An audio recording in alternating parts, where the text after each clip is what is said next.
Take a look down grid side as we're just about set to get things going for heat races for the CKNA Summer Nationals here on Kart Chaser. Welcome once again to MCC for today's coverage. Justin Prince, Brett Baldeck alongside here for today. We're starting things off today for your heat races with the odd qualifiers for the juniors as we get set for the first of many 10-lap races on the day, Brett.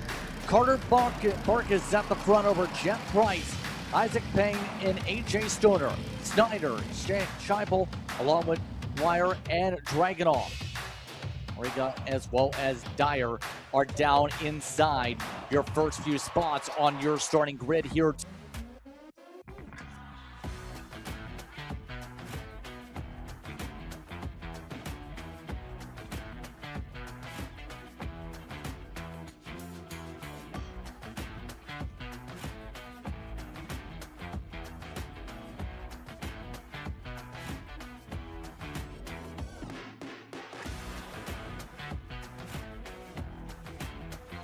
As we look at the starting grid and get ourselves in position and ready to go for today, it's going to get interesting where the racing fares out for our competitors today, as we're just about all set to go. CKNA Summer Nats about to start things off for the first of 10-lap races on the docket for the juniors. It's the odd qualifier group. All set to go. They're led by Carter Barkas and Isaac Payne up at the front of the field. Here we go, green, green, green, we're underway, and the field off to a clean start. 2 by 2 they work up to turn 2. Yeah, Justin, these karting races are just so intense.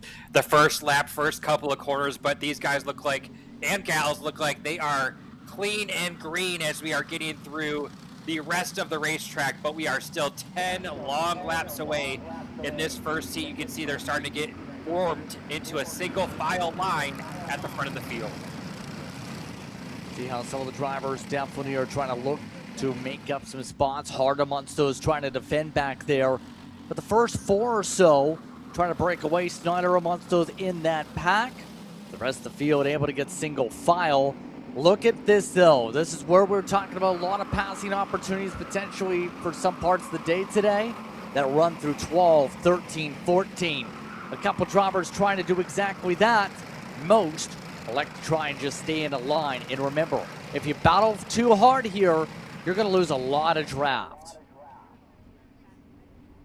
Yeah, as you mentioned, the draft is so important, and you can see them, the first 4 in a single file line down the front straightaway there, and then it's kind of just disorganized in the back of the pack there, but still, no drivers gone off today. Definitely don't want to go off with all of that rain that we received. Finally getting organized here in this second pack. They're going to get in line, see if they're able to catch that front 4. Yeah, and right now, Snyder is the head of that respective group. Was the fast lap on the opening run early on in this one. And that's to say, if you're 5th on back, what do you do here in this situation, Brett? Because this top group already getting a good rhythm, and you're already seeing just how difficult it is just to make sure you stay in that draft hooked up 5th on back. Yeah, it's hard to, you heard one of the drivers say earlier that it's tough to pass here. So if I was one of those drivers, I'd try to stay in line, because look at what's happened now is we have this long train in this second pack, and they're starting to dice it up there. That is the 28, I believe, of Jonathan, or he is, I think, getting shuffled out from that second pack. They're really disorganized here. Definitely going to start losing some time to that lead 4. Indeed, and right now, as they all try and go forward, it's going to be an interesting case as we go about on seeing who some of the big movers are over the course of this one. Mind you, there are about 20 karts that are in this odd group specifically here today. Payne with the fastest lap last time by. That was only by 2/1000 of a second of that at the moment. That being said, look at some of this. Some side by side and some sliding, setting some 3 wide up. Barkas amongst those, trying to hold back the pack. Everybody wants to go forward right now. This is a dangerous part of the track to be 3 wide. You can see why right there. They have a car upside down. And a Kart upside down on the racetrack as the leaders still zip their way through. Let's keep an eye on the flags as the top 4 group together. 3rd and 4th trying to stay worked up. Barkas and Dwyer are those that are bumper to bumper. Still keep on going for the time being as things fall the way they are. The mine drivers down a lap from the incident. Fink, Overvelt. You also have a couple others that are in that sequence. Ooh, that was a nasty set of corners there where we saw that incident. You can see our lead pack here has split with just 2 drivers, Schneider and Payne. I think you saw some frustration from Dwyer and Barkas there in that second group there. They're continuing to dice it up and they're losing to these leaders. Yeah, and right now, as we approach halfway, this upcoming time by, it looks like we will keep going after that situation. Schneider and Payne getting a great chance to run away here, and right now, here's the big thing about that. You have Steel Motorsports up in the race lead. You have Steel Motorsports in second. Teamwork makes the dream work, wouldn't you say? And that's kind of coming into play for these two. Yeah, you can see the gap that they've built, I believe, is you can see over 2 seconds there between 1st and 2nd, 3rd and 4th. Now, Justin, I always wonder when I'm watching these races, as teammates like we're seeing in the front, do you be a good teammate and just remain in second since this is just a heat race, or do you try to make a gap as much as you can and try and make a pass on the final lap? I think it's almost feeling like one of those types of races you want to build the gap as much as you can, get the insurance, because if you spend too much time battling, we've seen so many times, even with this type of racing, the 206s, you could potentially lose that 2-second cushion in about a lap and a half, give or take.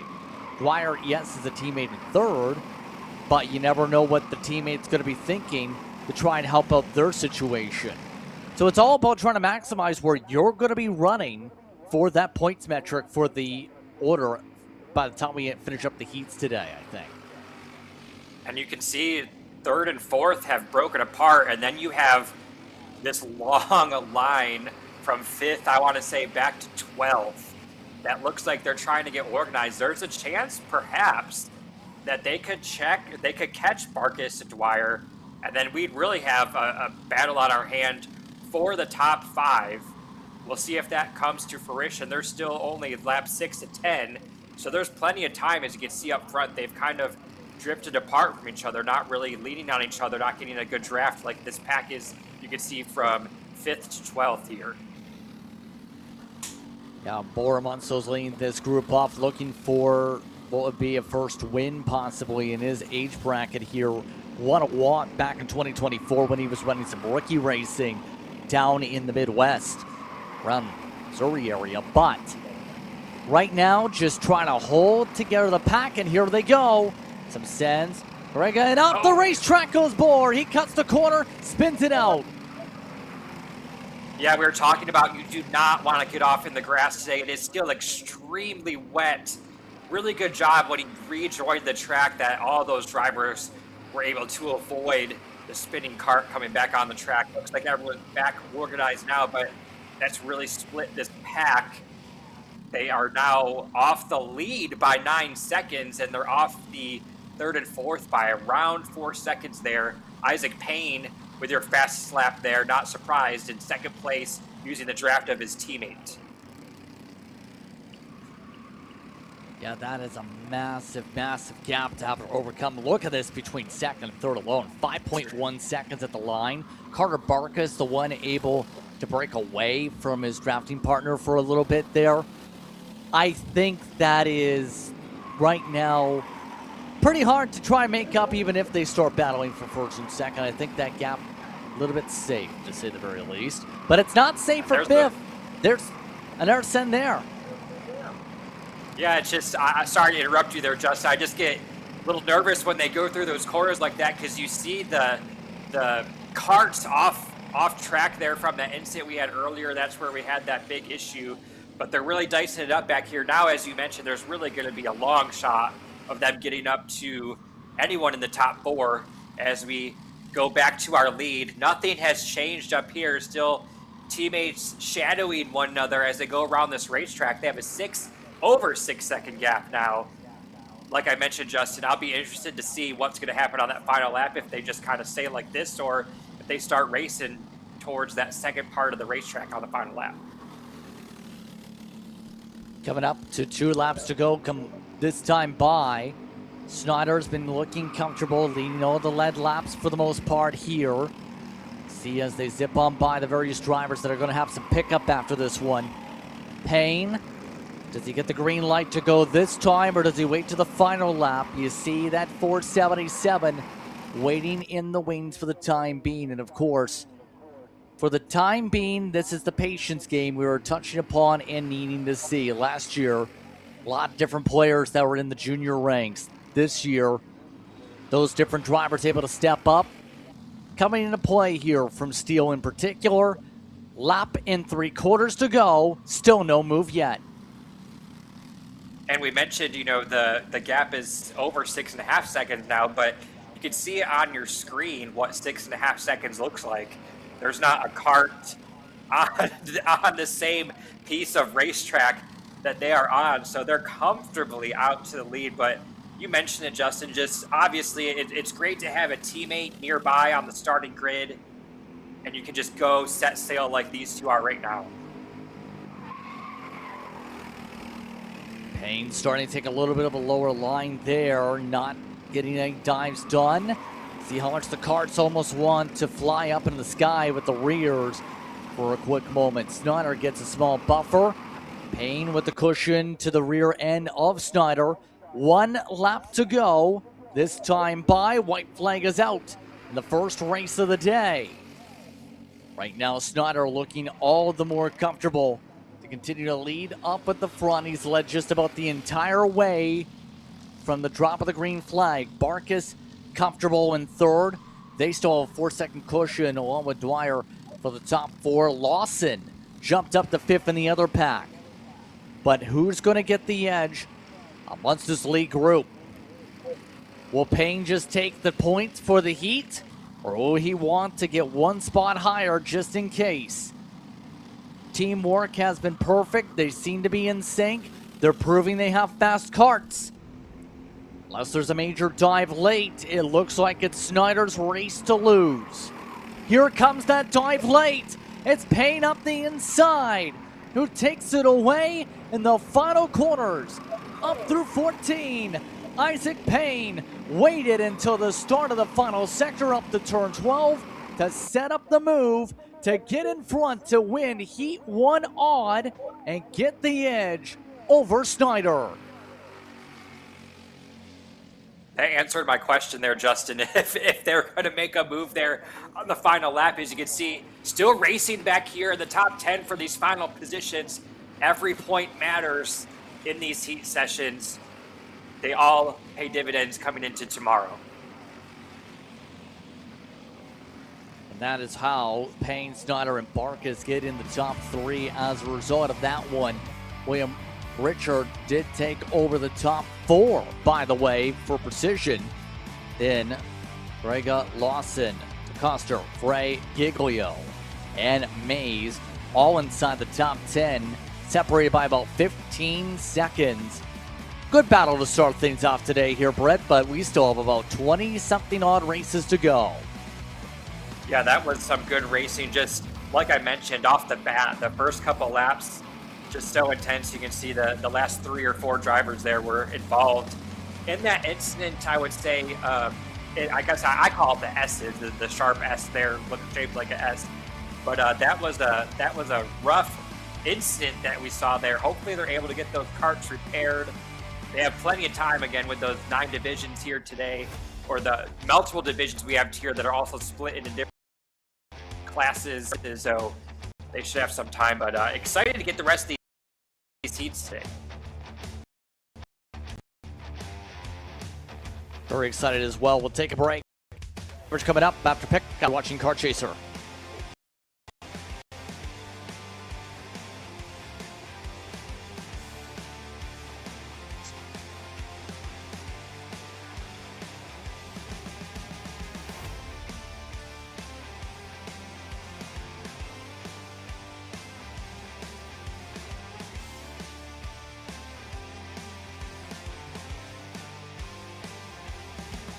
So as we finish things up, again, thank you for watching along with today's action. We continue on with the coverage.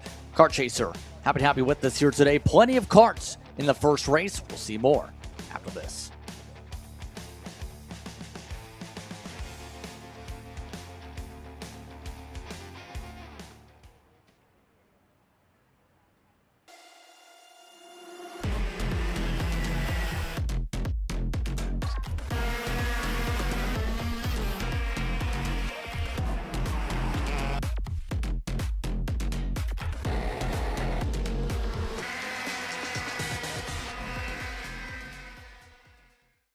Welcome to the future of kart race preparation, Kart Sim Pro North America.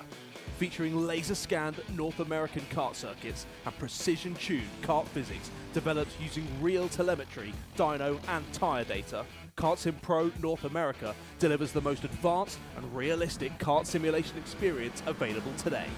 Whether you're training for race day, refining your lines, or shaving tenths off your personal best, Kart Sim Pro gives you pro-level insight without leaving your home. Trusted by world champions, coaches, and karting enthusiasts alike, this is where virtual practice translates into real-world performance. Experience the thrill, the challenge, and the edge. Kart Sim Pro North America, use code CHASER20 to get 20% off today.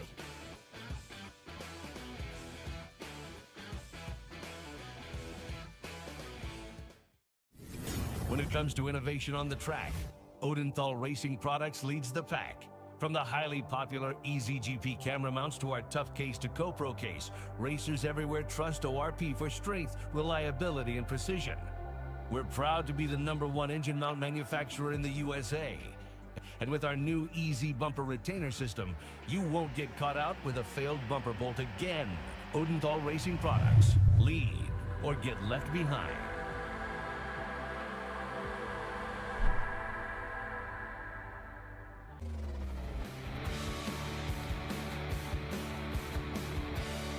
Welcome back, everyone, to Kart Chaser for more coverage of today's action here in CKNA Racing as they all try and sort themselves out here.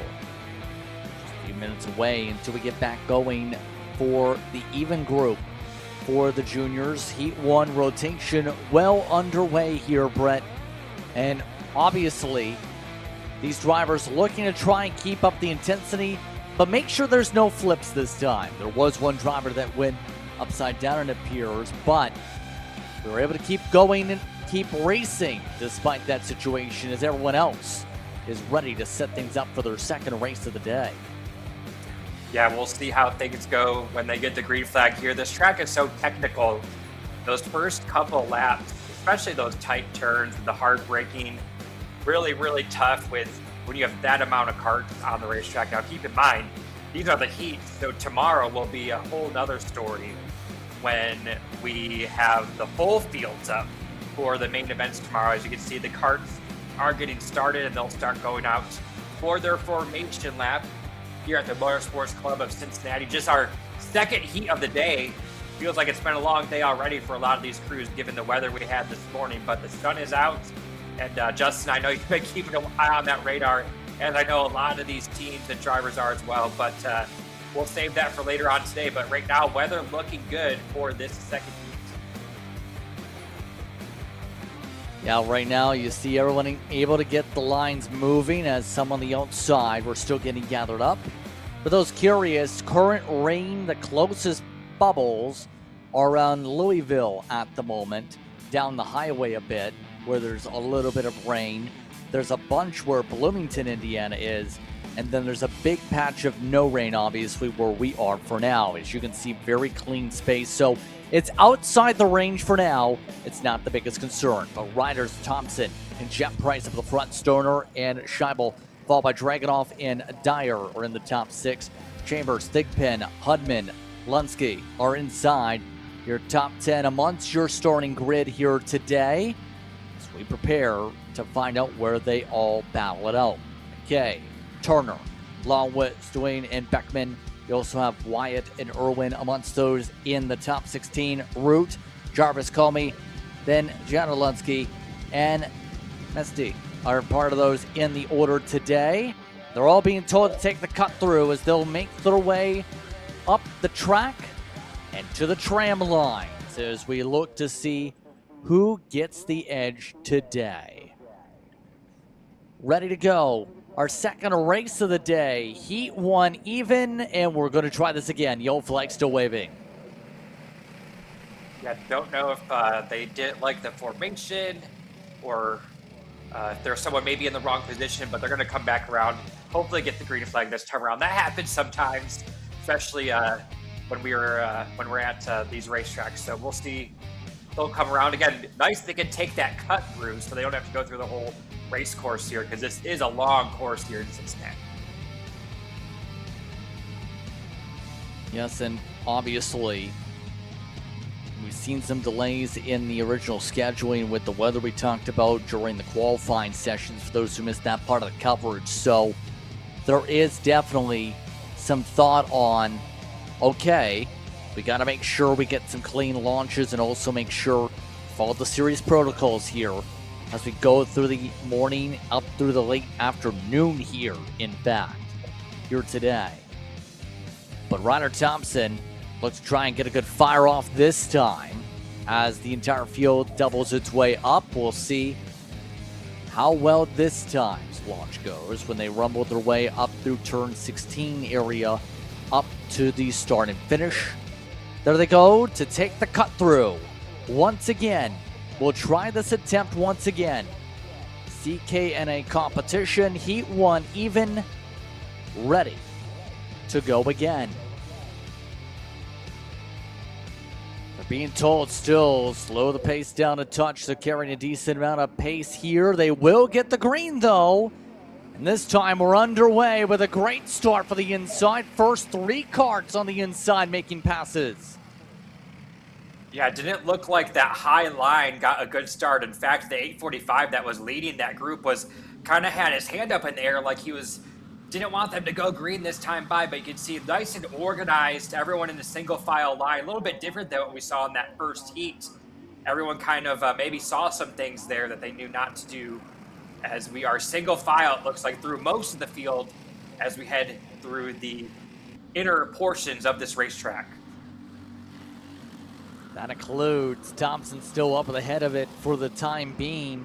Not as quick of a breakaway from the first few, but look at this. It's time to battle for the race lead, and Thompson trying to slam the door while the door was already pried open. It'll work out there, and just like that, Stoner is now the race leader. A couple others still looking to dive through, including Dragunov. Remember, despite going off track, still a good effort from the 151, already to second, and looking to try and close the gap back up after the end of the first lap here, already to the bumper. Yeah, no surprise with AJ Stoner in the lead for now, but that now has switched to Dragunov in the 815, or the 151, excuse me, Jet Price has just taken the lead, or excuse me, he's in second. Yes. And then if Dragunov has taken lead, excuse me. Go ahead, take it, Justin. I was about to say in all this, Dragunov is a competitive driver that we've seen, especially if you fall in CKNA North competition. He's been very stellar there through the month of June. He's picked up some club race wins over at Millwright Raceway. He's been everywhere, trying to battle multiple different track championships at the same time in at least 4 or 5 different local clubs. In other words, what I'm trying to say is, you expect Dragunov to stay up front and be up front over the course of an event like this, to say the very least. Summer Nats last year was the runner-up in the Sportsman. But I'll say it's still early on, but definitely a different style of racing here. As we can see now, there's another change for the lead. Now Jet Price takes the lead. I called it 1 lap too early there, but no surprise as well. Jet Price very strong in all the broadcasts I've done. But you can see, as I mentioned, still a good group of 5 karts. The 6th place a little bit farther back, but they're still they're still making these passes up here. Not really anyone kind of getting in line, letting them get that gap that we saw in that first heat. Exactly. And that's the thing. We are seeing a little bit more here with this. if you think about this with, say, stock cars, we compare that a lot when it comes to this package with the engine. If you are one of those drivers who makes the wrong move, well, you're going to get shuffled to the back. There's the move already. Take away second position again amongst those on the swap. That going to see the change with Scheibel. What the point there is, you have to time up the run. You have to pick the right spots. You pick the wrong spot, you go backwards. You can already see Price is saying, hey, I think I got a grouping of 3-4 carts lined up that can do something here. Let's try and break away because we might have the fastest carts without draft to factor in. Yeah, you definitely want to see the breakaway happen here. And it looks like maybe this lap they're getting a little bit better organized as there is a driver off. I believe I saw him off the previous lap as well, but we're going to stay green, obviously, well off the racetrack. That may have happened even a lap ago, but you can see third and fourth looks like has changed positions here as our first and second are starting to increase their gap slightly on this lap. Stevie Believable is that driver you're looking at, has made a couple starts this year in some club action. Now we'll have to watch alongside as Dragunov tries to find a way to make sure third stays in their grasp. Still though, we're almost halfway through this race and you can see the push is on. A little bit of a bump from Scheibel. You're going to see that come into play a little bit, but look at the warning flags come out here.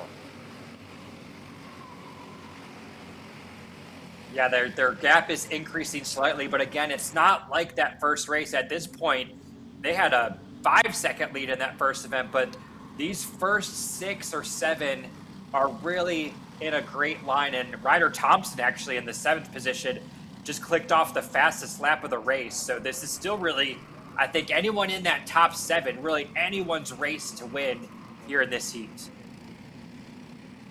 By the way, talk about penalty bulletins, race select used by the series in part with scoring. One of the penalties that picked up was Carter Barkas that had a failure to leave room in the race penalty. Von Dwyer had a 2 wheels tram line violation. Bore got a 2-position penalty, tram line violation for Giglio, and those are the ones just from the last heat race. You got to make sure you get things perfect, and we're already seeing a couple drivers potentially get into the penalty box for later on in the day. That's going to change up the heat order. Yeah, that's exactly why when we show you that finishing order at the end of each heat, it says unofficial at the top because they still kind of go through the inspections and also reviewed by race control. But you can see our top 2 are joined now by, again, Daniel Dragunov. And then 151, he also clicked off the fastest lap that time by, so he's not letting these 2 leaders get away. And we've seen the Steel Motorsports entries looking fast earlier on. Grace has caught up with the owner. Yeah, thanks, Justin. Here alongside Mark Steele, sorry, I know you're wanting to watch the race. You've got quite a few go-karts under this tent, including your own. Talk to me about your weekend. It's going pretty good. There's 18 under the tent this weekend. We're doing pretty good right now. We were 1-2 in the last heat and some bad luck with Elin. And right now it looks like Gavin's moving up. So I'm saying we're having a pretty good weekend. We got 2 poles out of the tent so far. So yeah, it's good.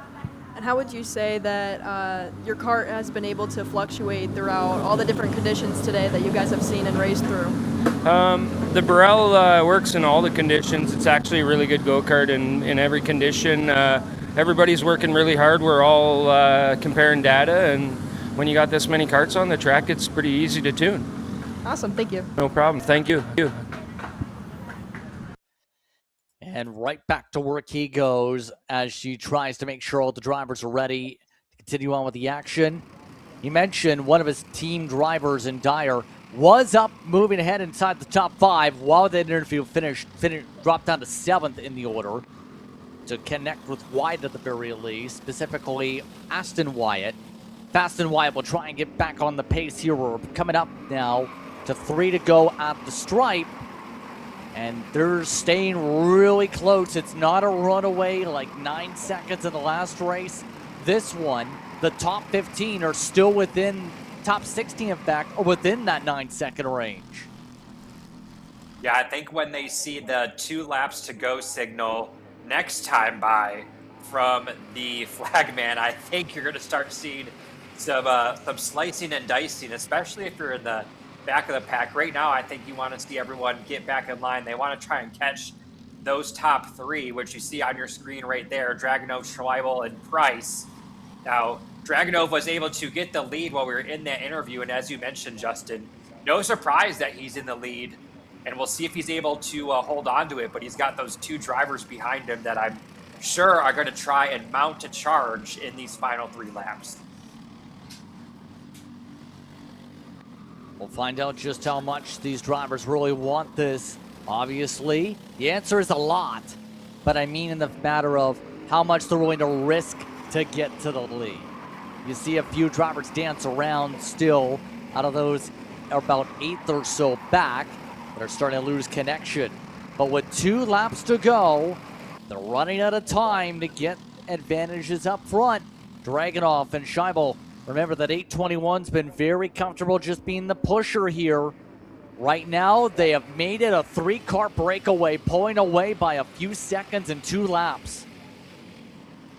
Yeah, and you mentioned there's a risk first reward, especially for this top 3. Again, this is just a heat. The big money is paid out tomorrow.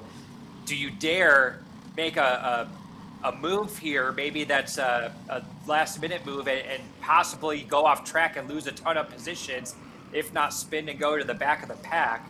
That's the risk you take, and collecting not enough points, or not collecting enough points to go into tomorrow and get a good starting grid. But they're content right now, these top 3, to stick in line. But I think once we see that white flag wave, which is about a half lap from now, I think that may change. So we'll see how it all shakes out. Here we go. Let's send it down to Alex. He's got something for the final lap. Yeah, as we get ready to see the white flag in the air, the top 3 have been very content being line of stern, doing consistent low 108s, high 107s as the tires come in all the way. But further back, there is an absolute brawl going on. The field's been spread out quite a bit. Something must have happened in the final 2 turns right when I was getting ready to talk to you guys about it. But behind Aston Wyatt, who kind of survived a lot of what occurred in the final 2 turns, I was going to mention Race Beckman. Beckman kind of made it through. He's been flying this race. Had an issue in the happy hour, had an issue in the qualifying. They missed it on the gear by quite a bit. They got caught up in the, do we change the gear or not the gear? But he has been on an absolute tear throughout this race. The last couple of corners there didn't really go his way, but he was purple for most of this race up until the last couple of laps there. Well, how about that? Well, that's been going on. 2 and 3 wide battling for the race lead. Here we go. Still side by side. Dragunov on the inside. Able to shuffle off 1. Looks to reset. Price now goes on the attack. This has allowed a 4th kart into the battle. Dragunov tries to block them all. Contact makes it with Price. Price pushed back to the rear, and all of that has opened up the door. A change up at the very front.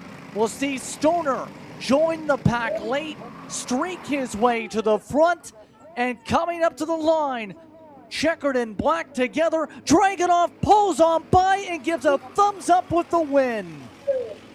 Wow.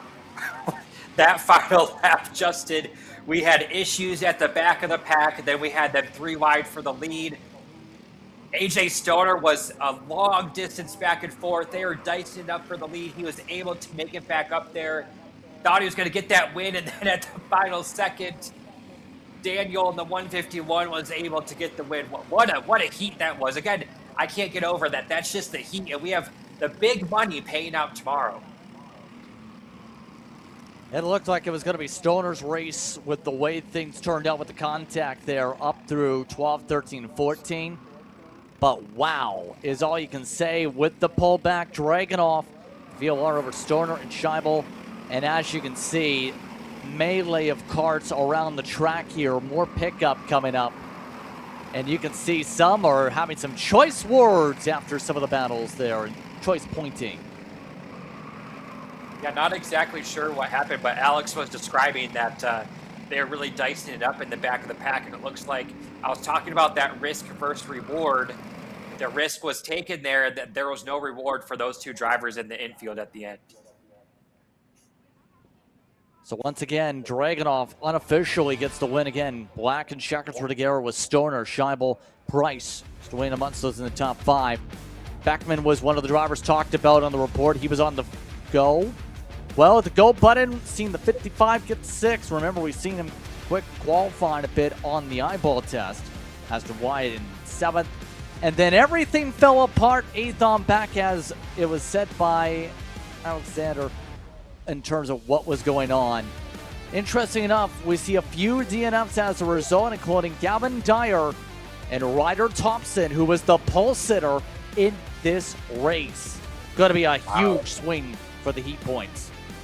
Yeah, if you're Ryder Thompson, I mean, your only hope now is the second heat later on this afternoon. And here's what's coming up later on this afternoon. Look at all the first heats we still have to get through with the cadets, senior heavies, and then we have the split senior lights coming up later on, the sportsmen's. That's just one page.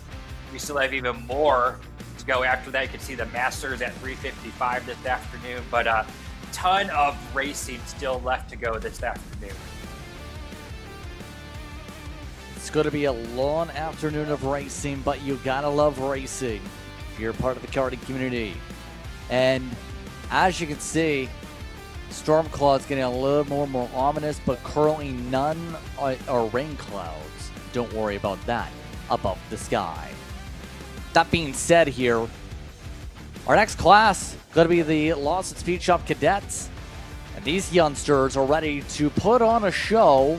The 8 to 10-year-olds, if you will, are all lined up and getting ready to fire these engines. Let's send it down to Grace, who's caught up with Mr. Thumbs Up at the line. Hey, you're standing alongside Daniel Dragunov. Daniel, talk to me about that final lap. I mean, that drag race to the line. Started defending, didn't defend enough in turn 2. Jake got around me nice and smooth. He continued to defend, which was good. Got underneath them. We were side by side. Then someone sent it on my inside. I washed wide. And then AJ was in front of me and got him to the line with the drag race. And looking back at Charlotte during Spring Nats, you won that race. How are you planning on repeating it this weekend? Well, I just got to pick my friends carefully this time. Good answer. Congrats. Thank you. You definitely have to be careful on that. And as the cadets get themselves ready to go, we'll find out who's able to find the right friends to work with here in this race. Those karts all on the racetrack. Remember, it was Fox that led the way in qualifying over Romeo. You have us in Height, Ford, Burrows, and Durno. You also have McGinns and DePontes in the top 8 positions. Alam, Stoner, and Shipper inside the top 10 in the Kart Republic in the order. They're all making their way to the cut through quickly with Kolar, Shepker, along with Polch, Lopek, and the Magic. Wyatt Huntsberger down the order in 14. Jackson Frank and Molly Clements are the 16 that are all ready to go. They're carrying a fair amount of speed here. Will they get the green? Yes, they will. We're underway for our third race of the day, and it starts with Fox already getting clear. Romeo trying to find a way to hold on to second. Well, it's 2 and 3 wide to the back again. Yeah, Justin, just a reminder, we haven't had time to mention this yet, but these track conditions totally different than what these drivers qualified on. So you may have a driver starting in the back of the pack that maybe didn't like a wet racetrack. Well, now we are in the complete, here we are in the complete dry, but it looks like they're fairly organized up front, everyone in a single file line. I thought maybe we're going to have a battle of the lead between Fox and Romeo, but they're going to stay in that single file formation at least for now. By the way, some of the penalty bulletins from the junior race starting to come in. Ryder Thompson got an avoidable contact penalty, but was served on track because, well, crash. James DeWin was also one of those with a loss of penalties for incident responsibility. The cadets, meanwhile, in the full 10-lap experience here in this battle. We'll find out how aggressive they're willing to get. You see the separation already between the top 4 and everybody else. Already a decent bit and some good defensive maneuvers there. That is the 42 on the cut. Able to make some passes. You're 3 wide as DePontes won the spot back.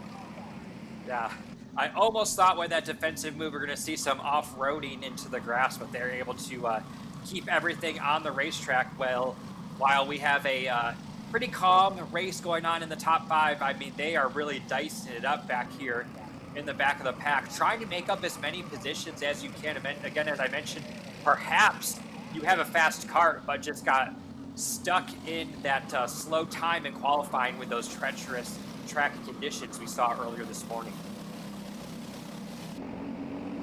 You can still see they do not want to calm down here in the heart of the field. More sends again. That will move Stoner on back a little bit. And Stoner actually well out of the groove, went way above the Rhino Liner section. Loses a ton of time and stacks everyone up. DePontes again looking to pass by everybody as a result there on the RG Barginess. This is some intense battling. Oh, I'm sorry. It looked like Stoner that time. His car kind of jumped off the ground a little bit, and he just got way high. And you can see he's still losing positions here, as it looks like maybe now they're starting to get it a little bit better organized out there. And that's where some of the importance is, not just with line, but also setup, especially too, to make sure you have everything balanced out. To make sure you don't, when you make a mistake, you don't have a massive dive-off point in a mistake. By the way, race leads change. Romeo's taken it away from Fox now in the opening sector. The 93 is up in front. We're now in the green and white machine. Yeah, while we were watching all that calamity in the back of the pack, we've got ourselves a pretty good race up here in the front. You can see the top 4 all on your screen right there, and it looks like the top 2, Fox and Romeo, looks like maybe they may not be done slicing it up for the lead here.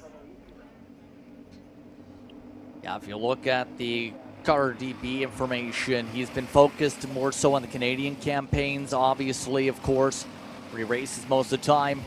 Since his success we've seen in the Cup Karts Canada Nationals, which eventually led to a 2-place penalty there, you see the gap between Fox and Height is about half a second.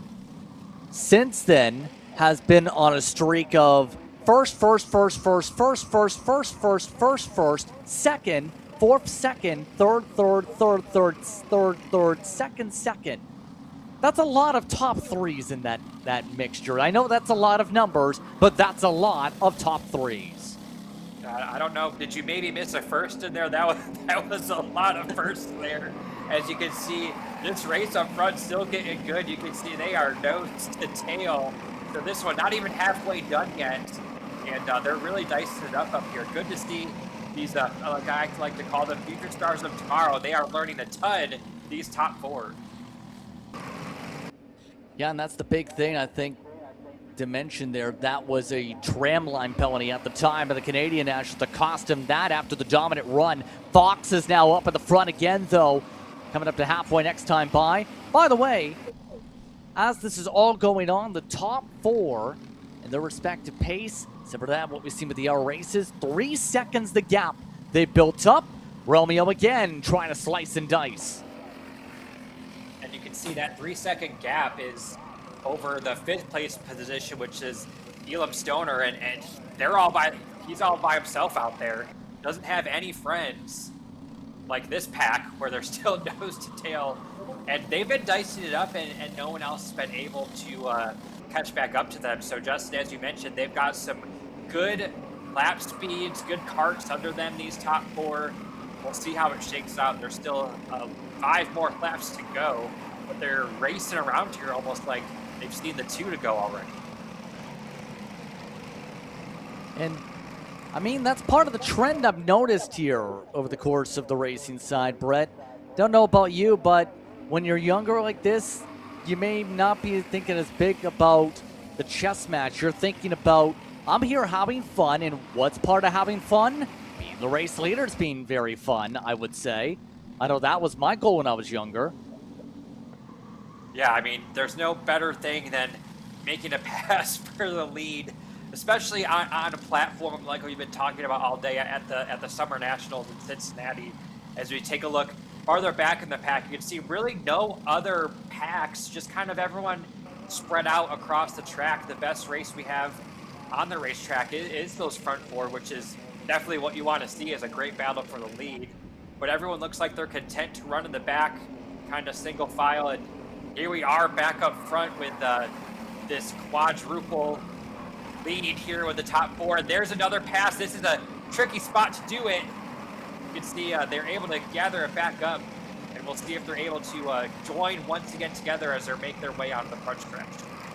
That was Height that made a big gap difference, and Height now going for it. Now you also have Romeo under attack by Nieves. Everybody's saying, who wants to work together win? What did we just talk about? You can battle. And right now Nieves able to make the pass on by, a huge deficit as a result. It's going to take a ton of effort to close back up between the packs for first and second to third and fourth. Yeah, it looks like things have quieted down for now, so let's send it down to Alex in the pits, who has a report for us. For a little pre-race update for you, Ben Lyda, we spoke yesterday after the day was done, and you were like, I feel really good. He said it's one of the best you felt in a long time in a go-kart. Today was the first time on this kind of experimental setup you got going on in the wet. Didn't really go your way. It's dry again. Is the confidence back? Yes. How do we think it's going to pay out for you? You got to make up quite a bit of spots here in this heat race, but you said the hog's rolling pretty good. Yeah, it's doing pretty good, and I think if I put myself in the right spot, we'll be up there. All right. Good luck to you, bud. Thank you, man. Appreciate it. And Ben Lyda going to be one of those looking to carry on the confidence. You can see in a very positive mood. I think he's joking around a little bit with Alex after that one, but Height still maintained up in front. He's ran a lot of club race over at tracks like Trackhouse. Was a DNS for his original scheduled start in Air Series here at this facility, but has been pretty busy with a variety of different packages, was mid-pack in this package in the spring after a penalty that cost him a top 10. Height's been making up for it, at least in this race so far, in his signature blue and yellow look. Yeah, Height and Fox have surprisingly put a pretty good distance between themselves and third and fourth, as you can see right here, third and fourth, making a pass there. But those position changes, Romeo and Nieves continue to dice it up there, so they're not going to make up any time, most likely this lap, on those two leaders, and we're going to come to 2 to go this time by.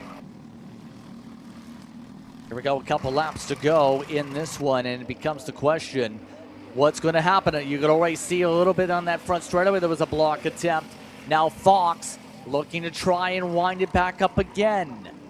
It's going to be about picking the timing here. We already seen turn 12 a popular spot. Turn 1's been popular. Fox is trying to get the crossover attempt. Can't get it underneath for 5. Yeah, he made that wide arc into that corner there, but did not work that time by. But this obviously proves he's not content to run in second place in this heat. He wants to score the best points possible this weekend. We'll see. He still has a lap and a half to try and get this pass done. And again, they've still put themselves with a wide gap between those drivers in third, fourth, and fifth back there. So I think this is going to be a battle between these two. Missed corner by Fox, and I was about to say, Stoner reeled in this battle for third, mind you, with solid pace. He's up 4, Alum Stoner is, and has been running about 1:10.2s. The pack has been losing about up to half a second in front of him. As they come around for the final time, no change up at the front this time through, but Romeo still looking to hold on to third, squeezes off, gets the run, able to defend for the time being as we're on the final time around. Yeah, looks Right like now, they're going to organize for third, fourth, and fifth, and here is that battle for the lead. They are driving the wheels off those carts through the corner, but Height still with the lead. Looks like Fox is going to try his best to get a run, but I don't know if he's close enough in any of these corners. That's the thing. Can he build up a draft? You can see he's trying to set it up through 11. Got a little bit lower. Is that enough to help him here for 12? Height already takes somewhat defensive lines here. Height, Fox, Romeo up in front as timing already switched to checkers. They're still racing for it right now.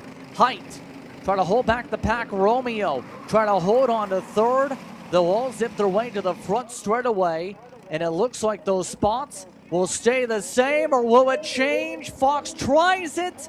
No, it's Height who's still able to hold on in front of Fox. We even had a battle there for third, fourth, and fifth, and look at this mess come across the line here.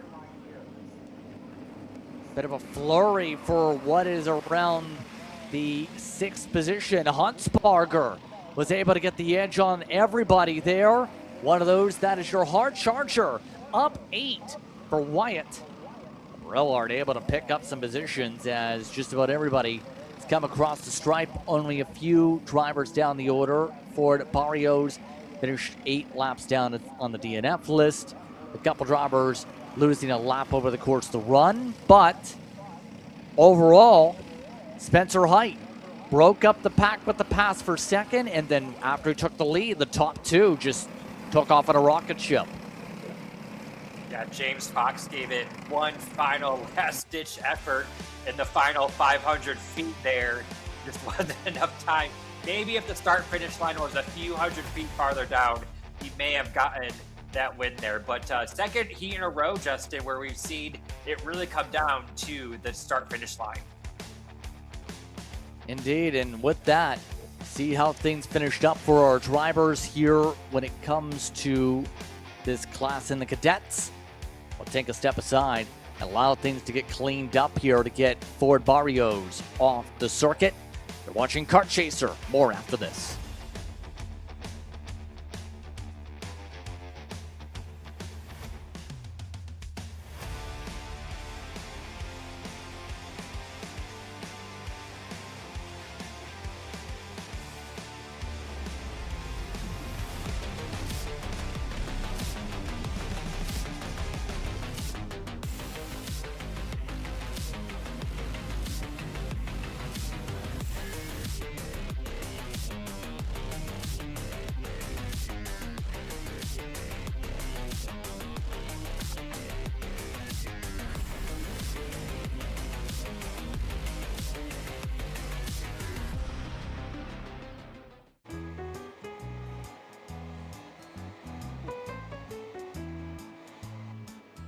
Gee, looks like we're missing the engine. What the hell am I supposed to tag?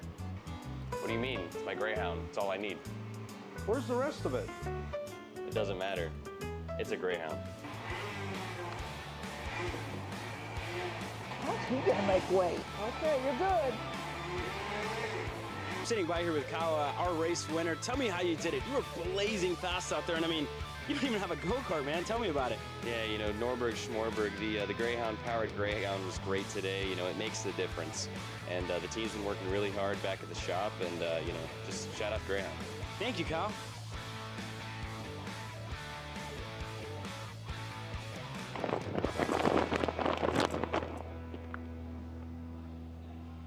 How the f did you just win?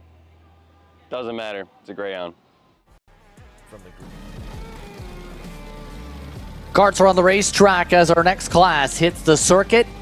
It's time to see how senior heavy goes. Bryce Frank up at the front of it over Sobiek, Scuzio, and Malay amongst those in the top 4. Muller and Settles, Kilgo, Lloyd, Boda, and Russell. Looks like one driver having an issue already, as that's going to be unfortunate for the 9 machine. That is Matt Lyda. Well, talk about that after the interview. He had so much confidence with Alex. And the commentator's car strikes, this time via pit reporter. Let's go racing.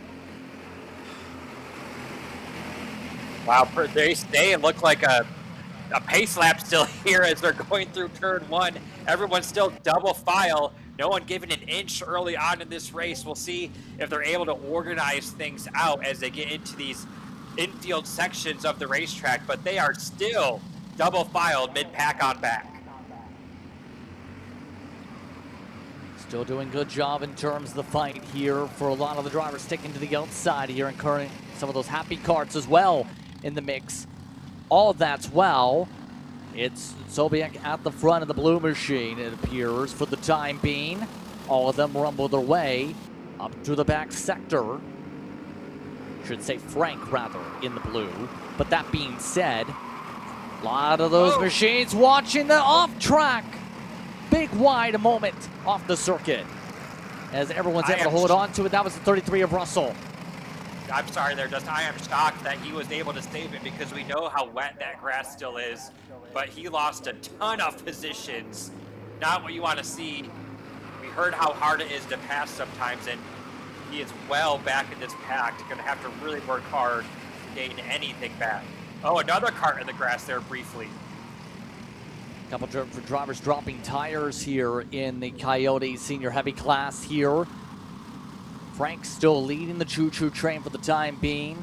Up at the point, but you can see some of the drivers for now taking their time to settle in. If you're McKee and Grathwell in the double of three we just seen, it's a plus 14 to start, up to 13th, by the way.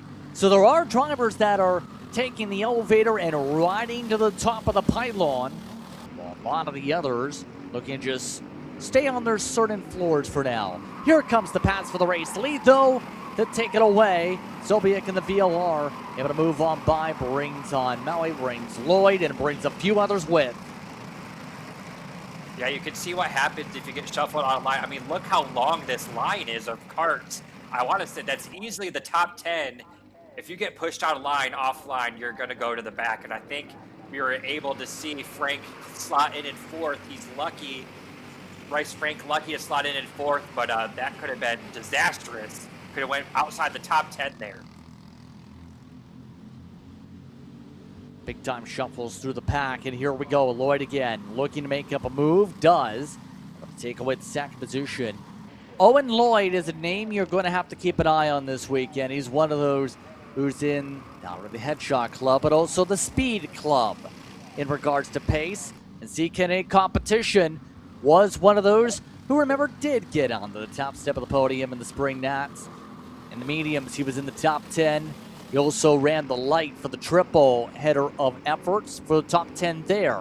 And also picked up the win in the heavies in the Winter Nash. In other words, that 119 is one of your best in this class to keep an eye on. I'm just amazed. This is a great race we're seeing. No one's really able to break away. This is a extremely long line of carts. Now, they're starting to dice it up in the middle of that pack there. You can see they're too wide there, trying to get organized. As we can see, another battle here for the lead. No one really wanting to work together to try to break away.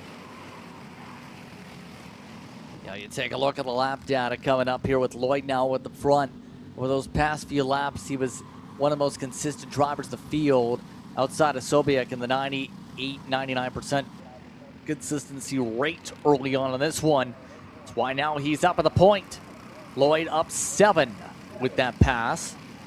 Some of the others looking not to settle. Settles is definitely not settling. He's been able to pick up a few spots also. Bryce Frank right from the short run speed to the back of the lead group, though. Bit of a gut punch, if you will, to be passed by so many and now have to fend off drivers like these ones, like Perkins trying to make some passes.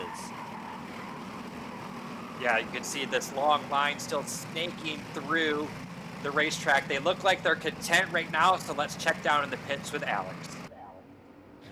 Yeah, thanks, Brett. I mean, really quickly here, the 955 Roderick Racing Development driver, Randall Potter, absolutely flying right now. Did not go out for qualifying, made a business decision, so to speak. Just doesn't like the rain too much. Puts it out last here for the first heat. He is now the last cart in this lead train. He's the hard charger so far halfway through this race. 13 spots up, 13 more to go. Definitely one of those that has said, you know what, I see that elevator ride for the 003, and I'm going to take that instead, as now that cart is flying. As Alex said, one of those that's picked up a win, I should say, in competitions at back-to-back points events at G&J Cartway in the club scene and OVKA competition in the state of Ohio. Would like to add on to more than that, and he's got the fastest lap of the race.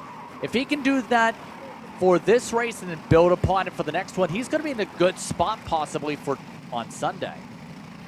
Yeah, what a big gamble, though, to take and not elect to qualify, because we were kind of concerned that we may not get any track time today where it was dry. Obviously, he was looking at the forecast and thought if he set up qualifying, he'd have a dry racetrack for the heats, and it's paid off for him because now slot him into the 10th position, and we still have half a race to go here, laps 6 to 10, so still plenty of time to get up to that top 5. Definitely is, especially with them in the top 10 already for the time being.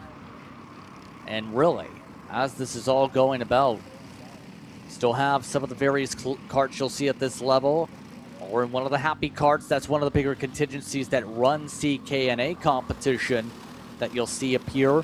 Always covered in those smiley faces, if you will. And they always look to put some smiles on the fans' faces. Compare that to the race leaders. Right now, you see the differences in some of the various contingencies and various representations of manufacturers here. There's not too many doubles up at the front. Yeah, I think what we're going to see is what we saw in these other heat races, even with the cadets and the other classes, is I think these seniors are going to see the 2 to go in a couple of laps. And then I think, I mean, they're already dicing it up, but I think they're going to dice it up even more once they get that 2 to go. As you can see, they are still making passes. Again, they know these are such experienced drivers and racers. They know how important it is to move up and get these points in these heat races here today, especially because the second heat, we don't know if the track conditions are going to be like they are right now. Especially depending on how quickly weather in the forecast can shuffle, I guess you could say. Just technically, if you look at some of the weather radars right now, we are a bit lucky. There's apparently a blotch of rain a few miles from the racetrack, but the big blotch still is a couple hours out. I know we're talking a lot about it, but that's been the talk here. It's just outside of where that range is. You see what the top circle is? You see these little blotches coming up here? It's slowly coming up as the cone goes flying. Yeah, some frustration there. Hands up in the air. I was looking at the radar, wasn't quite sure. Maybe we could get a replay a little bit later about what happened there, but it's never good when you see drivers going offline on a straightaway. Don't know if there was some blocking involved there or not. I think that was a little bit dicey, I think, too, right around where the weather radar was, because seeing the yellow of the cone fly up there as a result of some of that potential on the side of the racetrack there. Settles, as we've looked away, though, has not settled up at the front. And now Lloyd is pushing the 54 with about 2.5 laps to go. That's going to change, maybe? No, they'll stay in line this time. Yeah, I don't think you can put a piece of paper in between these top 4 as they're continuing to dice it up. I was about to say they put a gap between the top 4 and the next 4, but I think that gap is going to close this lap because of all of that jockeying for position you saw right there, as we're going to get the 2 to go this time by. A lot of different maneuvering from Settles. He's very popular in this area. Normally races at Newcastle. Now is up at the front here in Cincinnati. Settles looking to try and defend a bit of a big puddle up there from Kilgo. Kilgo waits, looks to try and set up a line to build up something to get back second here maybe, as that's allowed everybody that was starting to lose grasp, like, oh boy, it's Potter in the top 5 looking for 4th. Wow, anything can happen that final lap when they're nose to tail like this. If Potter could get this win, he needs to go buy a lottery ticket tonight, because it's a gamble already not to qualify, and then not to qualify and take the heat win. That would be something.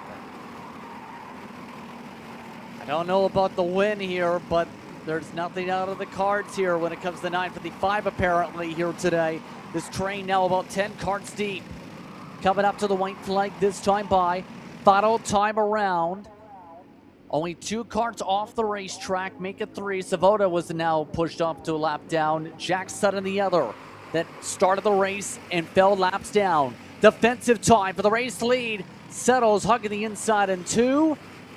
Allowing anybody to get some pole round there. Kilgo still holding on to 3rd despite the pressure. Look at Lloyd trying the outside. Doesn't work yet.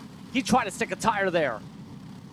I talk about that risk and reward. What we don't want to see is any of these drivers make a mistake, get a spun, or go offline, because they're really going for it in this heat. Look at these side-by-side battles throughout the pack on the final lap. Big send coming up here, right now. Watch for turn 12. To the inside settles. He had gained 5 to get here. Lloyd up 6. Potter's up about 20. Making their way up to the checkered. Potter Alonso's way up the track. Settles trying to defend. Will this be a drag race yet again, though?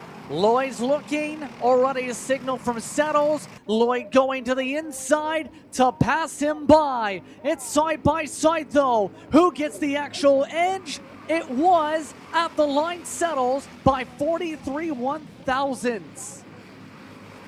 And Potter slotted in 5th, but man, they were side by side for every position in the top 10 to round out that race.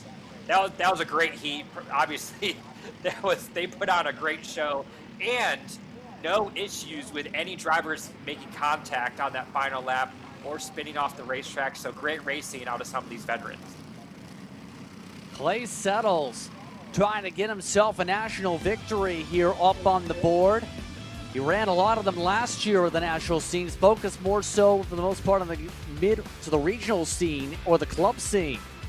Gets it over Owen Lloyd, Sobiek, Kilgo, and Potter does get a top 5. That 9:55 is going to be interesting heat 2 later on today. Wait, Scuso, Frank Perkins, Ben Lida in the top 10 amongst those in the running order here in this one appears here. So again, with one of the airliners having an issue, and Matt in that case in the 9 machine, Svoboda also out of the race. Everybody else will make the way to pit road after a couple drivers look to try and go back on the rebound later, Brett. Yeah, that was such a great heat race. I'm excited to see the rest of these, but they put on an amazing show. But Randall Potter, as you mentioned, in 5th that race. Look out for him in the heat, and then look out for him tomorrow when they give out those trophies and that money, as you get a look at one of the nice wraps here. We got some Shrek going on, some gingerbread, so great wraps on some of these carts here in Cincinnati. I am so excited. These are some big dogs out here, and to run with these guys was so much fun. To put Shrek Motorsports in P1 was really cool. Dude, those last couple of laps, you were hanging on. I mean, describe them to me. Owen blocked first. Remember that. And I gave him the signal to push me to the finish line. He tried to pass me. What the heck, man? No, it was a great race. Well, we got to do it again later on this afternoon. What's it going to take? A lot of focus, a lot of luck. Like I said, these are some big dogs. Owen, Kilgo, Sobiek, a lot of fast guys. Stoked just to be up here running with them. Try to get P1 again, put it on the pole tomorrow so we can enjoy tonight and look forward to it. Thanks, Clay. Thank you guys so much. Stick with me here, guys. I'm going to walk back. I have to talk to Randall Potter. We have to find him here, the 955. I see him. He's got the mullet. Randall, quick word here. I got to talk to you after this one. I was kind of hyping you up in the middle of the race. Thank you. I appreciate that. What a drive. Thank you. It's we got a fast kart, man. Our RRD Coyote, the Lawson Speed Shop power is quick. So yeah, it was a good run. It was fun. Zakasalo and Sobiak were quick. We caught the pack at the end and just drove our butt off. Didn't go out for qualifying. Is that a business decision there? Oh, I don't like rain, man. I don't like tearing up stuff. So I chose not to go out for rain in the qualifying and just started in the back and did a last or first challenge and didn't get too far off. We had the speed, so looking forward to the final. The next race, I'm sorry. Thank you, bud. Thank you, guys.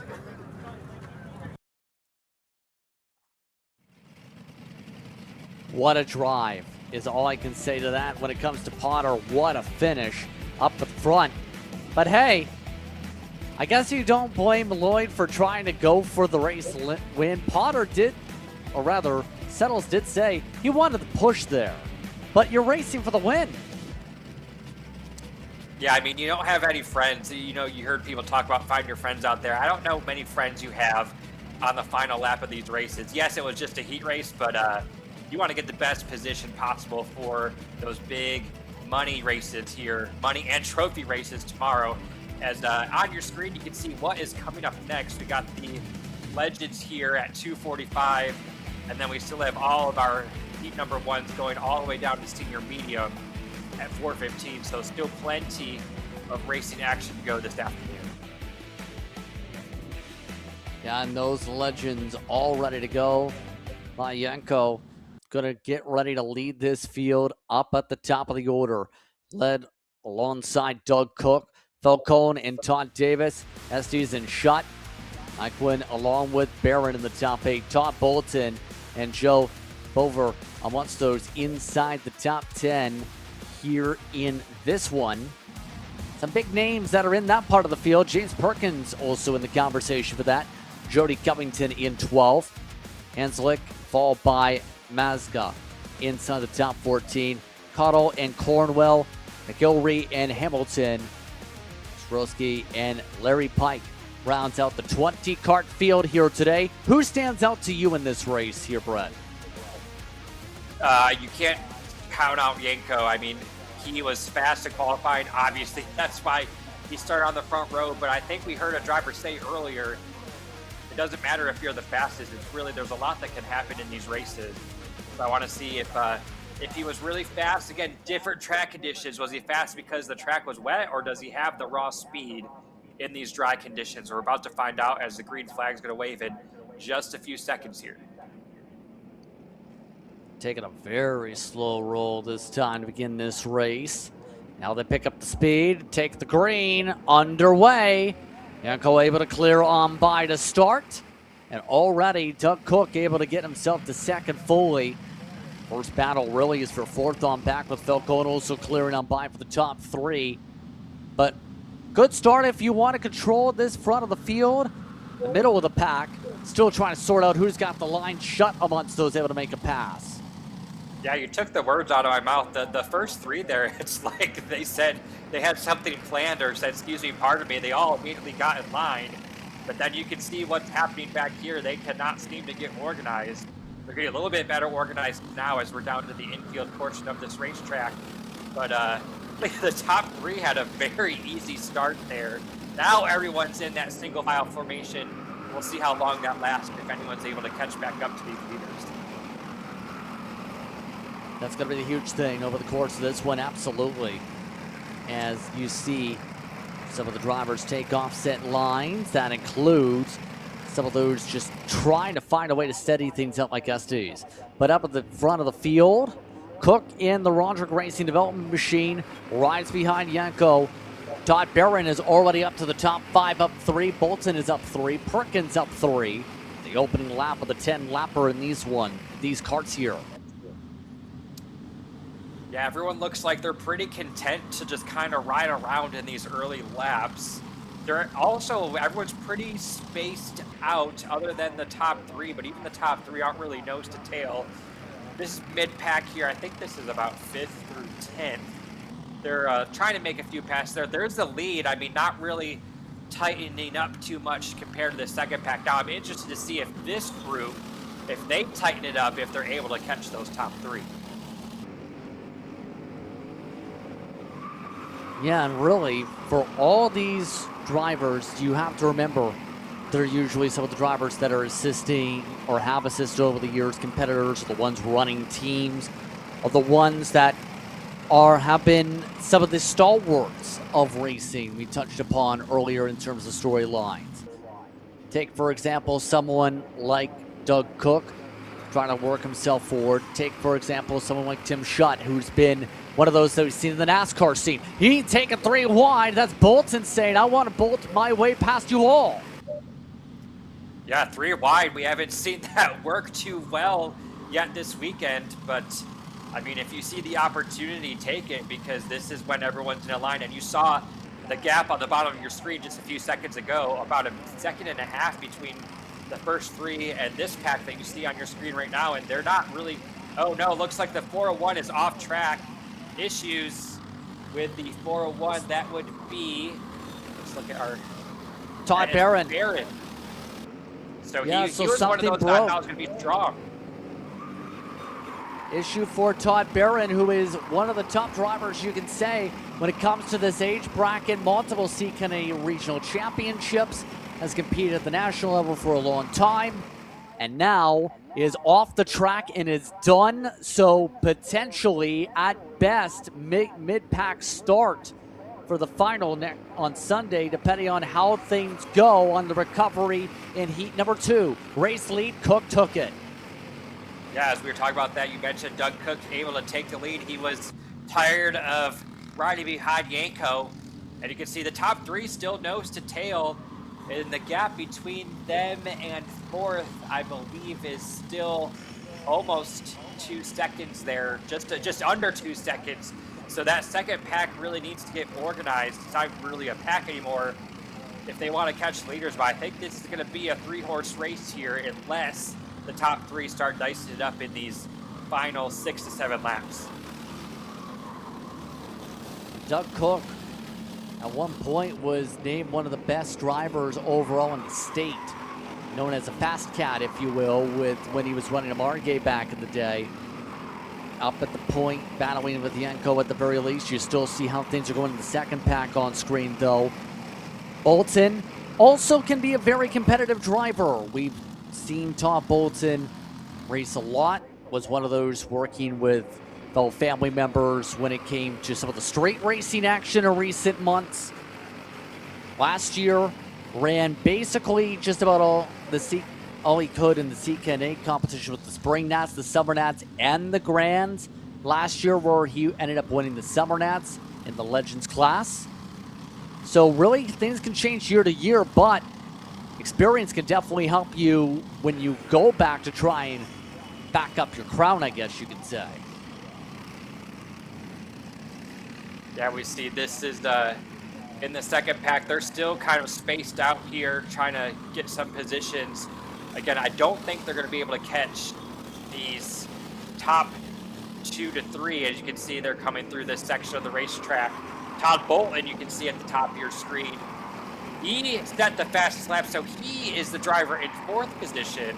So I said maybe he wouldn't be able to catch the front 3. Well, he's going to give it a shot with that fastest lap there as they're coming around now to complete lap number 5. As you can see, there's a top 3, and then there's the gap to that second pack. See, that difference is already about 2 seconds past halfway. You're in this one almost at 3 p.m. live time Eastern. You're a part of the quad header here on Kart Chaser.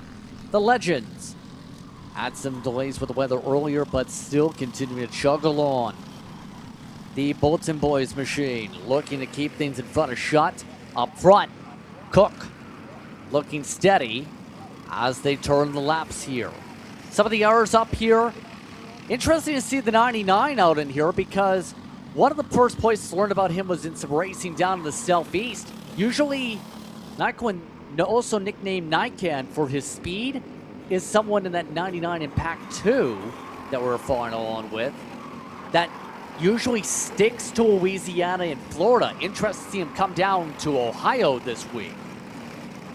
Yeah, you mentioned it though, Justin, at the top of our broadcast when we were on the free stream earlier. I mean, this is the place where you want to make your name for yourself or race against some of the top karting racers in the country with as many drivers as we saw here this weekend, over 200. So good to see, as we mentioned, people from all over the country making the trek from the south to come up here to the good old northeast here in Cincinnati, Ohio, take part in these summer nationals. As you can see, they are still nose to tail here. Looks like everyone's content to ride. They're gonna see if they maybe want to make some moves when they get that 2 laps to go signal in a couple minutes here, but definitely spread out. This probably maybe, Justin, the most spread out we've seen of any of the classes here in these heats so far. Yeah, this is the Midwest. I was about to say, I wouldn't say the Northeast, like Massachusetts, but hey, Shutt, no matter what, going to get in a crossover battle with Bolton. A bit of a squeeze through 11. Shutt able to make the pass, coming up to 3 to go for Tim. Getting a little bit of help, and I think they're more focused on just trying to battle where they are. We'll say Falcone has been loosely staying in the conversation for that top 3 as Shutt gets the push from the 22. Falcone on the pace last time by was a tenth quicker than the leaders in this pack.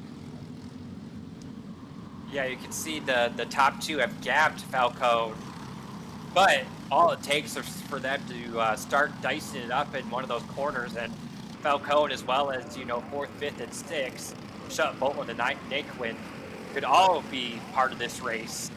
But it looks like they are content 1st and 2nd right now, trying to build that gap probably as much as they can. They've definitely built a gap between the 2nd pack and 4th, 5th, and 6th.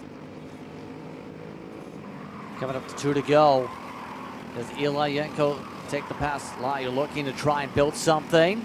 Looking around, searching left, right, center.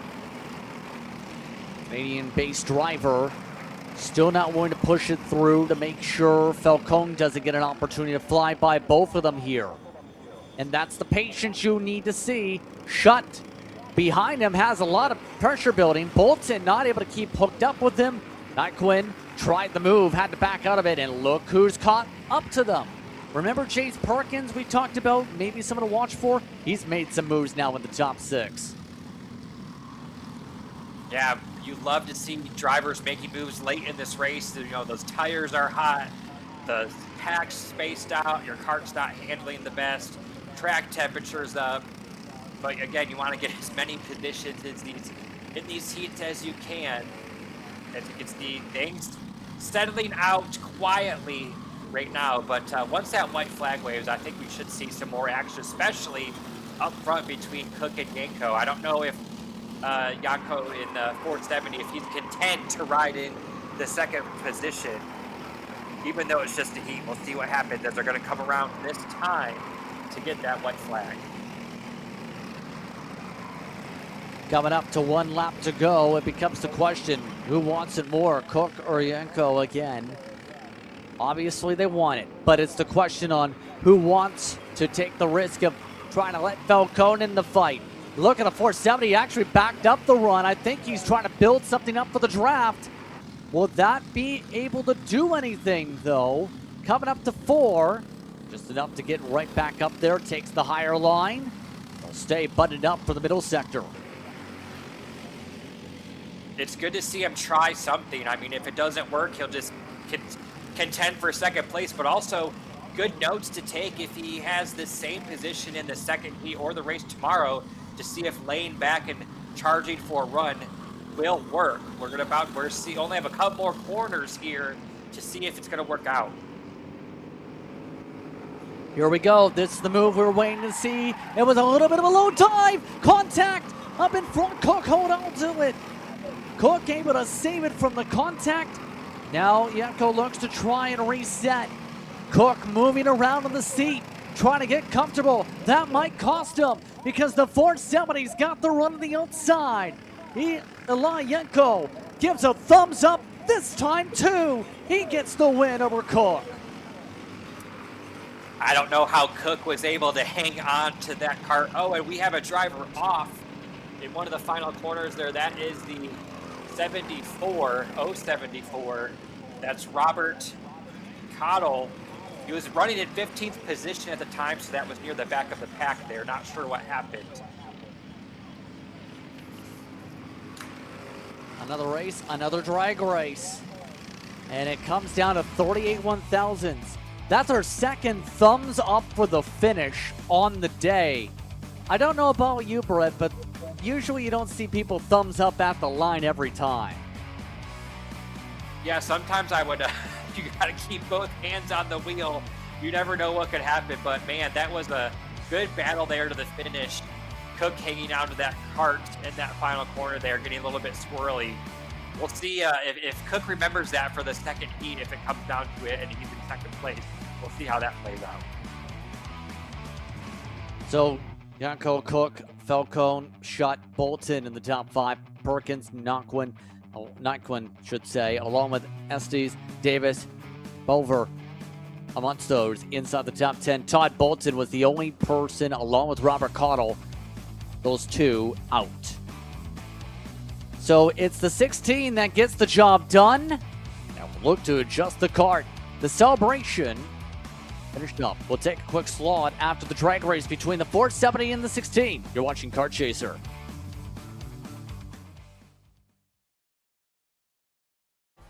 From the garage to the grid, Acceleration Kart Racing is your one-stop shop for karting. Engines, parts, safety gear, tools, and more from the brands you trust. Everything you need for race day starts at shopakr.com. Macron Motorsports builds champions every day. Drivers who won on the world stage. The Tillotson T4 Series is pure spec racing. Same engine, same chassis. When you win, it's because you were the best that day. Your edge is not the kart. It's the setup, the strategy, and the race team. With our Arrive and Drive program, you simply bring your gear, we provide the equipment and the championship-winning support to every event. Stop wrenching, start racing. Your path to the T4 Nations Cup in Spain starts with us. For more information, contact us at macronmotorsports.net. Good morning, everyone, and welcome to the Motorsport. Cut. You all right, man? You sound way off. What? I don't know, you sound like you're asleep still. Is the age finally getting to you? You're only how old, 42? Dude, I'm 27. I'm not even 3 years older than you. Well, that's pretty old. Well, that's 3 years away from Masters, dude. You need a little pick-me-up. Try a Perico. It's a healthy energy drink alternative. Do you walk around with these in your pockets? I actually do. Always two, one for me and clearly one for you. Whatever. Not that old, dude. Did it help, though? Yeah. Pericazo. And you are that old.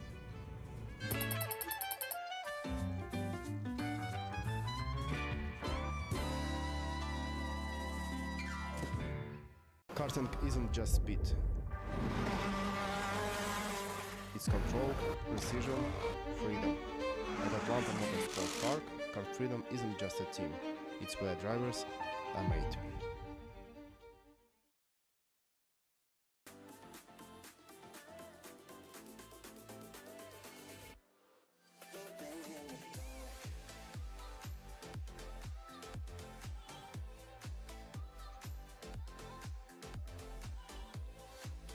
Are you looking to take the next step in your racing journey?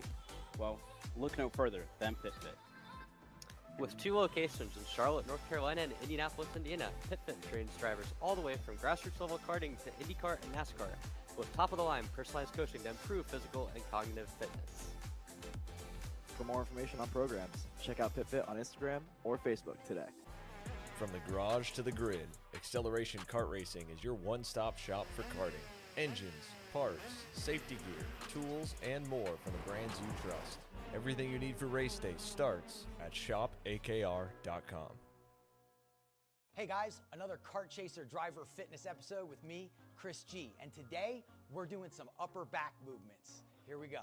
Exercise number 1 today we're doing is the reverse grip lat pull down. This exercise movement is one of my favorites because it works your grip strength, your biceps, and most importantly, works that lat area that also protects those ribs in the seat. Exercise number 2 today, the dumbbell chest supported row. Don't forget, good stretch at the bottom, and bring them right to your hips like that, keeping your back nice and arched, shoulders back. Think about having good posture in the cart. Exercise number 3, the inverted Smith machine rows. Grip strength, back strength, overall amazing workout.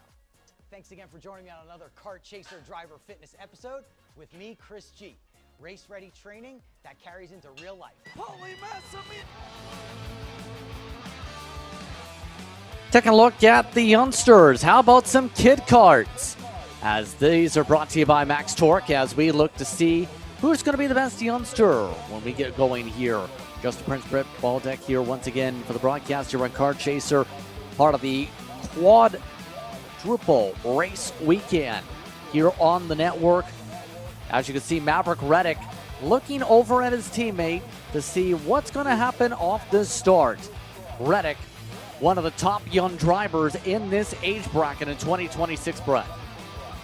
Yeah, and you mentioned, two teammates on the front row. Did they have a chat? You have to wonder, did they have a chat before they got in the carts? Hey, I'm starting first. I'm Maverick Reddick. I'm starting first. Let me, slot in front of you. But there's the starting lineup for this heat there. The 2 teammates, Maverick Reddick Hale Bird on the front row. We'll see how it shakes out. Dixon, Smith, McCloskey amongst those in the top 5. There's 13 total that had original grid slots there. That includes Heckman, Clements, Dwyer, Dittmer, Holzer, Nieves, Hayen, as well as Mauer amongst those in the order here in this one. So there's a fair amount of drivers that are getting all geared up here. Obviously with the kid cars, we talked about a lot of momentum. And really speaking, who do you think's going to get the separation? We know how this class can get some separation built up, but how do you, if you're the youngsters, get your respective driver to focus up on the big picture here when they are just new in the seat?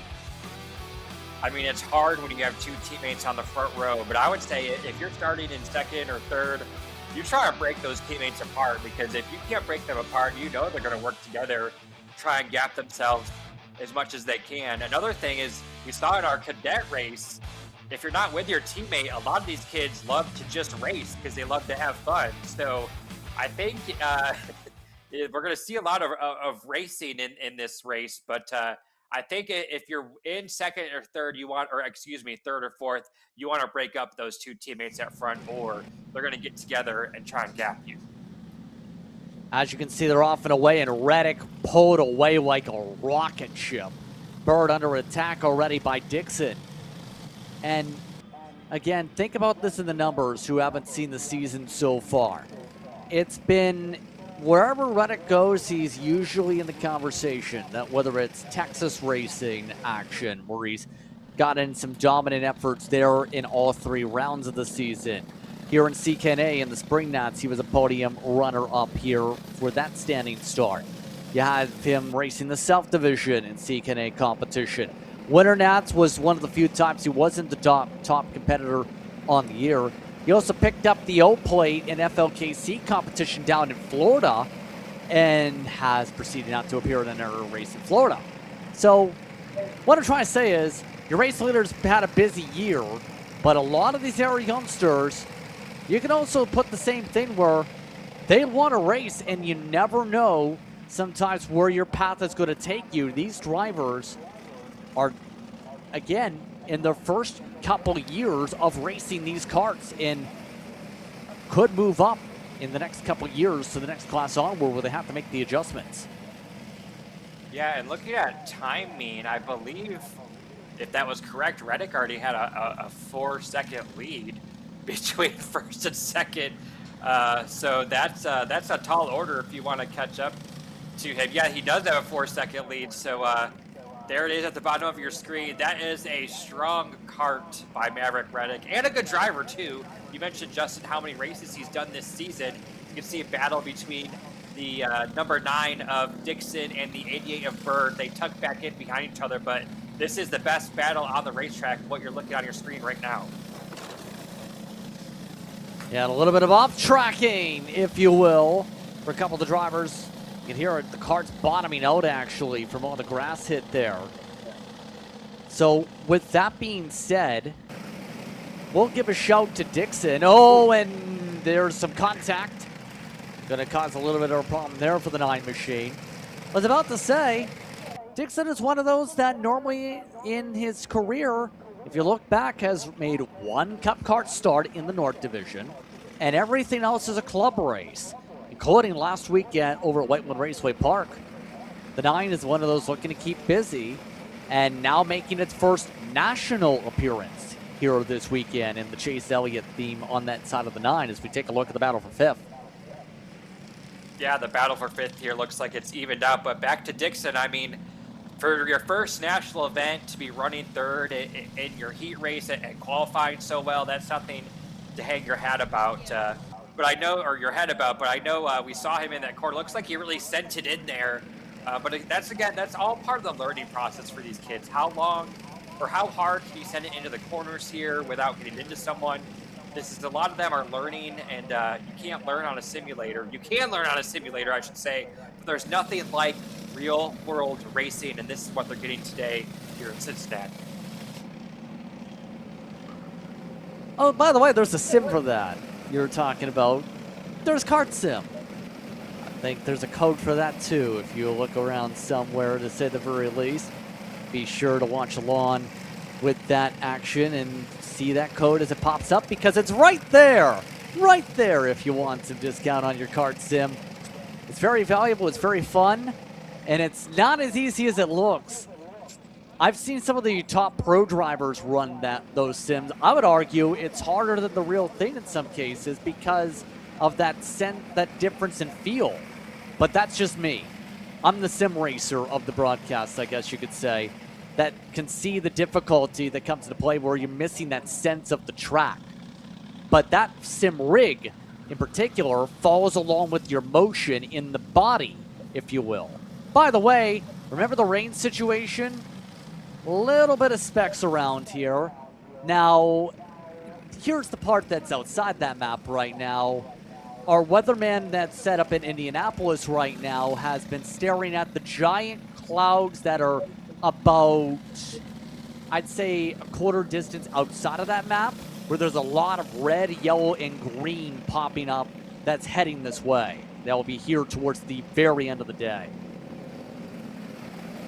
Yeah, I'll just say I'm glad to see that we've had so much dry time. The sun is out, because I really thought, looking at the forecast for today, that we were going to just have a complete wet race the entire time. But that's not the case. But look at this lead that Maverick Reddick had. He's already off the screen. And then you have our second, third, and fourth place drivers right there. Just past halfway. Should mention this is an 8-lap race for the kid card. It's a little bit shorter distance for them. They'll have 12 laps for the final tomorrow instead of going to 15. That being said, pretty much stayed stable except for William Heckman up 2, Will Holzer up 2, and Muir is up 3, up in the 10th position. They've stayed actually pretty packed together here. Just no one's been able to get a run. And remember, the lines are going to be much different compared to a normal kart. You can basically stick it to the bottom of the track if you want to, along the curbing in a lot of cases. Yeah, I'm surprised to see these guys, or these drivers, I should say, guys and gals, back here are keeping it pretty tight. But this is, like I keep mentioning, for the drivers back here, this is a great learning opportunity. See, as you can see right there, where you can make a pass on the racetrack, how you can make the pass, how you have to set it up, how hard you can break into the corner.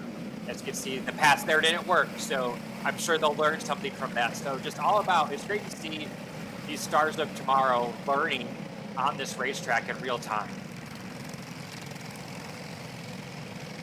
And you see that right now with a couple of the drivers getting squabbled about. Meanwhile, behind Bird, they battle. By the way, your next grid is already lined up and watching along with intrigue. These are the senior lights where we go back to the odd and even qualifiers. And you can see vivid discussions between some of those in the Maranello camp potentially as they prepare to try and find a way to carve their way to the pack here.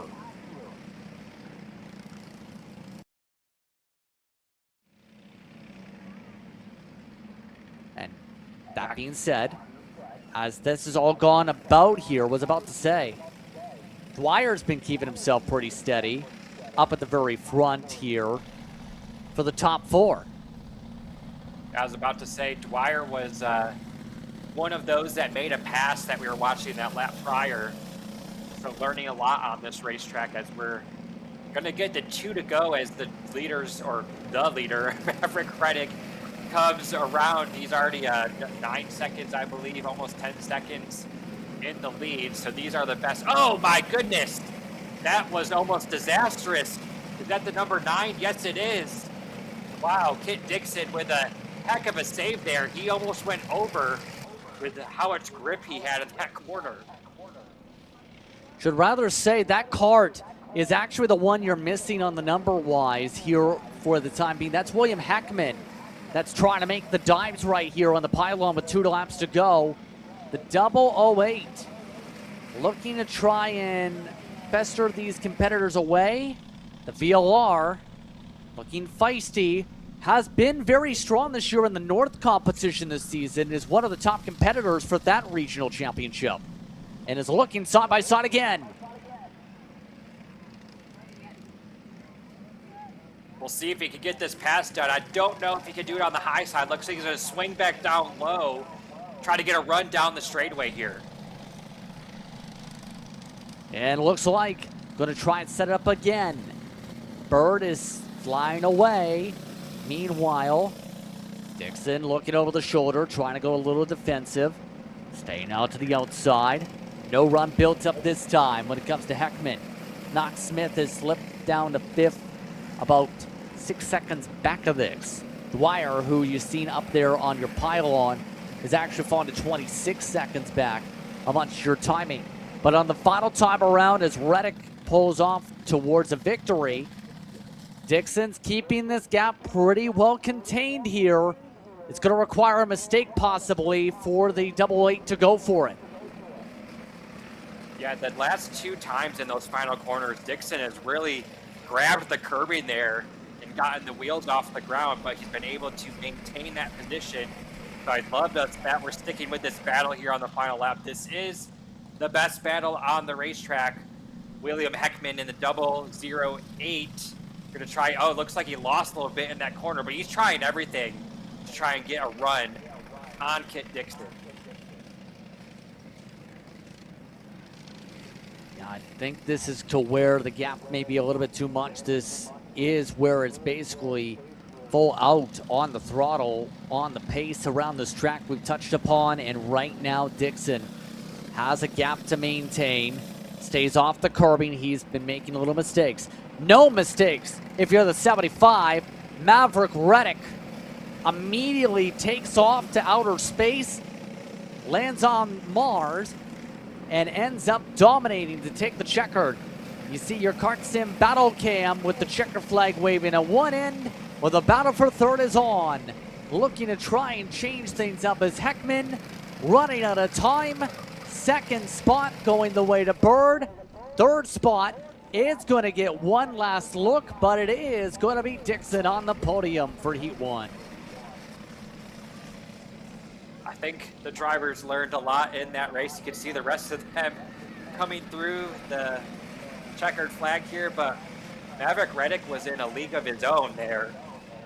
Let's see, the gap was just over 13 seconds between first and second. So he was on a Sunday drive there, a Saturday drive. Indeed, and as you see the rest of the field come across the line here to finish this one up, we end up finishing with basically all the karts on the racetrack. Reddick, Bird, Dixon in the top 3. Now that's actually the 008 that you see in the 4th spot in Heckman in your order.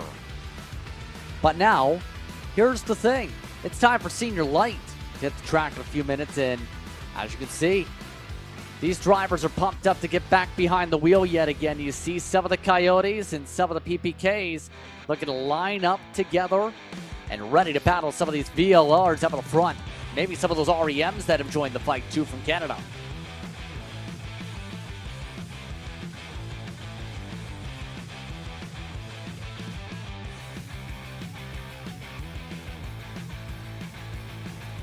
As they all get themselves in position to get racing here. Some of the drivers we're going to be keeping an eye on here. See Major trying to get himself ready to go. Some of the others you throw into the mix here that are going to have some feistiness. You have to think is Brady Shad, who didn't have the best qualifying efforts, but is expected to be fast. Newsy is expected to be fast. Jackson Yun may be fast. Calvin Zane, going to be interesting to see if he comes from the back to the front in this one. There's a lot of those names with the engines now on that are looking to fire up and make sure we continue on with the day in a swift manner. Yeah, you mentioned moving in a swift manner. That was because we had a lightning hold this morning. That's really kind of moved our schedule to a little bit later on in the day. But they're trying to move things as fast as they can here at the Motorsports Country Club in Cincinnati, as they are going out now to make their formation laps here in Senior Light. I think we are in for, if it's anything like the Senior Heavy, we are in for a heck of a race here. I think we're in for a wild festivity-filled race, to say the very least, knowing some of these karts here, especially some of the drivers at the top of the list here. We're about to find out how they're going to go about this. Again, CKT, the sponsor for this one, Sam Totwire, Lucas Theck are on the front row. Munson in third, looking to try and keep momentum for 2025 here. Addison INL, she'll start in fourth. Then you have the machine for Major along with the master, Harvey, Shad, Ganuzzi, and White in your top 10. Looks like some issues there for one kart to fire off. Yoshikawa, should rather say, gets Nesbitt, top 14. Benjamin, Zane, Jarvis Comey, Rhea, Heath, and Massey are in the top 20. 21st, 22nd were Blem and Degenhardt in your order as you see here. Degenhardt was that driver that was at the back of the field, by the way, that had some issues. And as the sun goes behind some clouds here, 10 more laps up on the board for racing action. Looks like everyone's giving signals on we might go around again, and yes, we are. Looks like they weren't ready, because especially since one of the karts is still slow at the back. Yeah, I believe that's the 3, so if they can get that kart going, it's good news because he'll be able to catch up to the 3 there. Doesn't look like it's running quite right, so I don't know if they're going to pull off here or not. I think he's trying to roll it on his own power here, if a little bit of engine power. And yes, and down pit road. That's 22nd guaranteed, it looks like, for the 3, unfortunately. That means 21 will take the green flag. Who are you watching for the most out of this one? Like I mentioned, senior heavy, we saw a heck of a race. So senior light, I mean, this is anyone's race. We saw senior heavy, the top 10 were in a line for most of the race. So just because if you're starting mid-pack here, I don't think that means you're out of it. You just got to make as much as you can on these first couple of laps. But looks like they're formed up, and hopefully they will want to get the green flag here this time around.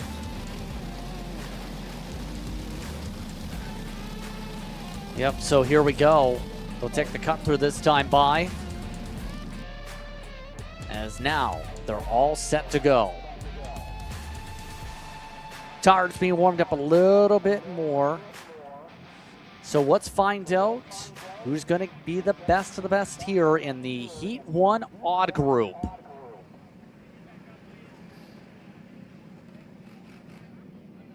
They're taking a very slow roll this time, aren't they? Yes, they are. Coming up to the green.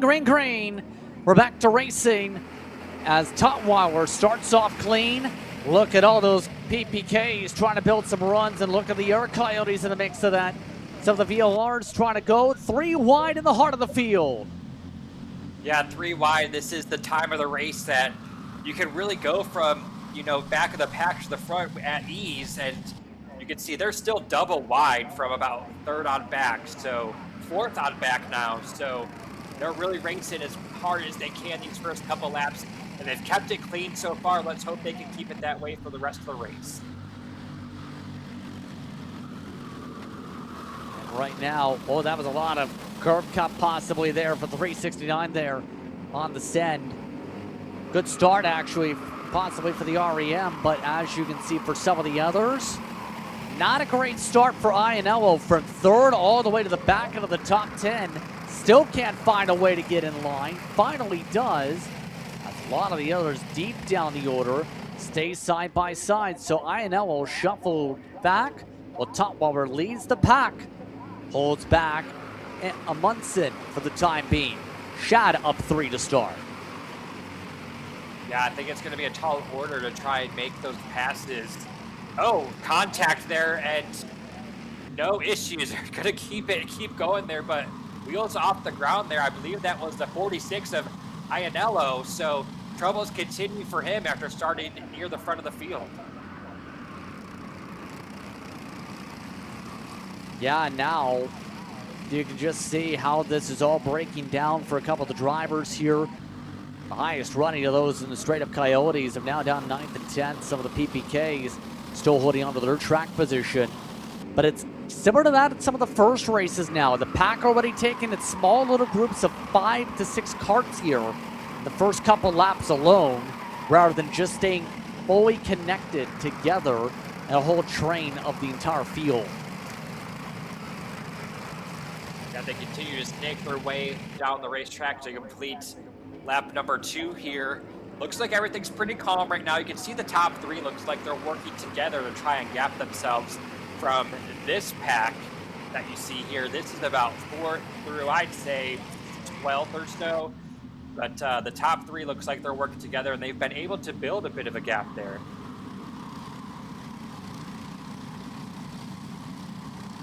Indeed, and right now, I'm really liking what I've seen this weekend, I will say, from Munson over the course of this one in whatever class he's run so far.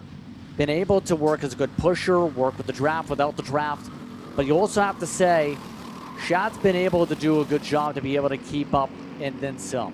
Meanwhile, let's go trackside. You see things are built up for Grace. I just want to know, what are you looking for when you're watching this race, getting ready to go out yourself? Honestly, I'm just watching to see how Dylan's doing. He's doing pretty good right now. He's in second, but it seems to be a pretty calm race, which normally means that our race is going to be kind of wild. So, see how it goes. And what would you say for you? I mean, you've already had so much success and you've had such good luck already today. How would you say that you have found the success here at this track? We've raced here a few times now, so we kind of come with a package that we know is going to work, and then just little fine-tuning things from there. You know, let the kart come, or let the track come to us, and go from there. What advice do you have for Dylan out there right now? Honestly, he's in a pretty good spot. Third, if he can just kind of, he's pretty good at pushing, so if he can push those 2 away, see how it goes. But if he can push those 2 away, he'll probably be in the best spot for the final. Awesome, thank you. He's locked in. Yeah, I'm watching, sorry. I mean, wouldn't you be too, to watch along with your fellow manufacturer mate? I mean, yeah, we're seeing some great racing, and I think he's watching, you know, to see how much he can learn for their race. He mentioned if this one's quiet, that means the next one is not going to be quiet. But they're still in a line, still early on too. Like I keep mentioning, I think things change once those drivers see the 2 laps to go signal. But Tutwiler's still leading, but just by a little bit. He's got the 2 drivers behind him in the 369 and the 136, and Munson back to 3rd now as we continue on.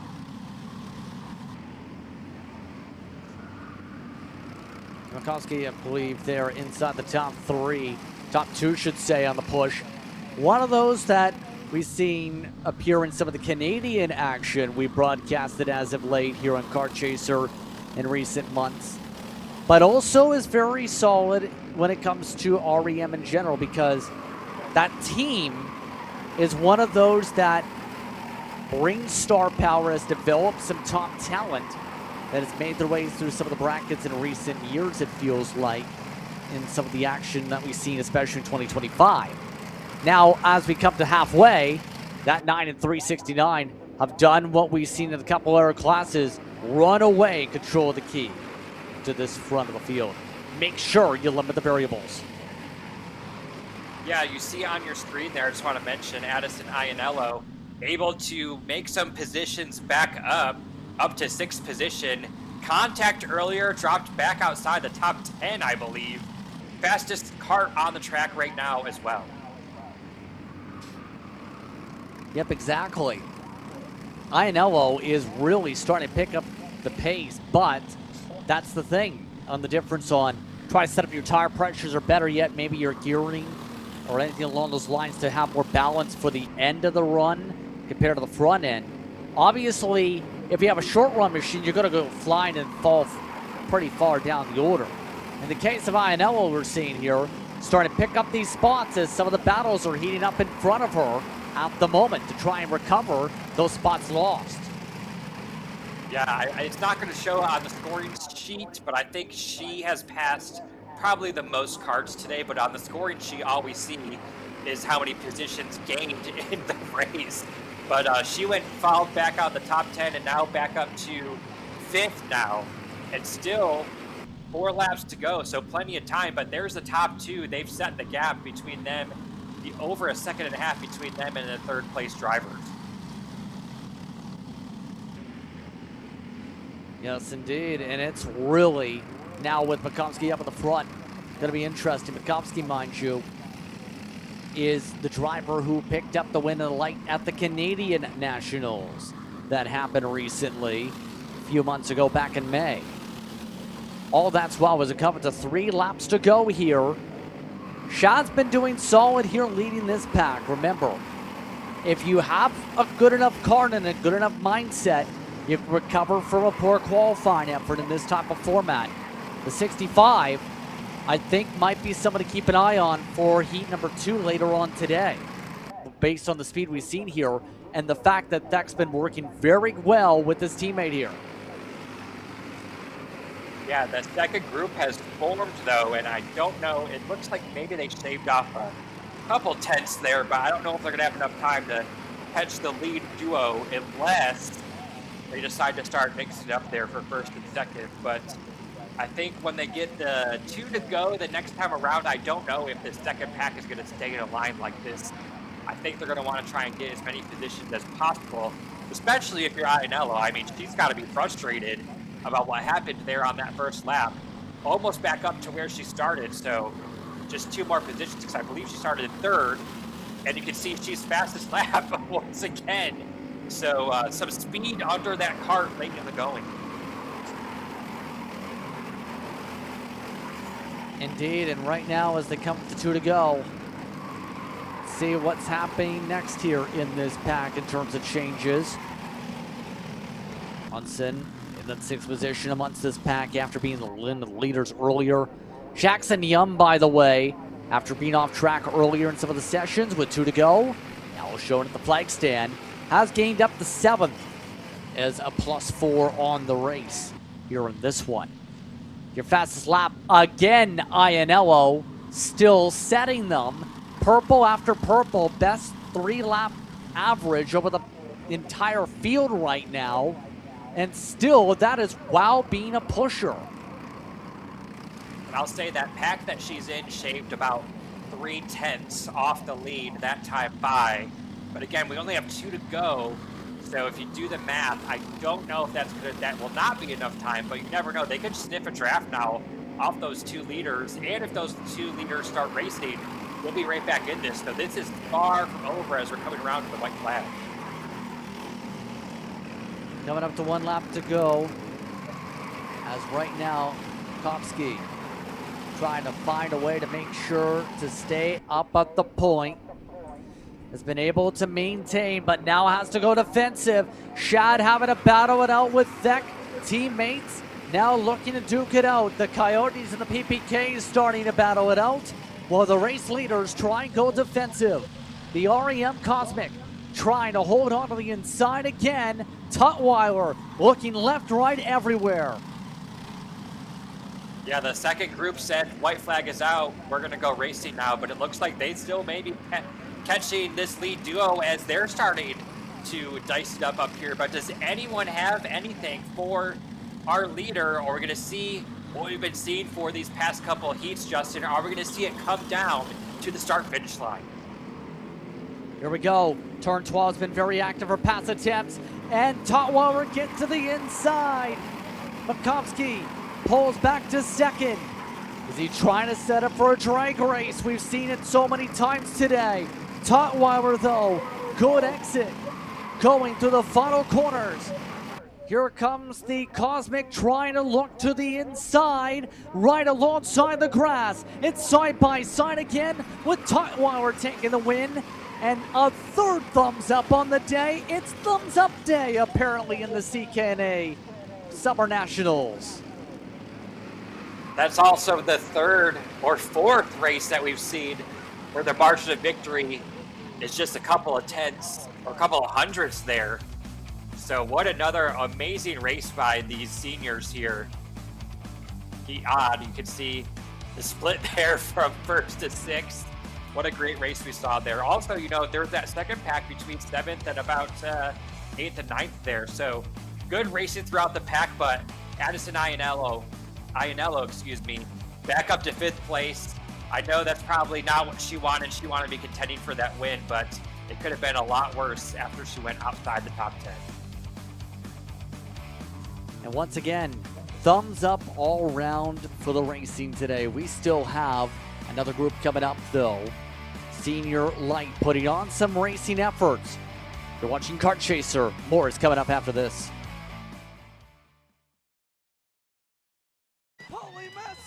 Wins the Wisconsin Grand Prix. James Overbeck on start number 2 gets win number 1 in OKN Stars. On track or off, Brandon Jarsekrak Racing delivers elite performance. Led by 4-time Pro National Champion Brandon Jarsekrak, our team masters driver coaching, data-driven analysis, and mechanical precision at every national event. Contact us today at BrandonJarsekrakRacing.com.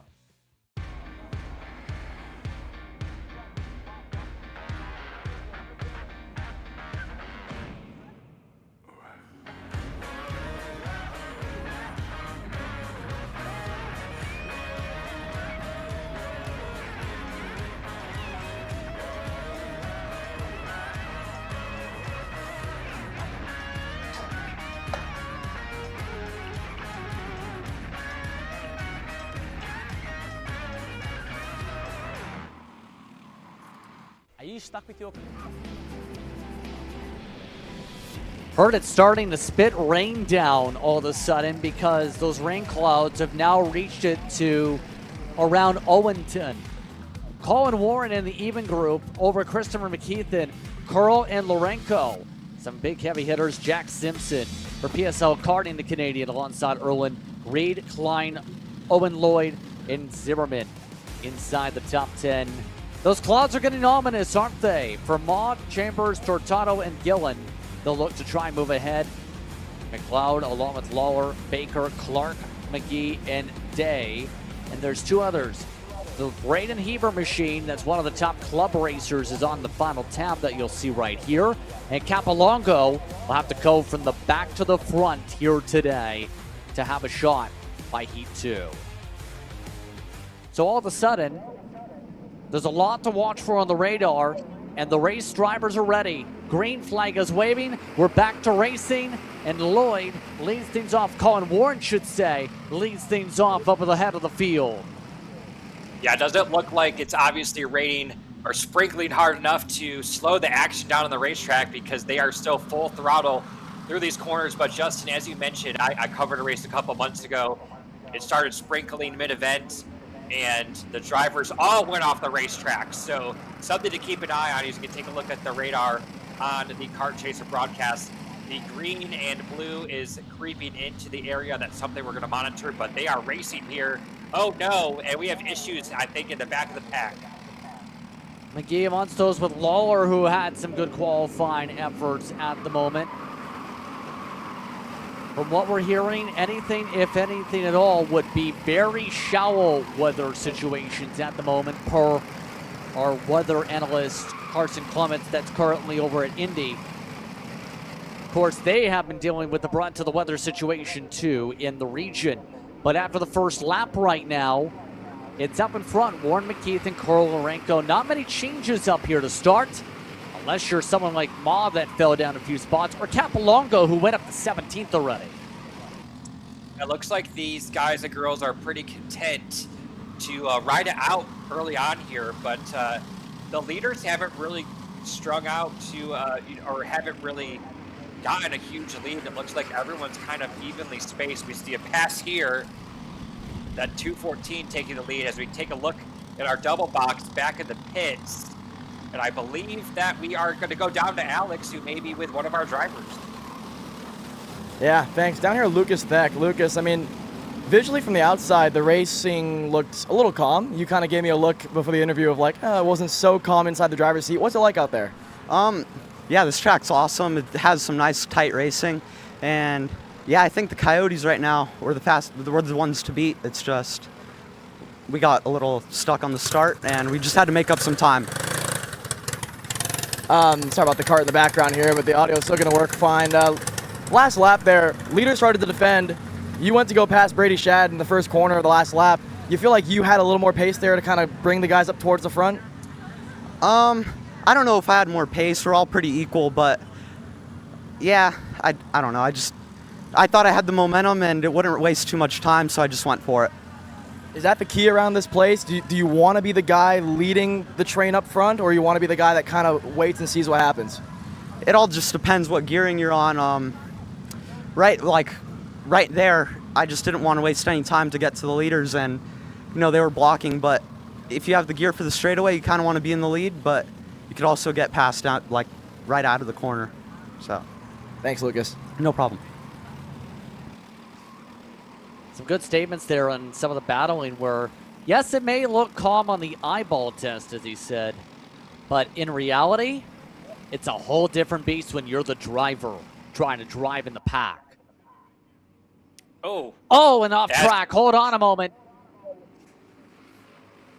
That I was got about a to little say, bit darty. I thought that they were calm, and that kind of played into a little bit of off track there on the straightaway, kind of similar to I think what we saw when the cone went flying a couple of heats ago. Looks like they've all gathered it back up. Maybe, yes, they are going to make it past there and now go back to single file. And while all of this is happening, Warren and McKeithen have extended their lead as they're still dicing up here in the middle portion of the pack. Owen Lloyd still looking to battle it out in the midst of all of that yet again on the curb. Causes some checkups yet again. We're already seeing Curl already have some moments on this lap alone. We'll see if anyone else gets uber aggressive. There's the slide up the inside that opens the freight train up for Lloyd and company again. And again, slide back. That was Lorenko. Amongst those that went from the front of the group to the back of it in one lap. But you made the shout there. Your top two's gone.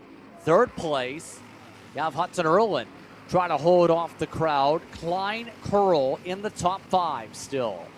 Cale Zimmerman, your fastest lap is in 9th. Yeah, we talked with, I believe, Cale earlier in the event and really wanted to prove that he had a fast kart in this event, make some passes, and obviously fastest speed there, so we'll see if he's able to make some passes. But first and second have checked out, and then there is this mess back here from 3rd through about 11th, and 3rd, 11th, or 12th there. Looks like they're calming down for now, but they were dicing up there for a while. Looks like we might see a pass coming down to this corner, and we are. That high line has not worked in this corner here all day, Justin. It looks like they're going to go to the back of this pack here. Yep, all this is now seeing the shuffle coming up to halfway to the race here. And Brett, in terms of the situation, obviously with the battles, as caution flags wave, looks like there may have been off tracks to the back of the field, and it's going up to sector 1 for the midway point. Remember, Zimmerman's one of those that's picked up wins with the multiple majors we talked about with CKNA competition. Remember, the one time Zimmerman didn't win the majors in the past streak when it comes to CKNA competition for that 5 machine, he was actually on a camera. So in other words, when you put him in a cart, he's usually pretty fast. He's been consistent, but he's looking to try and move up for more than the second pack.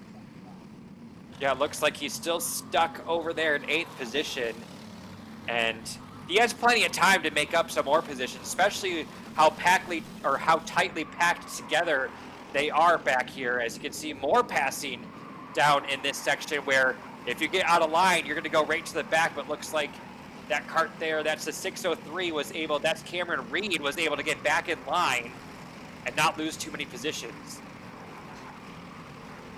Reed, also one of those who's picked up motorsport scholarships, has been big on the team side there. There's a change up in front. McKeithen's taking the lead. Christopher McKeithen is now the driver at the front of the field. The Florida-born driver now up in front. Warren still has 3.7 seconds to hold on to the top 2. But McKeithen, who runs both in KAs and in 206s, looking sporty. And remember, that's not as easy of a switch as it may sound here, Brett, because you're talking about a lot more different feeling with the way the motor packages work on how you drive the track. Yeah, I was about to say, that looked like a very synchronized pass there. They didn't lose too much time, if any, to this pack that you see on your screen right here, 4th, 5th, 6th, and 7th. As another check of our radar, I chuckle because the green blob is getting closer and closer, but we're still dry here. And these drivers still obviously on those dry tires as they're still dicing it up here as we still have 3 laps to go this time by. Right now, that blob is around Warsaw now. That's a bit outside of where Cincinnati is. I believe it's on the Kentucky side of the border, if the map serves right. But you still have Klein. Alonso's moving ahead. Lloyd also moves ahead on the slice and dice with 3 to go. And all you can say, Senior Light's had some really good fights. They're still keeping it up with some more side-by-side up through 4, 5, and onward. Yeah, and we'll have to keep an eye on McKeithen and Ward on the final lap because I'm sure they're going to start battling for the lead. But these guys back here, that's the 222 and the 5. That's Cale Zimmerman trying to get, as you talked about, Justin, as many positions as he can before this checkered flag waves. Yes, absolutely. So now, a couple of the notes to keep in mind here as you see the battle cam. There's the front on the front straightaway on the top box. They're driving through the final sector of the bottom box. There's the leaders right there on the difference. 4 seconds. You count 1 Mississippi, 2 Mississippi, 3 Mississippi, 4 Mississippi. They just got to the line just as they were exiting turn 1 up there. Carl shuffled back. Obviously, Warren and McKeithen played the game to make sure it's just the 2 of them for the top spot here, but somebody's going to have to win the race. McKeithen's been testing it out really well up front. Warren, we know, is going to try the setup, all while 3rd. You have Hudson Erlins that's been looking good in the steel. There's the pass we're waiting for. Warren gets switched up by McKeithen, though. Side by side we go again. The fight is on for the spot, but it's McKeithen back to 2nd. And based on what we've seen with the senior heavies and the senior light previously, and with all the other divisions, we won't know who's going to be the winner of this race probably until they reach that start-finish line, because we've seen some close finishes, as you like to say, Justin, the thumbs up that we've seen today. So we'll see if that's another one of the cases of a thumbs up here as they're getting down to the front straightaway side by side as they get the white flag. Who's going to come home with the win here? Almost looks like a head tilt midway down the straightaway. McKeithen, contact to the wheel, contact again. They start near scrubbing. Side by side we go. McKeithen and Warren now reshuffle. Warren will look to reset. Tries to go high side. Diamond line attempt. Goes back to the rear. Working to the middle sector now. McKeithen again with the right shoulder check. Warren trying to set up something. Watch for that run up to 12 again, or it's going to be before that. Warren on the curb. Warren side by side. Up through 9. They rumble their way through. McKeithen loses the spot again. Now it's Warren's race to lose. He'll try and run away.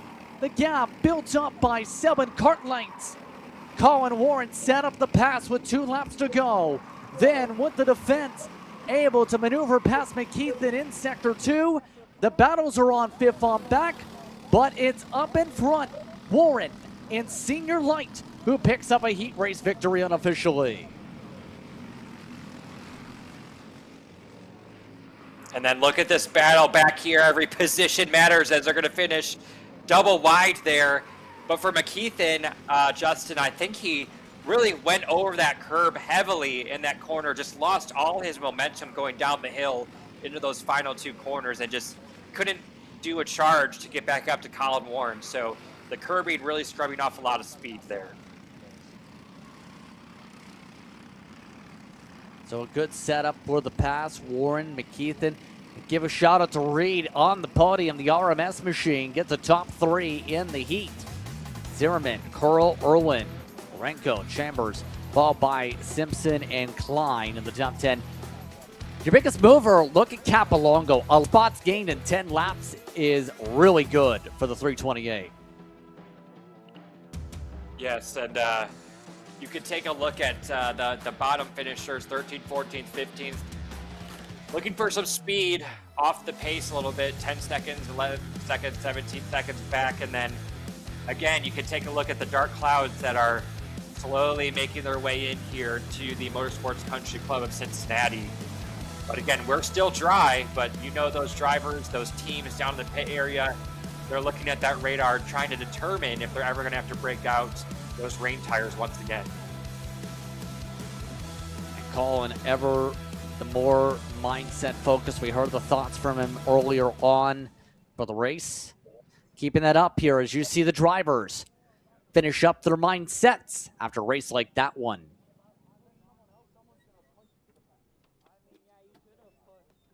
Scale line. We're getting ready to interview a couple people, but obviously got to weigh the go-karts first, got to make sure that you make the weight. But we'll speak with a couple, McKeithen being one of them. Obviously, we saw McKeithen and Colin Warren kind of going at it there the last couple of laps. Gloves were off. Awesome fighting. We know those two have a little bit of history going back to the Grand Nationals, getting into it a little bit. So I know there was a little bit of cat and mouse being played there. I'd love to hear it from at least one of them after that one to see kind of where their head's at, see, you know, the gamesmanship that's being played throughout the race. So we'll give McKeithen here a chance to get his go-kart up on the scales and onto his kart stand here. So actually we have Colin right here. Let's get Colin real quick. I know we spoke to you before the race. A little tight there in the last couple of laps. Walk me through it. Well, I looked back and me and McKeithen, we had such a huge gap that I was just like, all right, let's have some fun here. Let's play around a little bit. So we battled a little bit. Going into turn one, he tried to hold the outside. I touched him a little bit and I felt bad, so I let him back by. I was like, he didn't go off track or anything. He just moved wide a little bit, so let him back by. And then I was like, all right, we'll race from here. Got a good over-under in turn 5's that. And then, he tried to go up the inside. I sounded like into the bottom of the hill, and it sounded like he bottomed out over the curb on the inside. So at that point, I had a huge gap, and I was like, all right, duck to the end and hope he doesn't draft. So, yep. Is part of these heat races, especially on a track like this, I mean, you guys have experience here, but is part of the heat races kind of figuring out where guys like to go on you, where you can go on other guys, where you're stronger than them? I mean, what's kind of going through your head in a battle like that? I mean, yeah, obviously all of us we're feeling each other out a little bit, trying to see who's fast where, who's more confident in going for passes, how people pass, if they're aggressive and lose a bunch of time when passing, or if they're, better at passing, I'll say, just in general. But yeah, I guess we're just kind of testing each other out a bit, testing the waters, so. Thanks, Colin. Yeah, thank you. We'll kind of look around here. I think Christopher might have ran off there, but obviously we hear from Colin's side of it all. So, yeah, I see McKeithen somewhere here, but the carts are fired on the grid. I'll kind of get back to you guys and get an interview with McKeithen because I want to hear his side of it. Obviously, a great, clean battle, as Colin said. Yes, indeed. Thank you very much, Alex. I know you're busy down trackside. There is one major note. Just look back at one of the notes that was picked up from the Legends Heat race. Remember the contact for that race lead earlier, Brett? Well, there was a points penalty, but served on track possibly for the 470 in terms of that last lap battle. Did not change the original order yet, but it could be interesting for the Heat points with the 470 potentially having a penalty for the original bump before that drag race to the line.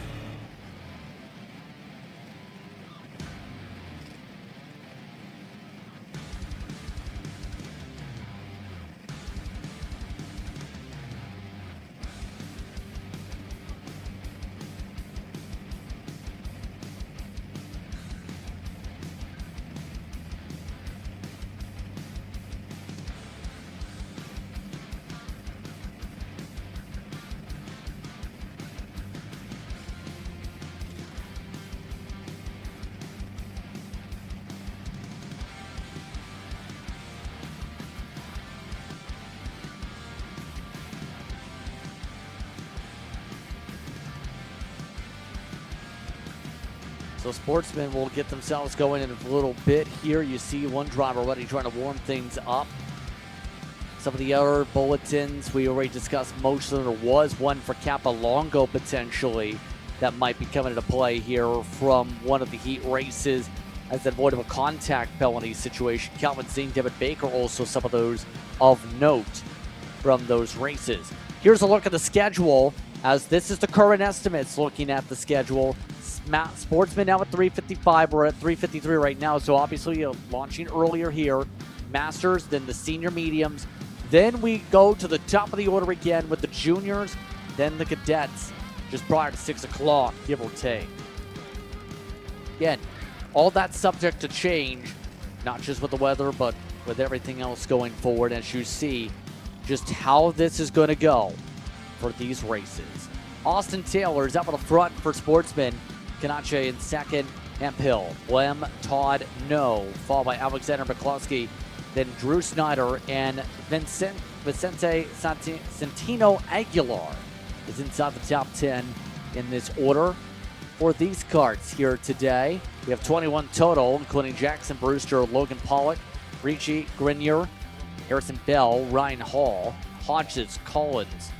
You have Scholabach along with Powers towards the tail. The last driver in the field is Mohammed, who is the 125 in the Kart Republic. So the field just about geared up and ready to fire for Sportsman. Green flag is out, and as you can see, they're off and away to do battle. Every row deep here as they go into that first quarter, but clean and green as we're coming out into this infield section of the course. Now they're starting to get a little bit better organized here in the Sportsman class early on. Doesn't look like anyone's lost too many positions, as now they're getting a little bit more organized as they head down one of the straightaways. You have immediately getting themselves on the fight. You can see some of the side-by-sides and some contact. The 113 of Pollock and once those will do contact. Don't look now. The ominous rain is slowly creeping in. It's about 45 minutes possibly out at the earliest in some of the projections. But for now, it's sunny. And that's what everyone's on the mindset. We're walking on sunshine after all here in Cincy. At least that's what the hope is in the imagination land. Oh no. Major trouble there. And it looks like they're both amazingly somehow still going to get going there. I thought we were going to see one of them come to a stop. But that's been the trouble spot all day, though, Justin. Trying to go 2 and 3 wide through those tight S-shaped corners, coming back on the front stretch. Doesn't look like it's going to pay off for anyone here today. Yeah, but really for the most part, not too much squabbling up at the front of the field yet. Austin Taylor, from what we've seen all season, has looked pretty solid in that MPG wherever he takes it. We talked about the experience of going out here for the club races back at the start of the month to get at least some seat time with this exact layout for the facility. He then took part in a national event a week later and proceeded to finish 14th in it, though. So, really speaking, it's about trying to find a way to get some wins on the national board. The last time he did that just so happened to be the Spring Nationals. You know, it's a springboard if you get yourself a springboard to the summertime, like today for Taylor. Yeah, he looks strong up there in the lead, but of course he's got 2 drivers, one of them Anderson Hemphill in third. They're all nose to tail, really no room between them. I think they're definitely trying to put a gap in between these top 3 and the rest of the pack. Once they get that gap established, well, there goes what I was saying. I was trying to say they're going to establish a gap as we have a new leader now. Yeah, it looks like the swap made complete. That is Camille Canache. She's now up at the front of the field of the 126 machine. Camille, one of the parallels we've seen in various series based out of Georgia in this series, is one of those, usually runs the club scene, another one of those that came down here and got some wins in Speed'em Fest. Also, doing really well if you look at, say, Trackhouse for some of the more local club races going over to North Carolina.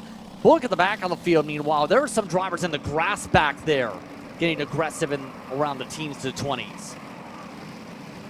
Yeah, they are well off this lead, but they're racing like they are racing for the win. I think they finally got it sorted out. And speaking of the win, we're back up front with our top 3, and no one's really getting away. The top 3 have a slight gap, but 4th, 5th, and 6th aren't too far behind.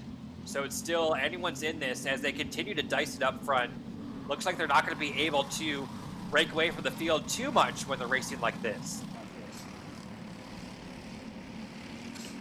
Indeed. And Hemphill in all of this, just trying to find a way to sort things together. The 10 to 13-year-olds in all of this, looking to battle Hemphill. Also, US Run Club races. Winner in the winter Nats, though, most importantly, in that blue machine. So again, you carry experience from the previous CKNA starts and move it forward from here. Add more trophies to the trophy case. Look at Taylor getting RG. That's Todd, who's been looking very good in all his national starts this year. He's been making a name for himself. Usually he's run around the South, and now today, that RMS machine doing a good job fighting it out in the top 4. Yeah, and all that battling you saw in those final corners has brought this lead pack into a 6-cart lead pack, but don't look now, those 6th and 5th place, Alexander trying to dice it up there, so they've lost a little bit of time there, but look at this large pack of cars we have at the front of the field. Just got a clarification when it comes to the Yanko penalty. We'll look more into the details on that because Yanko, in terms of the legend side, let by Cook on the save. They considered it served on track per the penalty bulletin it shows on the hard copy. So the points do not change, the positions do not change after that discussion earlier on. As you can see, Hemphill losing the bottom, Ganache losing the bottom. Taylor saying thanks for the bottom of the racetrack. Everybody gives up the bottom lane. Man, look at the momentum though that the 184, I believe, or the 124 lost in that final set of corners there. Yeah, and all this is what double sticks in the air. Pretty tight there for Jason Burgess in terms of the spacing here today. All of this as well. We mentioned the name of Todd. Picked up some wins over at Moore Park Raceway in the local scene. Some CKNA South Division win victories, contender in Texas. I think Todd can definitely be somebody that might be in a dark horse to potentially break up these winners here if he keeps the track position. Because, yeah, well, Aguilar's got the fast laps down the order in the 160. The track position's all the same. Ricci, by the way, look at that 104. It's up 7 spots to 6th place now for the 104. Oh, and somebody's off the track at the back in one of the red machines. You can see the momentum lost when you go off track or just go offline here as they're continuing to battle for the lead. And I apologize, the 124 was not the driver that lost those positions. Austin Taylor remains in the lead here for the time being. But you can see they're going down the front stretch. They're completing another lap here.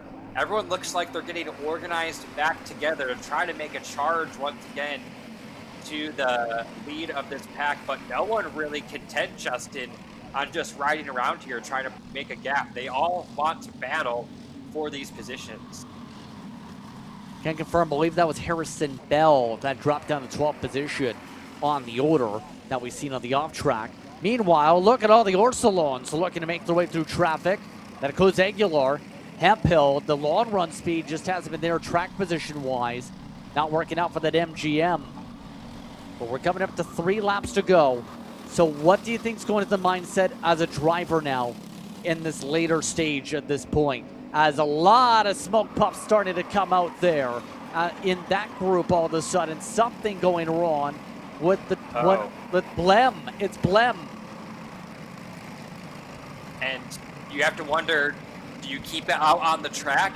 I mean, it's not going to get any better. Or do you keep running?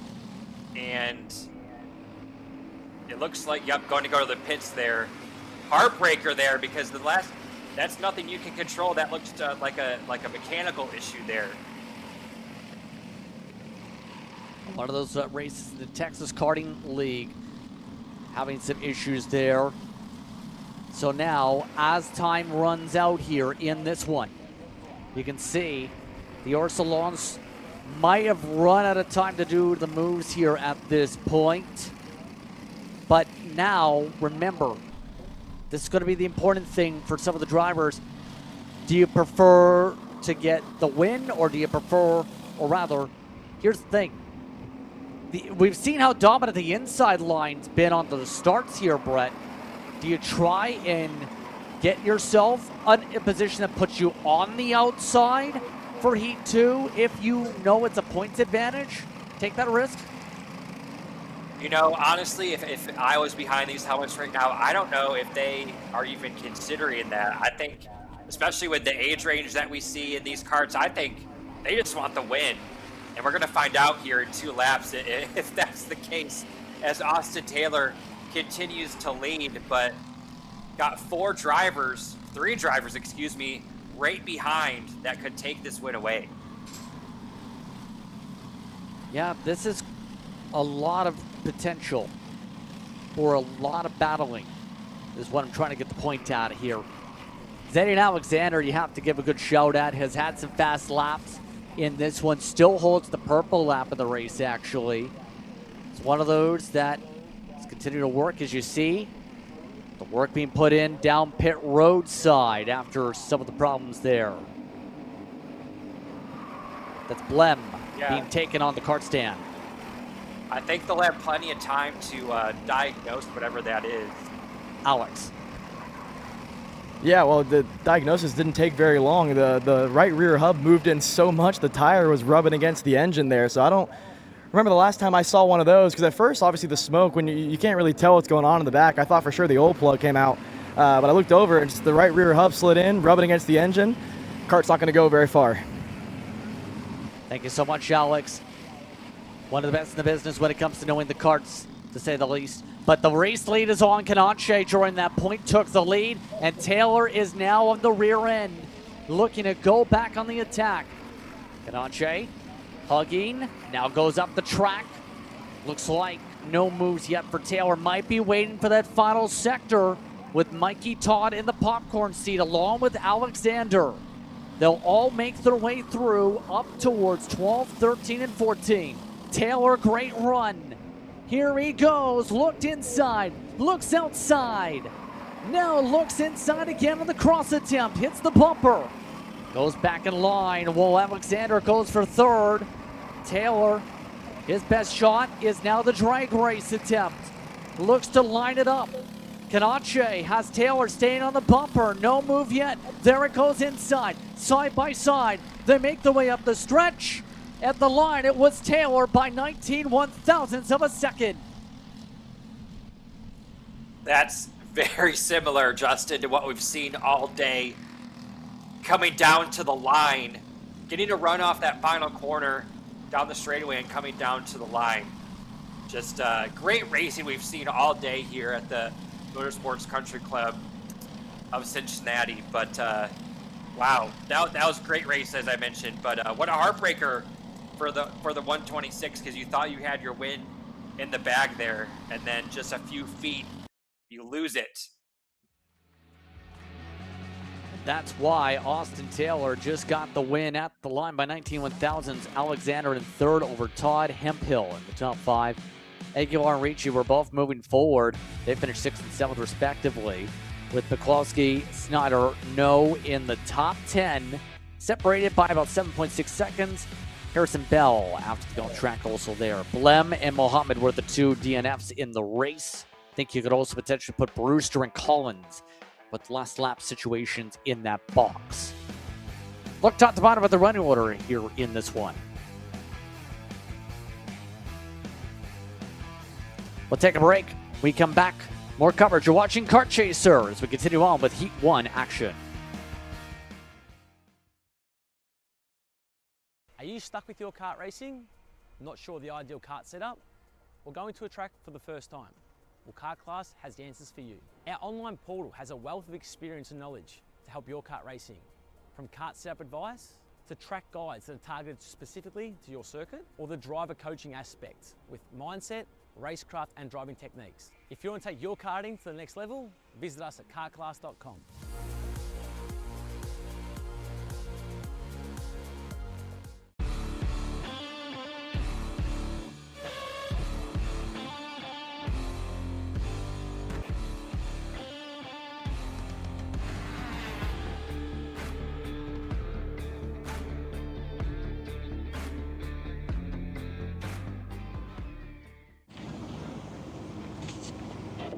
What are you doing? It's got my new Greyhound seat. You don't even have a cart.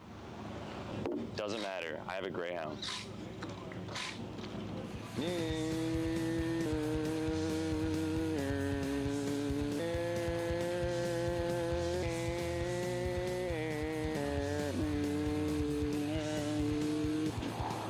the f is Kyle Cuthbertson?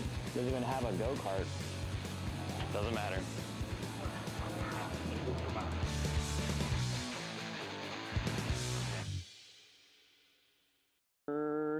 Cuthbertson through on Turney. Turney in the dirt. Are you ready to get behind the wheel? From Formula One to NASCAR and IndyCar, all the pros start here.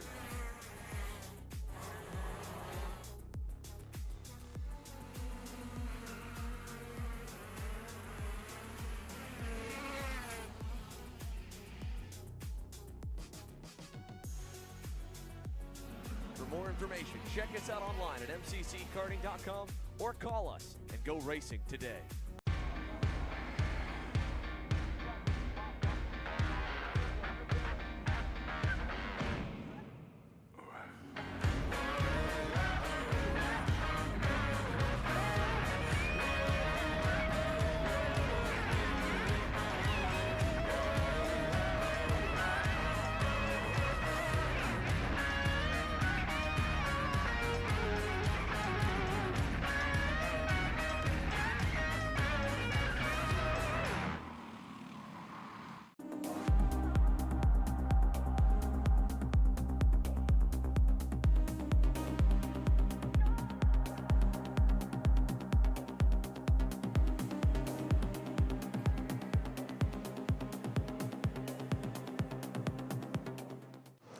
I'm really starting to like this go-karting thing. Yeah, me too.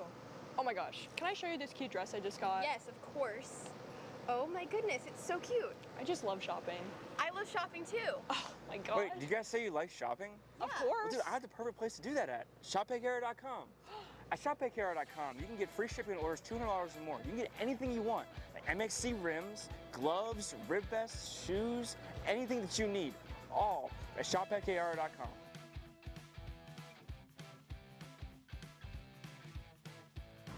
Who is he talking to? No idea. But we're gonna have to check it out. Sounds like a great deal. Sure does. Looking at some of the more karts on the racetrack as we continue on with today's coverage of the CKNA Summer Nationals. AJ Roderick leads this group of Masters, followed by Jamie Bradford, David Galonia with Michael Dittmer, Belcombe, Curtin, Gunn, and Bover. You also have in the mix Tim Schutt and Eliyenko wants those in the top 10. Todd Barron, Paul Quinn will be in the top 12. Then you have Broski going with Perkins, Rowe, O'Shea, Root, Grenier, and Cohen amongst those inside the 19. Set to start in this field. Should be a good battle once again here, Brett. Yeah, we've seen some great racing throughout the day, and these Masters, some of them running double duty, already been on the racetrack, so they know what to expect as they are forming up and should be getting the green this time, and we should be in for a heck of a race. Here we go, 10 more laps up on the board as we continue our Heat 1 rotation. Off and away we go. The field makes its way double wide to the opening corners with a clean start. Already some good battling for second right off the jump. Oh my gosh, everyone out in the grass. And drivers around in that wet grass, and it looks like they're going to be able to get back going, I think. But wow, I don't know what happened there. Just one car after another just went offline. Interesting to see that. Yeah, just like that, trouble forming up yet again.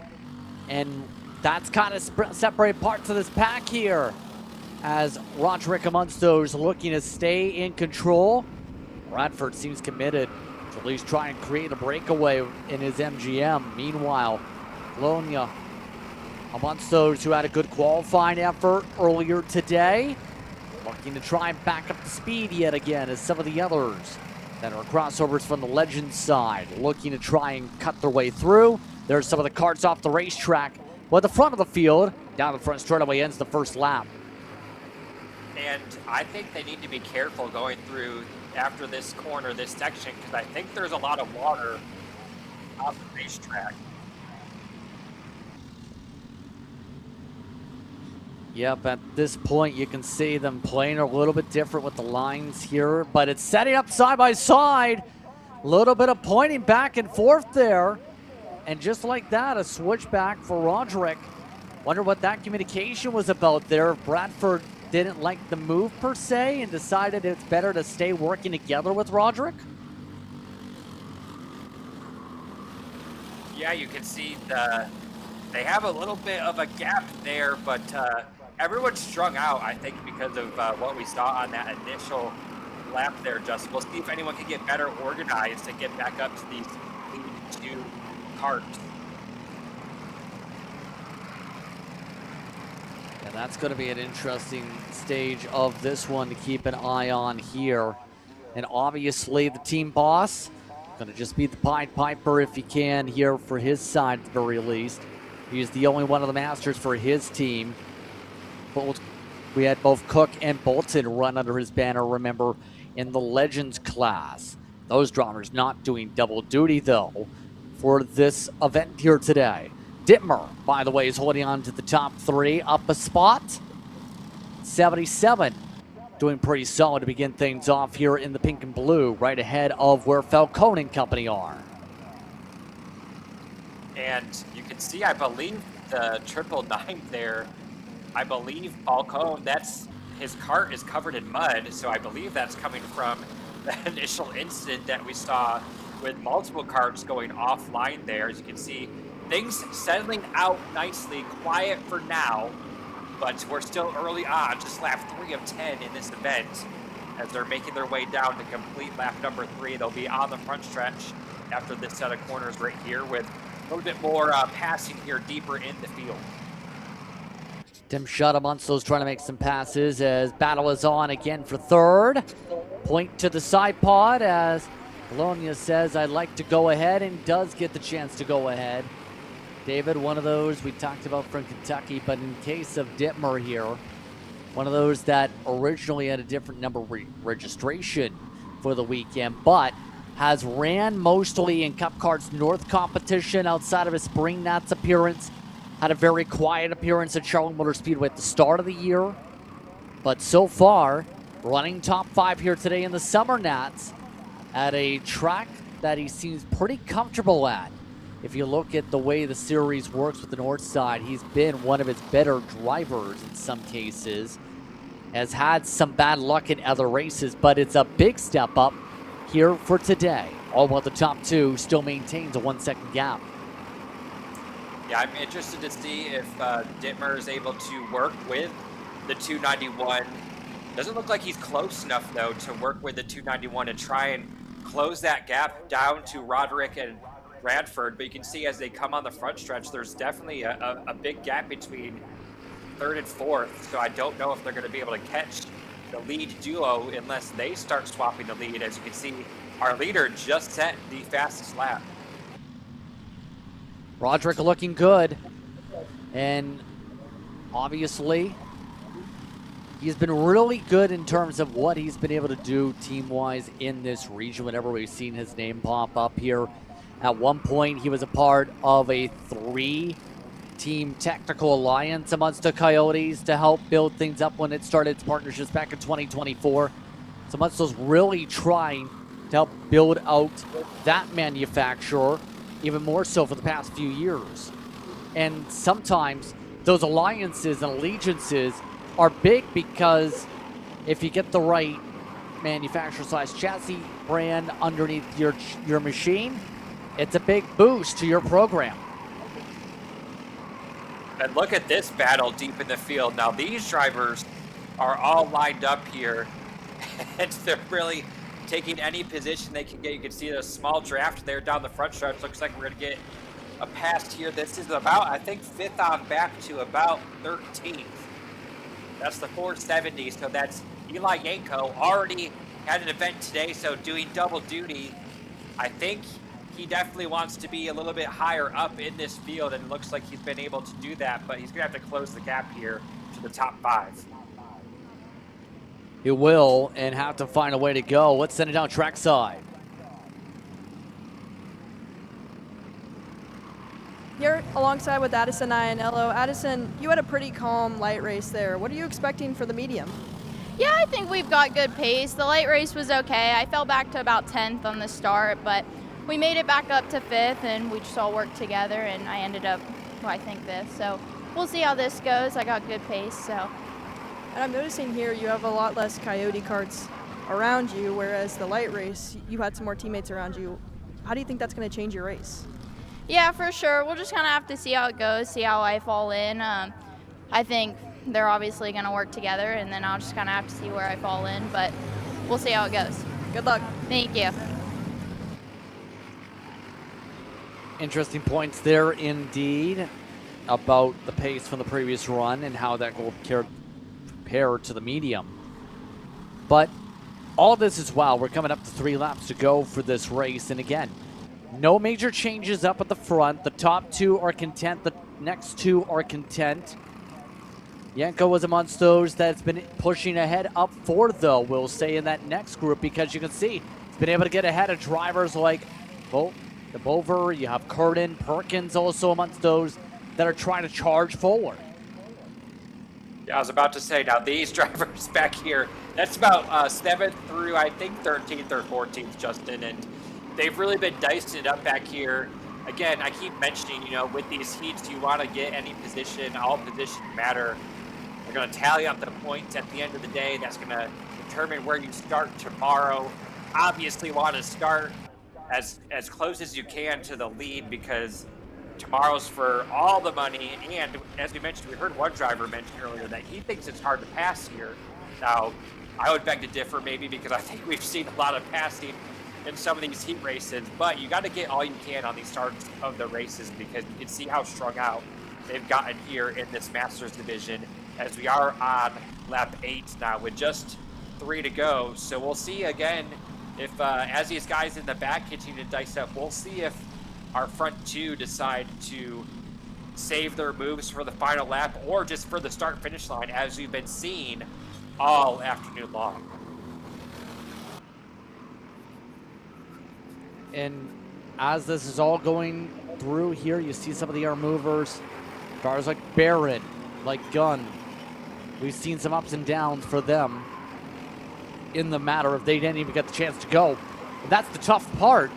If you're amongst those, say, like Barron doing double duty, and you have an issue with the kart for your other main class in terms of legends, that'll end up being a major impact, obviously, for how you run the Masters, because you have to make sure the kart's good to go for your next race, which is coming up in about an hour or 2 after this one. Yeah, just so much work. I mean, I give these guys credit that do double duty, guys and girls, as we heard there, that do double duty. Not only that, but then you have rain, maybe on the way, changing setups, changing tires, different track conditions between divisions. It's just a lot of racing, but obviously they want as much track time as possible. I mean, all the people here obviously love racing, so get as much time as you can on the track. I don't think hurts at all.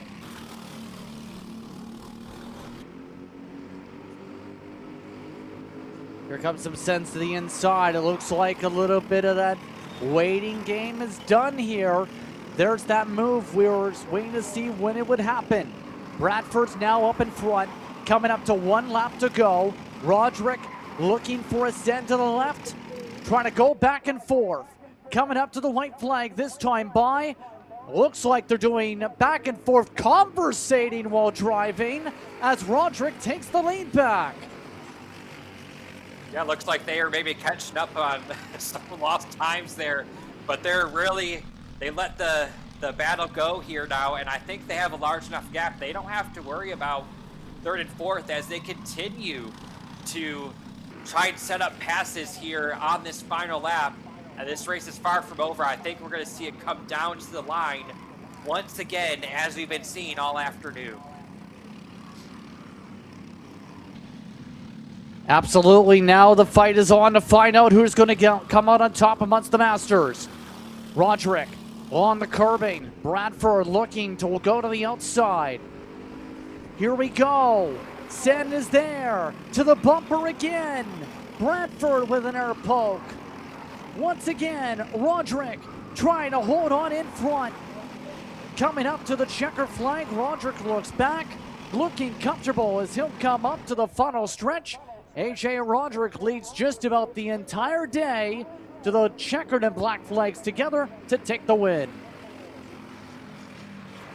Yeah, Jamie Bradford kept him honest there, though, on that final lap. We were talking about them side by side down that front stretch when they were getting that white flag. So another great race there, but AJ Roderick really, really strong there. Obviously going to be contender, I think, for the race tomorrow, as we have another heat race down here for the Masters. Here's that finishing order. As I mentioned, though, pretty spread out across the field from first down to 15th.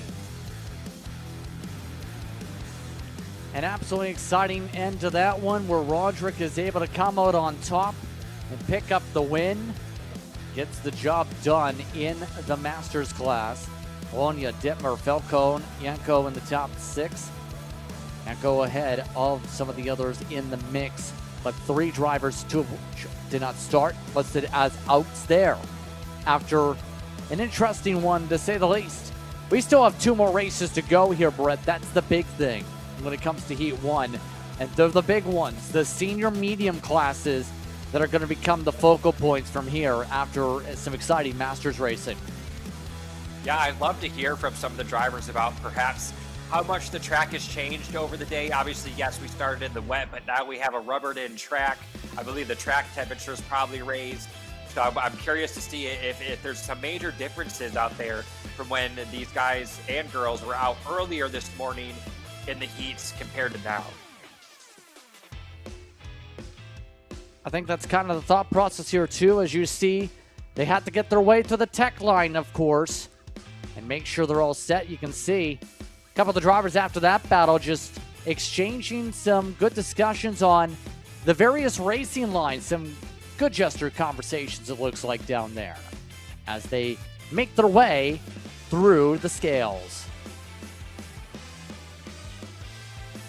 Yeah, you can see at the 999, all that mud that came up out that cart after that incident we saw on the first lap. As you get a look on pit lane, there is our track temp I was talking about. So I think it was 85 earlier today, up to 92. Interesting though, it's still only a 69 degree temperature out there. So not too awfully hot out there, but that track temp continues to rise. And as you mentioned earlier, Justin, that 12-mile-per-hour wind is still a constant here in Cincinnati. Yes, indeed. And remember, this is a part of quad header day and weekend when it comes to a racing action. FLKC action's been in full swing so far over at Bushnell. You've had RMC Trophy final action, Newcastle, and of course, you had the Burley Products Super Cup going on for their Super Series over at SEMA. All our crews have been busy, lights out from start to finish over the course this weekend. Give credit to everyone a part of the Kart Chaser crew for keeping up with the action. But here's the big thing. I'll just say, Justin, real quick, I was checking the radar. We're good here, but you keep mentioning over Newcastle. My goodness, they're getting pummeled over there with rain. So we don't envy them at all, because we're seeing some great racing here on this dry racetrack. Oh, what's that you say? You're wondering of where the rain clouds have gone? They're currently somewhere of a rising sun. Cale Zimmerman and Eli Warren in the front of Heat 1 odd. Addison Ionello, we heard from earlier. Colin Warren in the top 4. Kilgo, Munson, along with Sobek, along with Ekhoff, Steele, Shad, the top 10. Jackson Yun, along with Trupko, along with Bryce Frank. You have Surgeoner, Mitchell, Irwin, Baker, Reed, Heber, Ward up in the field here in this one. Inside your top 20 in what is a pretty large class here today. 24 on this grid. Sam Rutsky, along with Degenhart, Nunez, and Sutton are in the order here today. So 24 are ready to take the green flag as they all try and make sure there's no issues for this race. This should be an intense battle up at the front with some of the names up here. We talked about Zimmerman's bang success. He looks to try and say, here's a photo of me getting a checkered flag, but they're going to have to wait for a yellow flag first before they even get a green flag. Yeah, to me it looked like they brought him down really slow. So they're going to go back around and try this again. But this is a large field for our heats. Again, this is split into two, so this is the first of our 2 senior medium heats. And a lot of karts out there, which means if you have trouble on one of these first couple laps, you could go from the beginning or the front of the field all the way back into the 20s. So definitely want to keep things clean here on the first couple laps. Absolutely. And you can see the winds are starting to really pick up here as well, by the way. Going to make things a little bit more turbulent and also affect some of the drafting impact areas. You'd have to think, whether it's a headwind or a tailwind over the course of the lap. Right now, a lot of that wind circulating more so like basically behind the drivers for that straight stretch down the hillside. So here we go. Field coming up to the tram lines for a second attempt to start off this 10-lapper. Who gets the edge here? Warren, for whatever reason, going way out to the outside for a moment there, but Cale Zimmerman and Eli Warren give the head nods. It looks like they're prepared. Taking the roll to the tram lines. Here we go for the green flag. Underway, and Warren got a good start on the outside, actually. Might have gotten a better start than Zimmerman. He did for the lead. What a great hole shot there by Warren to get the lead there, and I don't think he's going to want to look back at all because look at this mess. I think 3 wide briefly in the middle portion of the package. We got 1 car off. Able to keep it going, though, after near trouble at the back. Warren, though, maintains up at the front.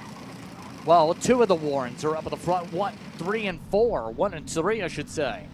That being said here, Kilgo, Munson, so many of the others looking to try and get up and go. Did you see how things shook out with a couple of the drivers who made the starts originally up at the beginning of this one? But that's going to change a lot when we get to that line. Look at some sends that go on in the battle for 4th. That is Iannello trying to hold on to those spots and does at least hold on to P4 after starting 3rd.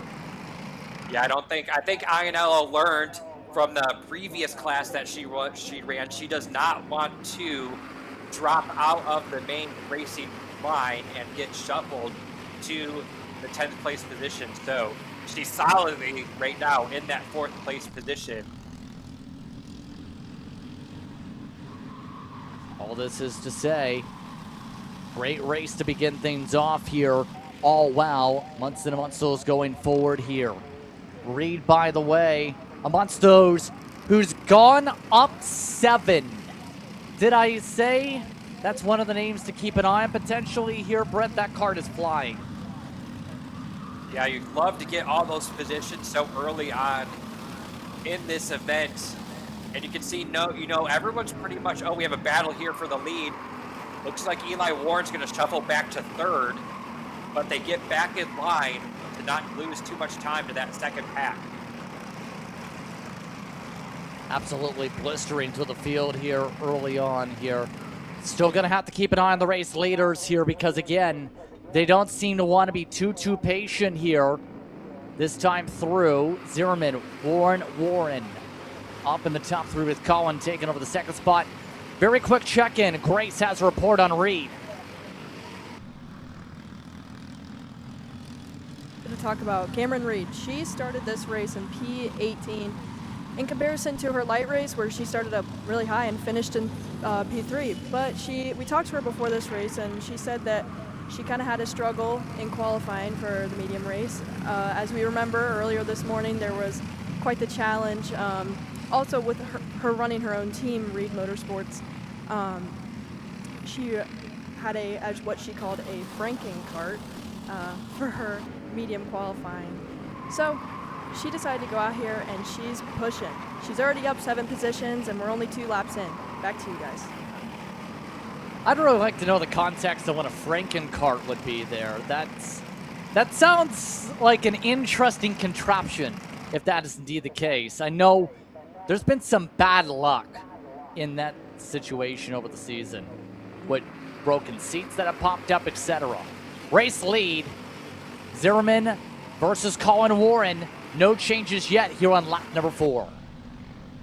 Not just Colin Warren, but also Eli Warren laying in the wakes there in that pink cart. A little bit of a gap there, but was up in the lead just a few laps to go. Cale Zimmerman in the 505 does have the fastest lap as of right now. There you see it flash across the top of your screen for those of you watching at home on Kart Chaser. Things quieting down for the moment, but I think we're far from over on this one. As we've seen all day, they get the 2 laps to go, and then we'll see the passes start to be made. I think Colin Warren and Cale Zimmerman may be trying to build a little bit of a gap here. Indeed. So that being said here, as keeping an eye on some of the other names that have bounced around with Reed moving forward, a few of those, Sam Obrutsky's gone up, Jack Sutton's going up, amongst those on the pylon.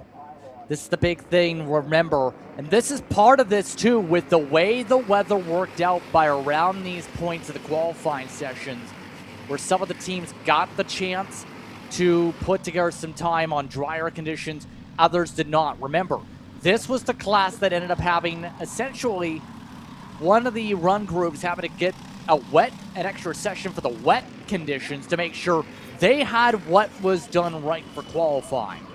Then we've seen the dry conditions be used and the dry tires, so a lot of these teams had to make sure they switched everything back and made sure there was no mistakes doing that, Brett. Yeah, just so much work going on here at the track this weekend. I mean, they're going with these crews and drivers are busy on a normal day. As you can see, Colin Warren, the fastest lap that time around. These drivers and teams have enough work to do on a normal weekend without rain, but then when you throw rain in the mix, and then a wet track, a dry track, potentially going back to wet, just a lot of work this weekend. But kudos to all the teams and drivers out there that they look like they've definitely gotten the setups on these carts, because we've gotten some fast laps being run here as we continue to see. It looks like Eli Warren dropping into the clutches of Addison Iannello here in the 4th position.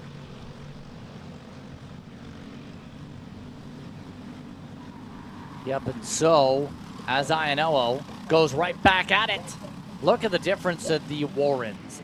And that doesn't make it too much easier. Let's just say you have one Warren that's going faster, one Warren that's starting to drop off compared to the other Warren.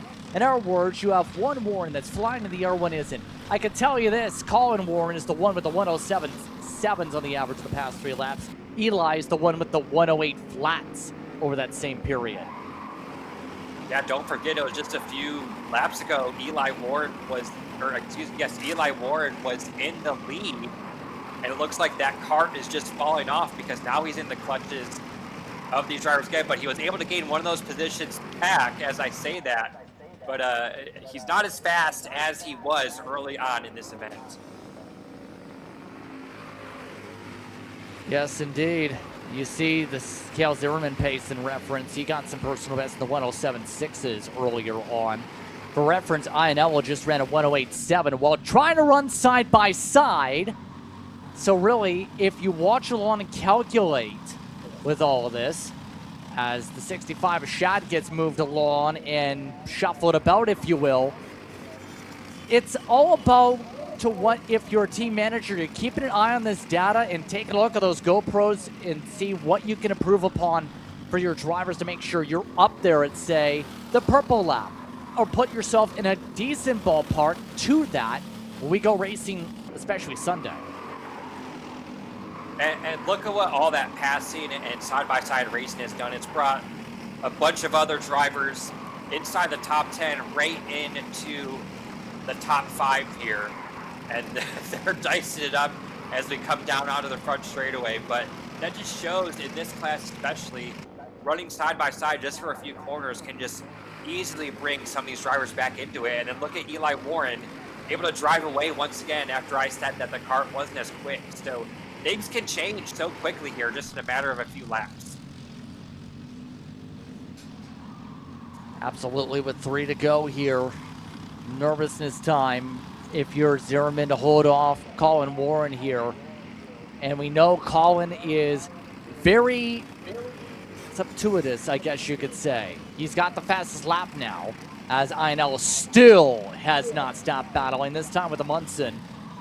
We know Colin is very logical in his thought process. He's going to try and make sure he brings his vision to life, especially, and I'm not talking about t-shirts here. There's a QR code if you want to get your design put to life, though. But the thought on that here with Colin and a couple of these others is they're some of the drivers that will think 20 moves ahead to think, how are they going to win this race? And right now, you can see the next move is simple. Do I wait? Do I go early? We've seen a couple of drivers do that today. Yeah, we just got the 2 to go, and you're looking at about 4th through about 10th on your screen. And they're dicing it up, and I don't think that they're going to catch Eli Ward, who's just kind of out there on his own right now. And Addison Ianello, I mean, she had a rough going, making all those passes in her earlier division, and look at her now. She's in this hornet's nest of karts with 2 laps to go, as our lead now battle is heating up. Looks like a pass almost being set up here. It's not coming yet. There was a signal there. Shad is up 6 of note, by the way. He's been able to get himself in the midst of that fight here. So all of this is to where you see Eli Warren on his own, but Shad just wants to secure these positions here. Ainello, Amundsen, Steele, and so many others are all packed together for the white flag lap this time by. Sobiek also in that grouping also. But now, here's the big question. When does Colin Warren think about a move? Does he do where we think it may happen by 12? Does he try and go for the unexpected? He's already made a pass on the curbing already today. Yeah, there's just about a half a lap left to go. We'll see if the pass is able to be made. We've seen the passes happen in those final few corners, and then that run down the hill to the line. Here we go. This is the passing opportunity if Warren wants it to set up a possible drag race, maybe. He doesn't want to take it yet. He's still staying behind. Zimmerman keeping him at bay. The 2 machines up at the front look to see who gets the edge. Does anybody peek out of the VLRs? You can already see Zimmerman staring. He's staring. Here comes Warren. He wants the run. Coming to the checkered. He already gives a fist bump. A swim back for Zimmerman. It's Colin Warren who wins in the battle of the emojis.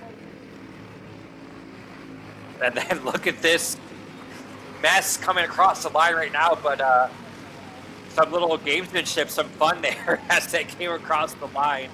Colin Warren and Cale Zimmerman. No hands on the wheel for a moment there, but a good race once again here in the senior medium number 1. You can tell the drivers are having a blast though today. You can say that. They've been having a lot of fun, you can tell. That being said, Colin Warren, Cale Zimmerman, Eli Warren, top 3, Brady Shad, Addison INL in the top 5. Steele, Munson, Sobiek along with Reed Baker inside the top 10. Sergeant Rutsky also actually made a lot of passes there. Get amongst the top 12 here in this one. Some good battles overall. Top 12 separated top 15 actually by 12 seconds. Bryce Frank, quiet race in 13th. Carter Kilgo, though, obviously had an issue on the final lap. Fell down the order and then some. Already scored about 17th at the time of this result showed. So something happened in 6:04 appears in that one.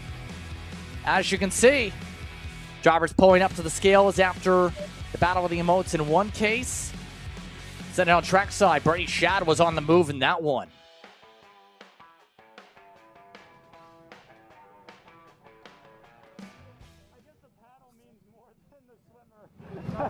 Having a kayak might be better. I knew that whole time. I was like, there is no way that I can really get him to not win this. Yeah.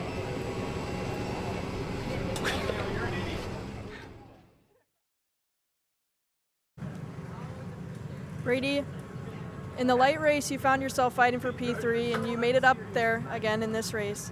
What would you say it is like fighting in that pack that's not exactly in first, but just behind it?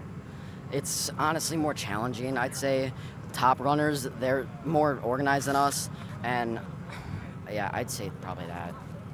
And what do you mean by disorganized? Do you think it's just everyone has a different plan? I'd say that, yeah, and people are just more aggressive, I'd say, than the top leaders. They just want to push away. I do too. I just want to get in the top 3, and yeah. What do you think is the plan to try and get out of that position for you, either later today or tomorrow? I think just keep my head down. I think a couple changes, and I think I should be right there. Awesome, thank you. Thank you.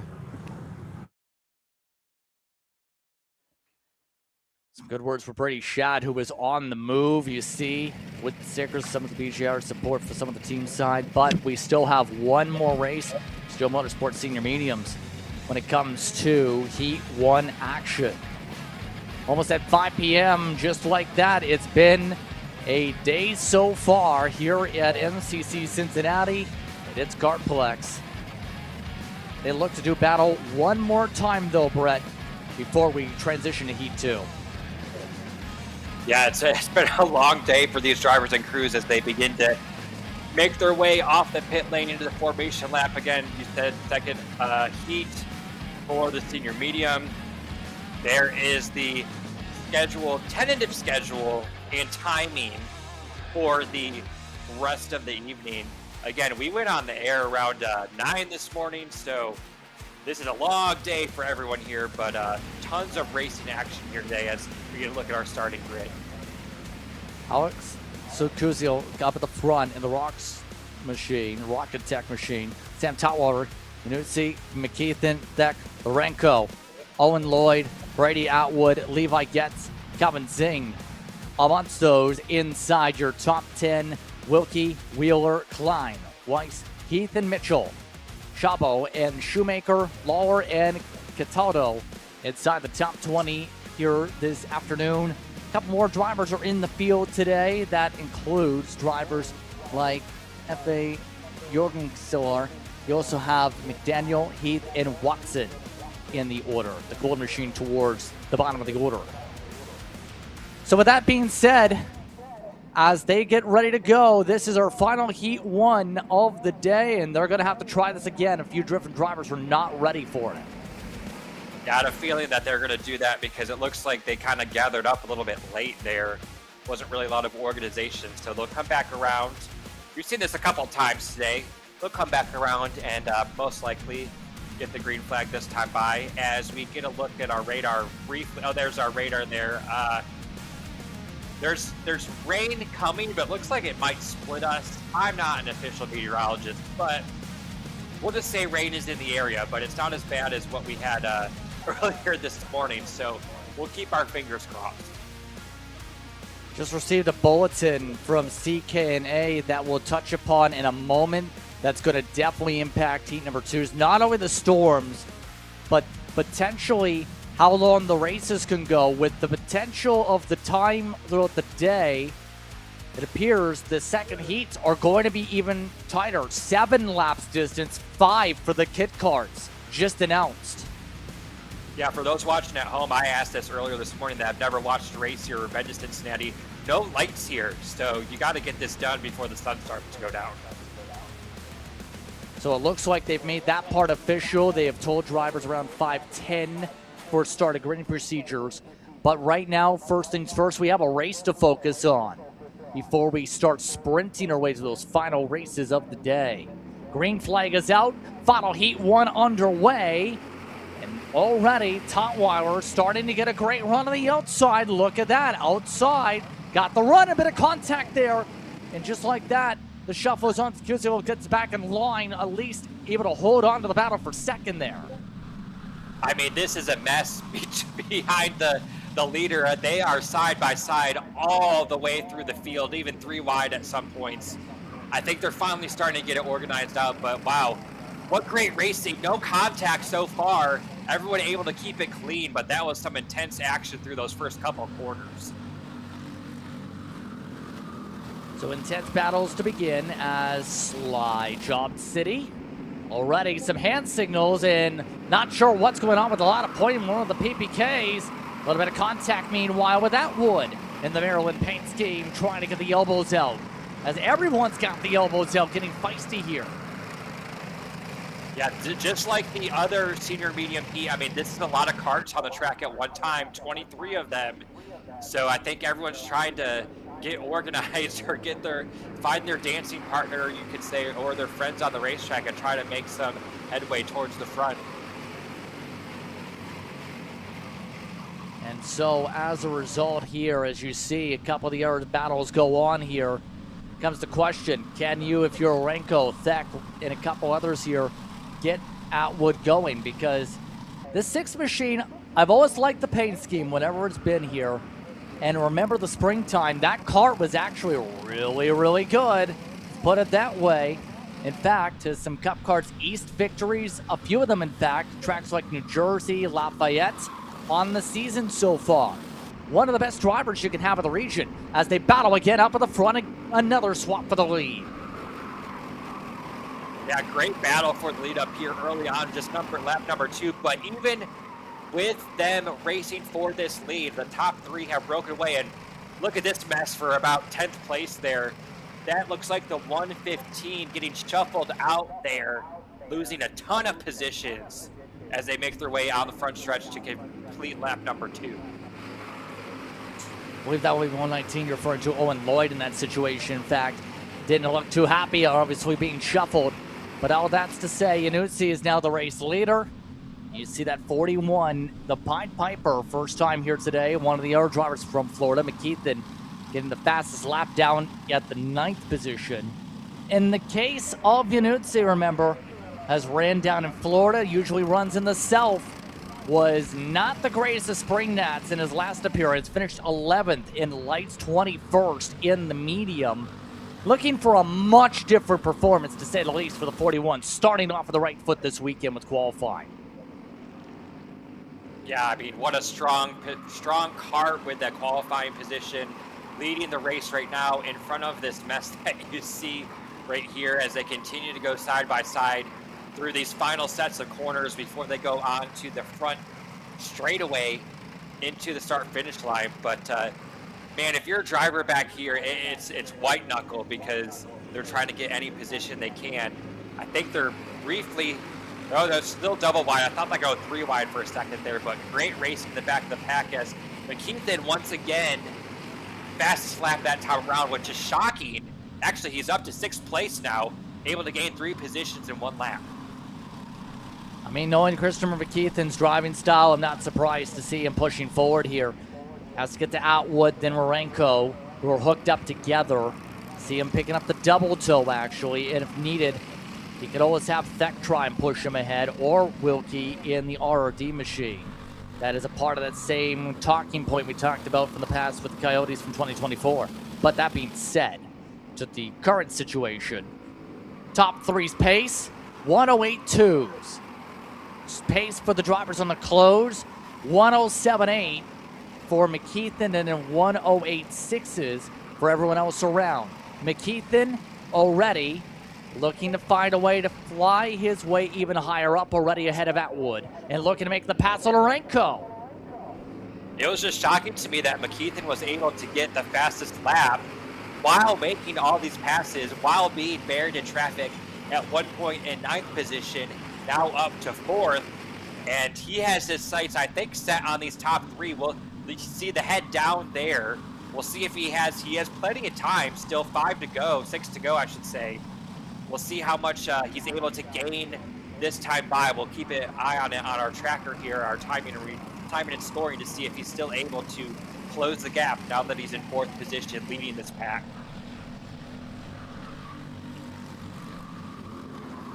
Yes, all this is to say right now, A lot of those PPKs are starting to find a way to join up.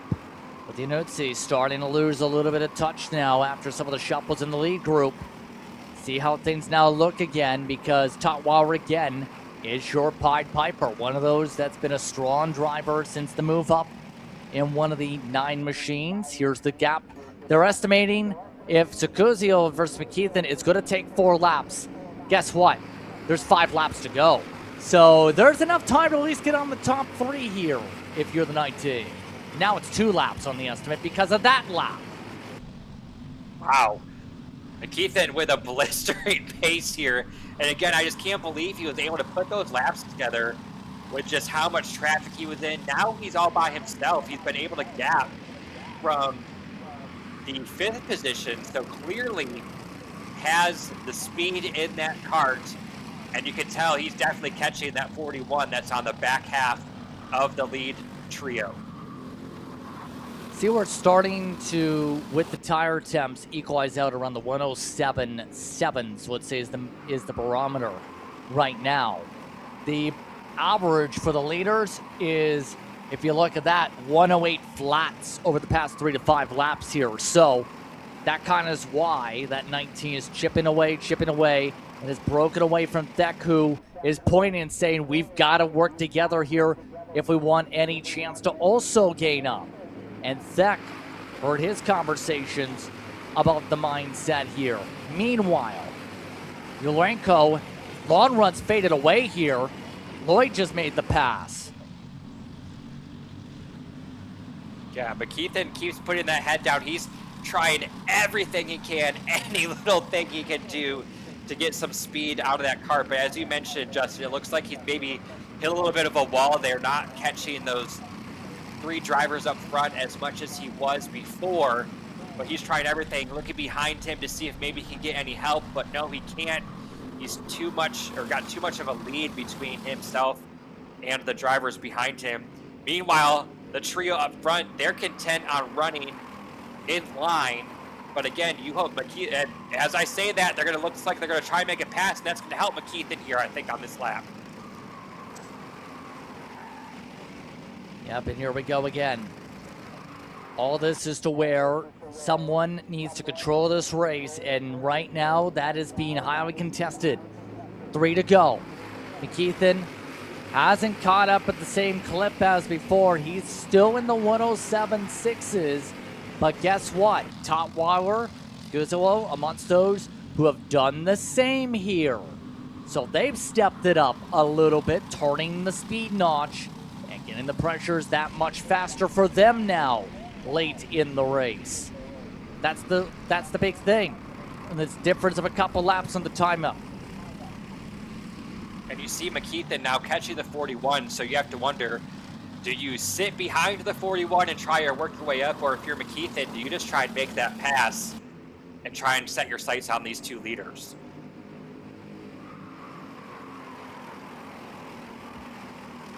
Two to go. Coming up this time by.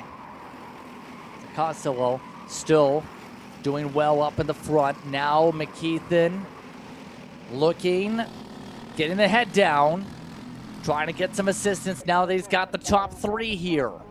You see the signals saying we've got to work together. Push me, push me.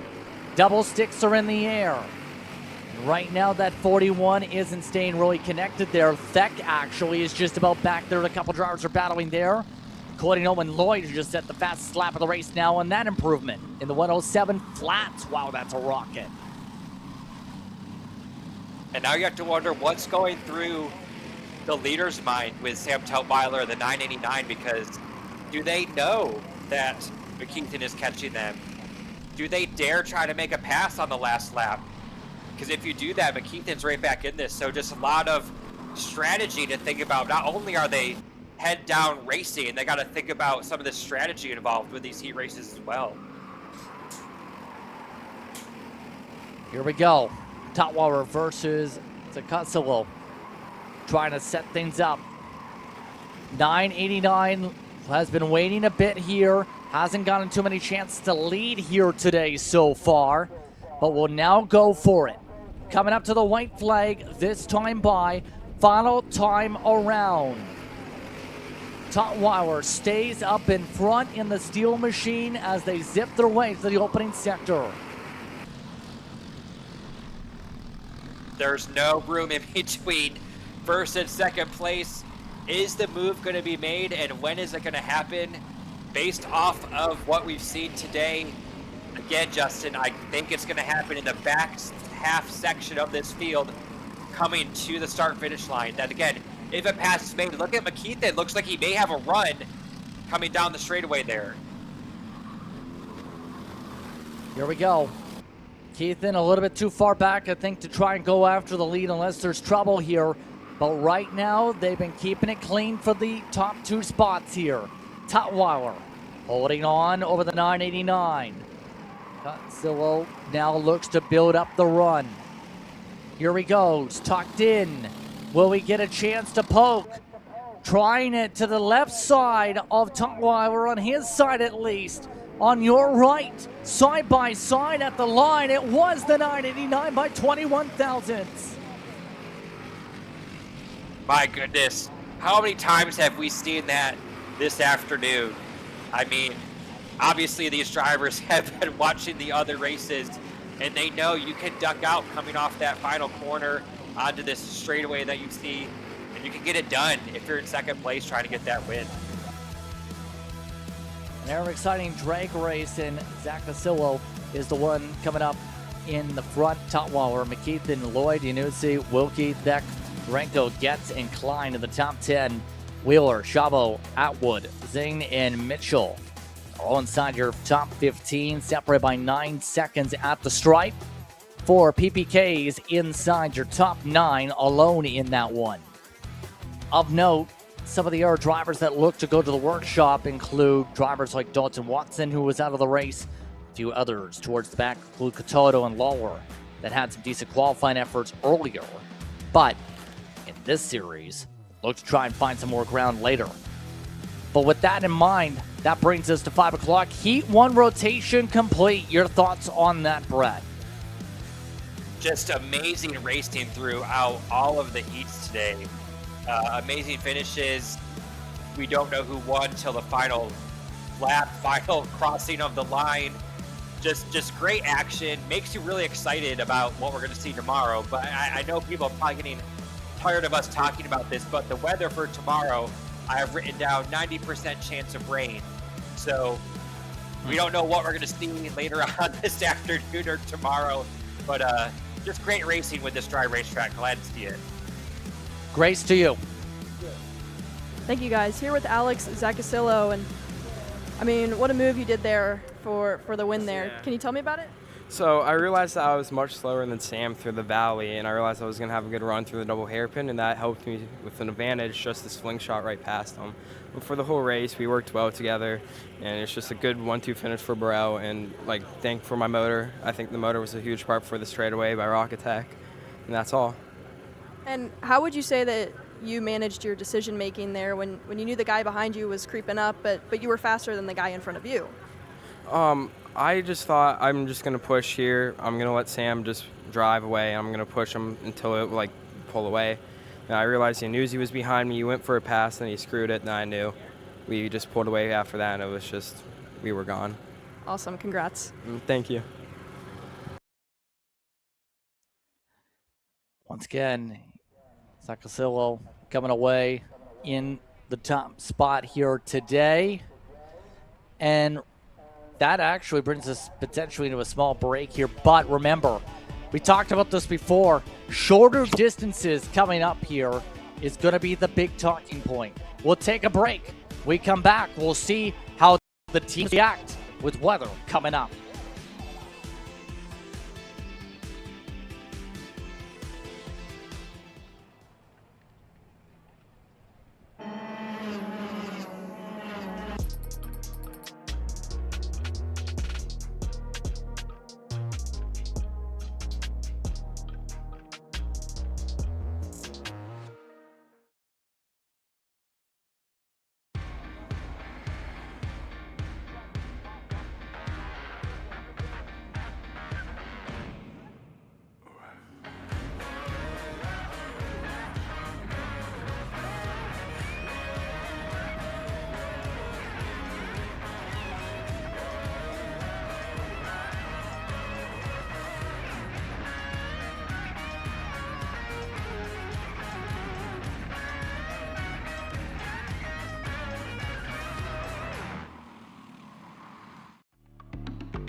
Come on, man.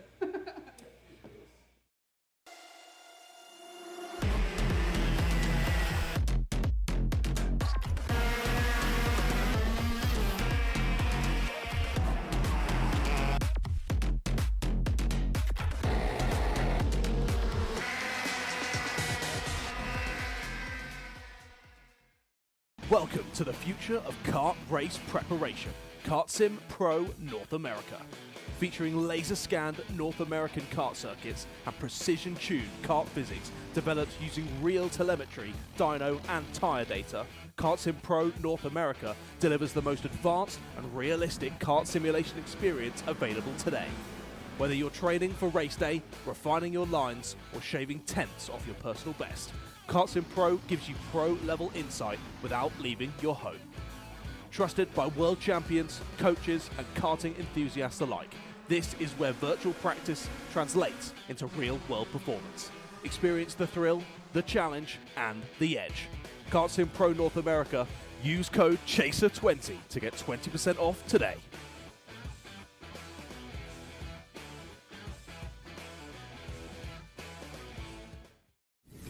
When it comes to innovation on the track, Odenthal Racing Products leads the pack.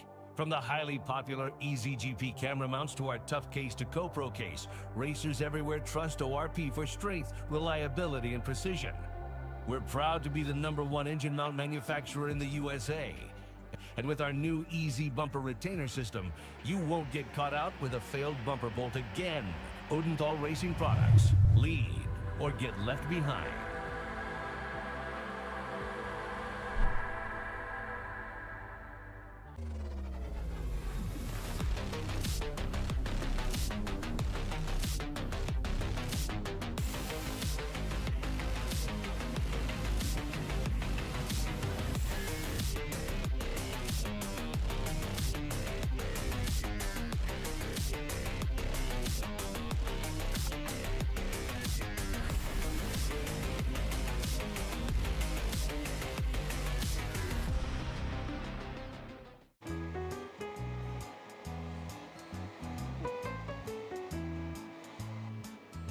Gee, looks like we're missing the engine. What the hell am I supposed to tag?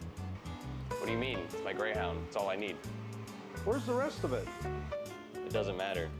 It's a Greyhound. You gotta make weight. Okay, you're good.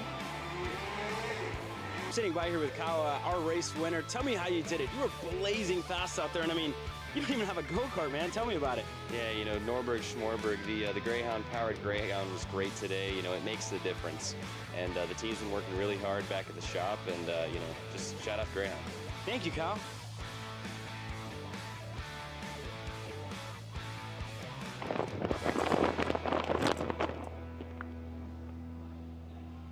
How the f did you just win? Doesn't matter. It's a Greyhound. From the garage to the grid, Acceleration Kart Racing is your one-stop shop for karting. Engines, parts, safety gear, tools, and more from the brands you trust. Everything you need for race day starts at shopakr.com. Macron Motorsports builds champions every day. Drivers who won on the world stage. The Tillotson T4 Series is pure spec racing. Same engine, same chassis. When you win, it's because you were the best that day. Your edge is not the kart. It's the setup, the strategy, and the race team. With our Arrive and Drive program, you simply bring your gear, we provide the equipment and the championship-winning support to every event. Stop wrenching, start racing. Your path to the T4 Nations Cup in Spain starts with us. For more information, contact us at macronmotorsports.net. Good morning, everyone, and welcome to the Motorsport. Cut. You all right, man? You sound way off. What? I don't know, you sound like you're asleep still. Is the age finally getting to you? You're only how old, 42? Dude, I'm 27. I'm not even 3 years older than you. Well, that's pretty old. Well, that's 3 years away from Masters, dude. You need a little pick-me-up. Try a Perico. It's a healthy energy drink alternative. Do you walk around with these in your pockets? I actually do. Always two, one for me and clearly one for you. Whatever.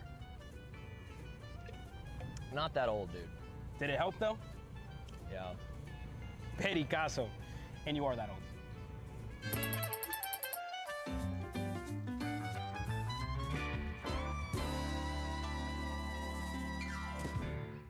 Karting isn't just speed. It's control, precision, freedom. At Atlanta Motorsports Park, Kart Freedom isn't just a team. It's where drivers are made.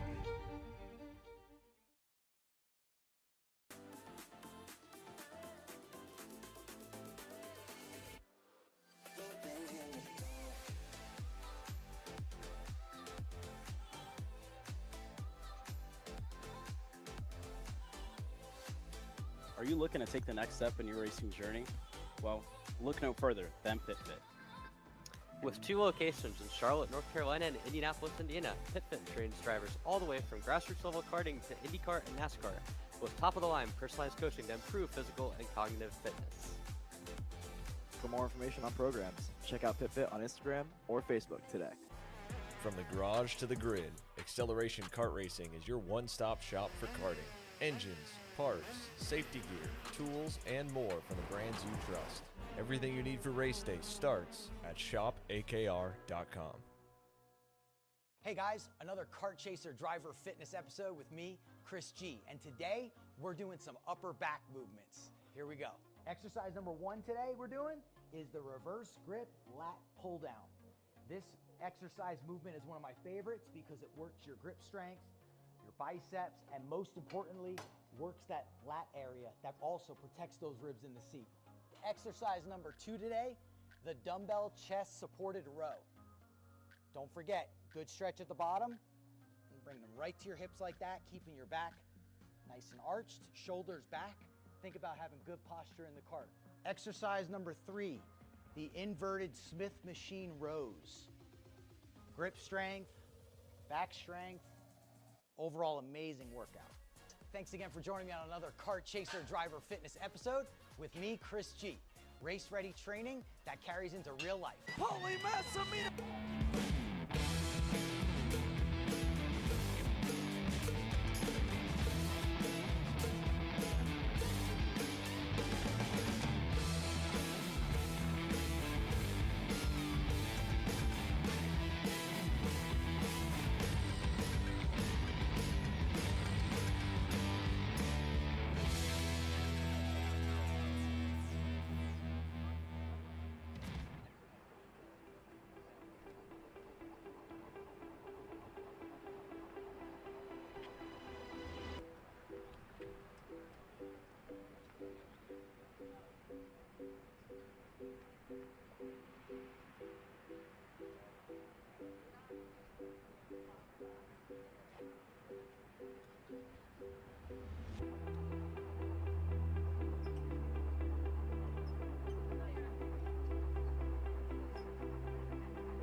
As you can see, engines are fired up and drivers are getting prepared for Heat number 2 action. Again, the bulletin for those who just missed moments ago during the final races of Heat 1. It was announced by Greg Jasperson that based on the time remaining today, we're reducing time for the length of the heats to 7 laps, 5 for kit karts.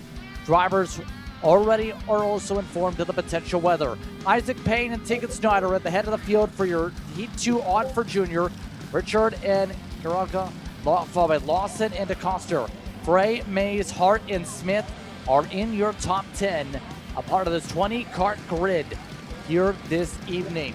Giglio, Corpita, followed by Maskell, 4, Frederick, Aaron, along with Fink, Dwyer, Barkus, and Overfelt are the drivers in the field. Some interesting names that fell down the order with various situations, obviously, Brent, with the penalties. But now, this is where you want those heat points if you want to succeed. Yeah, but as you mentioned, just another wrinkle. We went from 10 to 7. I would consider this a shootout now with 7 laps, because after 5, you get that 2 to go, and you know, it's no holds bar when it's 2 to go. So interesting to see maybe how the race strategy will change, or how the races will change compared to the heats that we saw earlier this morning or earlier this afternoon, with these shorter distances and the possibility for weather, as we saw one driver just pull off here. And we got a yellow flag. They're not going to go green this time by. But just a lot to think about with these shorter heats here this afternoon, all because of that weather delay this morning. Yeah, so many different factors with how rainy it was at the start of the day. The original forecasts were that we're going to have rain by this time. Right now, those are still shuffling, but keep an eye on the weather radar. There's currently the nearest weather radar rainstorm is over where Coldstream is. Now, if you're wondering, that is pretty close to here. That is a town. You have Tabasco, you have Olive Branch, they have Batavia amongst those in the pathway of the weather system. That's expected to be around 6 o'clock or so at the current rate it's going. But we'll race on like there's sunshine, because there is still sun shining through the clouds right now. For now, the field will look to see where things go for the juniors. It's the odd group, ready to see where things sort out for them. Here we go, tram lines, hands raised. We might go around again. Yes, we are. So that's the first time today that we've seen them go back around twice in any of the classes. So interesting to see there. Also, real quick, I think we're not worried about we would rather it not rain. We're not too worried about the rain. Now, if we have lightning, that's when we're going to have to bring things to a halt. So we don't want any lightning around. We definitely want it just to be a nice little shower here, if weather impacts us at all. So we'll see how that all shakes out here as they go around one more time. And I think the officials are trying to speed this up this afternoon, and going around 2 more times not helping with that. But we'll see how quick we can get these races done. That's, again, why they shorten the laps. But it looks like, I think we're going to go single file, or maybe they're going to get doubled up here. I'm not sure. Yeah, let's find out here for certain. You can see the signals. Oh, there's a stack up, actually. There's a couple of different drivers slammed on the brakes, and now they're going to double up. There they go. So that's now sorted out. A late double up there cost some people off guard. Hopefully we get the green this time by. Isaac Payne is still the one up at the front of it, by the way, as they'll try and even up the lines now. Here we go, once again. Third attempt, and they're already signaling for Nina, slow down, slow down. Still signals. And now, here we go. Will we get the green this time? Yes, we will. We're underway for Heat 2 racing from MCC Cincinnati. And it's a good start for Payne as he leads the pack. That was, to me, it looked like an extremely slow start, but I think that's what all these drivers wanted. You can see they've... Oh, contact! Heavy contact to the front end, and that sends off one of the machines in near the barrier. Frustrations galore, as that already has caused plenty of drivers to stop and more spins down the straight. And Justin, that's what I think some of these drivers have been fearing all day, is in these heats on the first couple laps, you don't want trouble. I think the driver went from in the top 5 all the way back to 19th. Frustrations galore, to say the very least. That would be where Barkas would have started. We had some drivers like Marin, Overfelt here to not take the initial scoring loop, possibly. But now, as they end off the first lap, as more signals pop up and everyone says we got to work together, we're running out of time here already with it being quick here.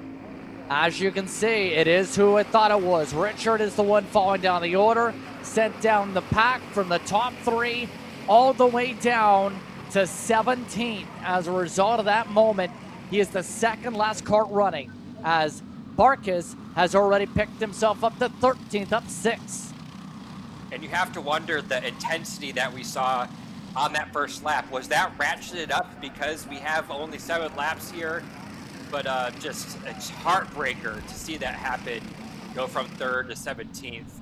Gonna be a long day tomorrow. Not out of it yet, not out of it. You gotta be in it to win it, but just not what you want to see in this second heat of the day. It definitely is not, and you have to be able to hold on so much to the pressure, right? Because these are race car drivers. These are karting drivers specifically. So you have to be able to have a cool mindset.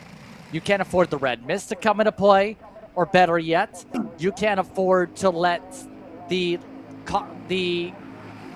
unconfident machine come into your head. And it looks like things have organized a little bit here. You can still see some passing here, as for those of you watching at home on Kart Chaser, we have our radar up and there is a cell slowly making its way to the Batavia, Ohio area. We're just about 35 minutes outside of downtown Cincinnati. And we'll keep an eye on that, as Hayden Lawson, you saw on your screen as well. Fastest lap, that is our 3rd place driver in the number 10. We'll see if that lap proves to pay dividends here at the end, to maybe make some passes, get that win. You can see the top 3 right there on your screen. You know what else was on screen? A promo code if you like GoPros. They have some great cameras, don't they? 10% off a promo code for GoPro using Kart Chaser 10 here today. Wouldn't that be nifty? And we know how important and vital that footage is to look back on if you're coaching drivers. Look at the signal once again for Jason Burgess. Use your head is what they're saying. I think that message is hard to understand when you're in a race like this and we're already over halfway done, or we're just about halfway now and you've only been on track for what seems like 5 minutes. Yeah, and that's the big thing. Usually we've seen when it comes to the grands with them, he'll have the big sign that will tell you exactly that, and he'll point directly at the text to let drivers know they're being a little bit too chippy. Barkas, by the way, he's been doing well up the 9th, we just seen. The lead group still staying loosely about 5 connected. Doing pretty good so far. Yeah, pretty good even spacing out here. The front 2 have a slight gap, but I mean, they're not clear by a long shot. You can see 3rd, 4th, and 5th right there. Lawson, obviously in the 10, wants to close that gap, but the number 1 in 4th position set the fast lap back last time around. As you can see, yeah, the cross flags that time by, so this race is flying by.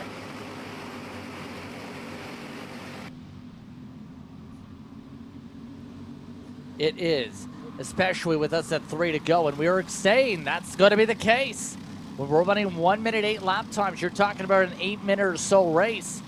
It's essentially a quick sprint, and obviously, if you're some of the teams here, Brett, you're picking up the tire pressures possibly, you're making some gearing changes maybe to counter that if you feel like you need to change something up to have faster short run speed. you're playing around with whatever you can without, of course, going to the boundaries of what you can and cannot adjust to make sure you're ready for this situation. And really, I think Barkas is one of those who's capitalized along with Dwyer. They're up 11 apiece right now. You bring up a great point. There's so much to think about at a race weekend. Those crews back there, they're never sitting back with their feet up. Any little change in weather, in race distance, in sun, track temperature, they have to take that into account, make those changes back there. They're always working 24/7. The only time some of those crews are not working is when these drivers are out on the racetrack and they're along the fence, still working and probably giving them hand signals as they pass by. See that with the one machine amongst those looking to play a little defense. Not too many hand signals because of the battle going on behind, though. Oh, there's a little squeeze off instead. The Coster able to straighten it out in the Barellart. That's not really the greatest of run, to say the least, when you get yourself into the grass. We're coming up to the white flag, by the way, and the two steel machines, yet again, have worked together. We've seen this movie before, didn't we? Yes, we did, and you saw them, Payne and Schneider, look behind them to see how much of a gap they have between them and Lawson in third. As you mentioned, they're going to get the white flag this time by. Again, can't say this enough. Watch for this portion of the racetrack when we come back again. We could see another one of those hundredths of a second finishes between these two. Gonna have to keep it clean. We'll see how this battle ends up faring out. Snyder staying in the popcorn seat. Will he try and push the issue? Remember, it was Isaac Payne who made the pass the last few corners on his teammate that pulled away after they pulled away by 9 seconds in heat number 1. Heat 2 may very well likely be the inverse. Let's find out. Green suit for Payne. Snyder in the red. Doesn't take the poke through 12. They're picking up right now on how those runs have finished out. 4 different drag races at least in heat number 1s. Snyder didn't have the greatest of run though, going out through 12, 13, 14. Knows the frustration. He tries to push it forward. Isaac Payne's got the running advantage in to take the checker flag and wins it by just under a 10. As you mentioned, you could see he did not have the run coming down that final corner there, and there's just frustration. You saw the head go back, just knowing that wasn't going to have that run. As you can see, it looks like we had issues with the 113 on the final lap. Yep, you see just how much that car gets pushed off the curbing, and it looks like we'll be able to drive it off in his own power. Smith get himself going. So heat 2 odd complete. And Payne is the one who comes up on top as the even group. Now we see what their note plan looks like. Here's the look at the results. Any surprises from this group? Obviously, the surprise was the driver, I think, that we saw from the start go from third to, not sure where they ended up here. I'm sure but that's not what you wanted to see on that first lap. So that's probably the biggest surprise. Any type of issue on that first lap really catches all these guys off guard. It does with Hayden Lawson amongst those in the top 3. Roland Smith is the one driver who spun on the final lap, but it looks like not able to finish things on his own power. Was able to at least drive it to the pit lane afterwards. But all that's to say, if you're some of those involved in the race troubles in heat number 1 and weren't able to get back on the racetrack, you obviously have a bit of deflator there. But the second of the 2 junior heats bring fist bumps all about here. You can see everybody waiting at the end of their seat for the opportunity to go here in the next few moments. A lot of these drivers in this group, we're talking about drivers like Beckman, like Jet Price, like Dragunov, like Thigpen, like Sawyer Chambers.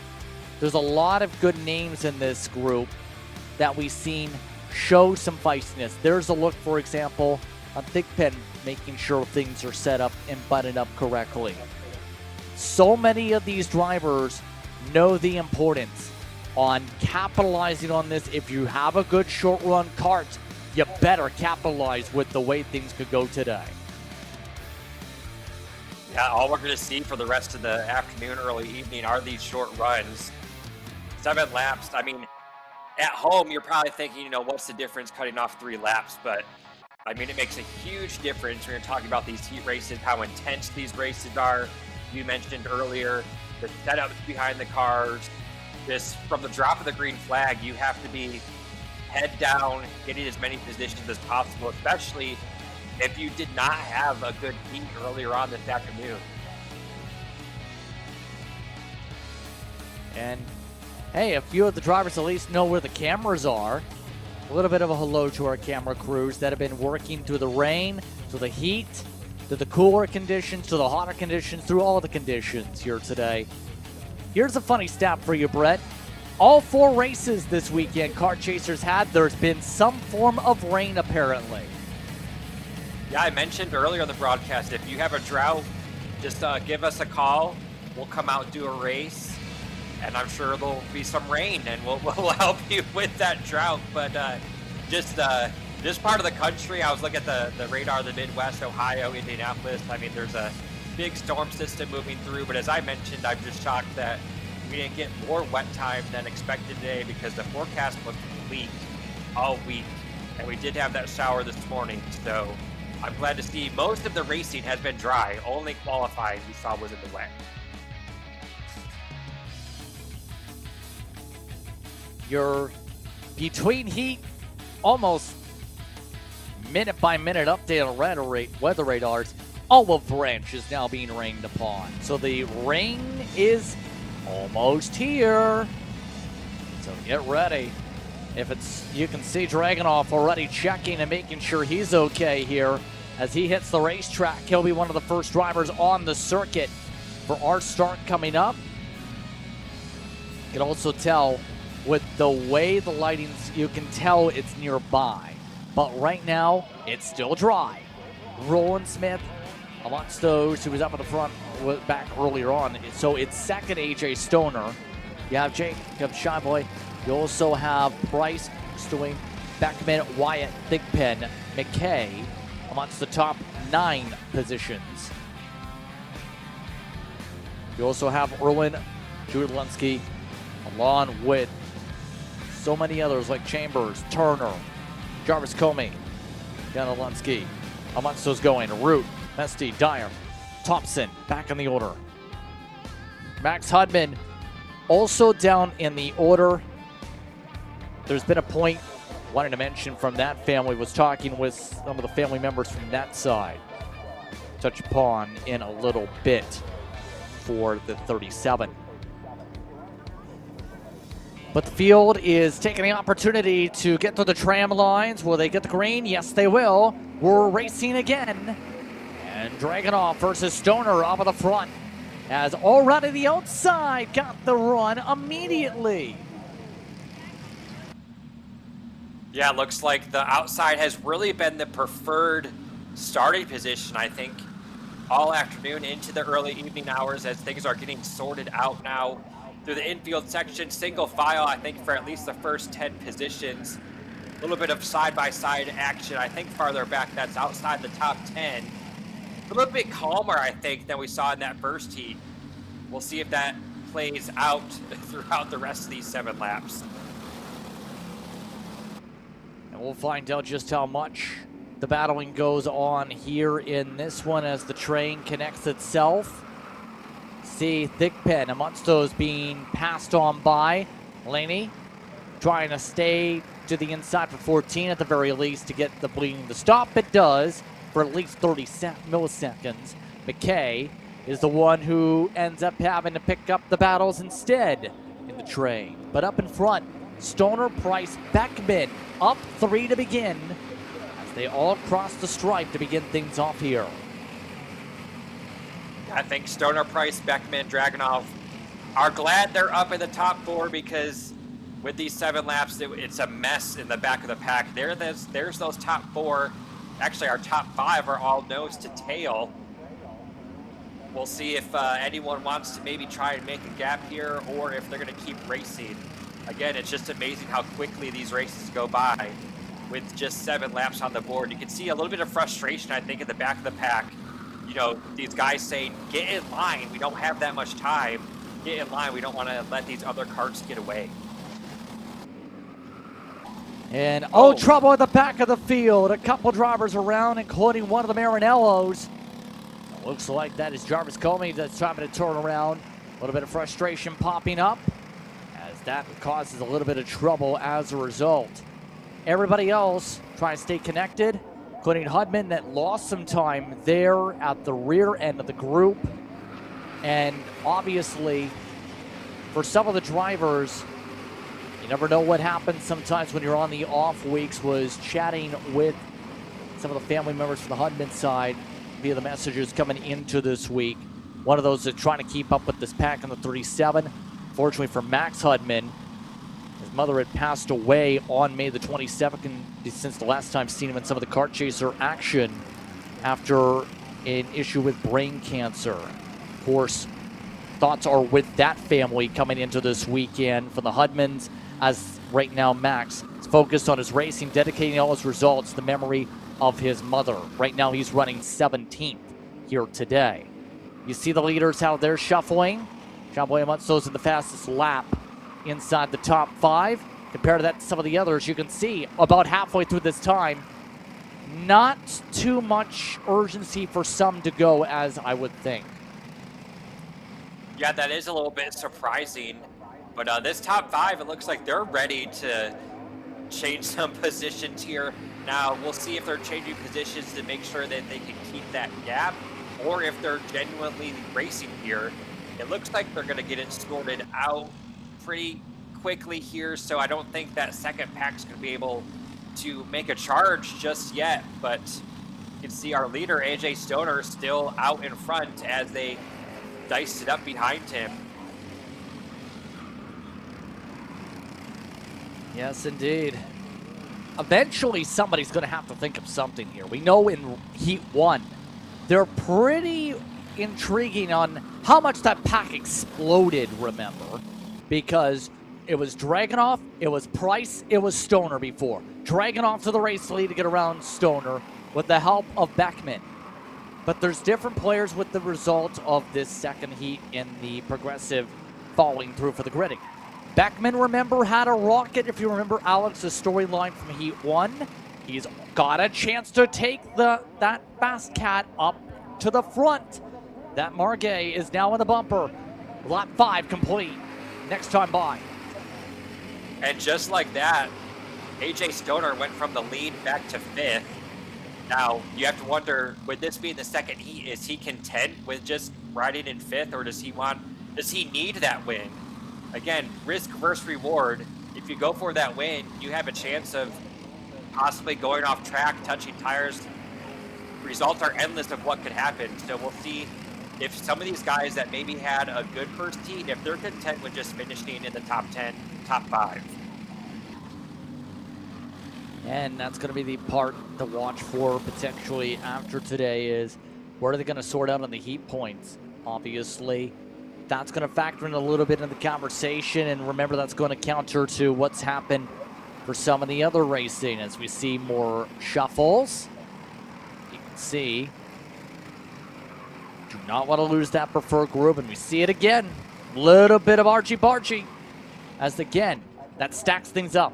Race leaders. 2 to go this time. Yeah, that 2 to go signal is like a reminder to the drivers that, hey, you need to start making some moves if you're not in a position that you are happy with in this second heat. But I think these top 5 look pretty content as of right now to just race in the line here. Now, based off of what we've seen throughout the day, they may be waiting to the final lap to start making these moves. But they do have a large enough gap in between them and 6th place, over 3 seconds, nearly 3.5 seconds, that I think they could start dicing it up, and I don't think that they'll have any issues with anyone behind them.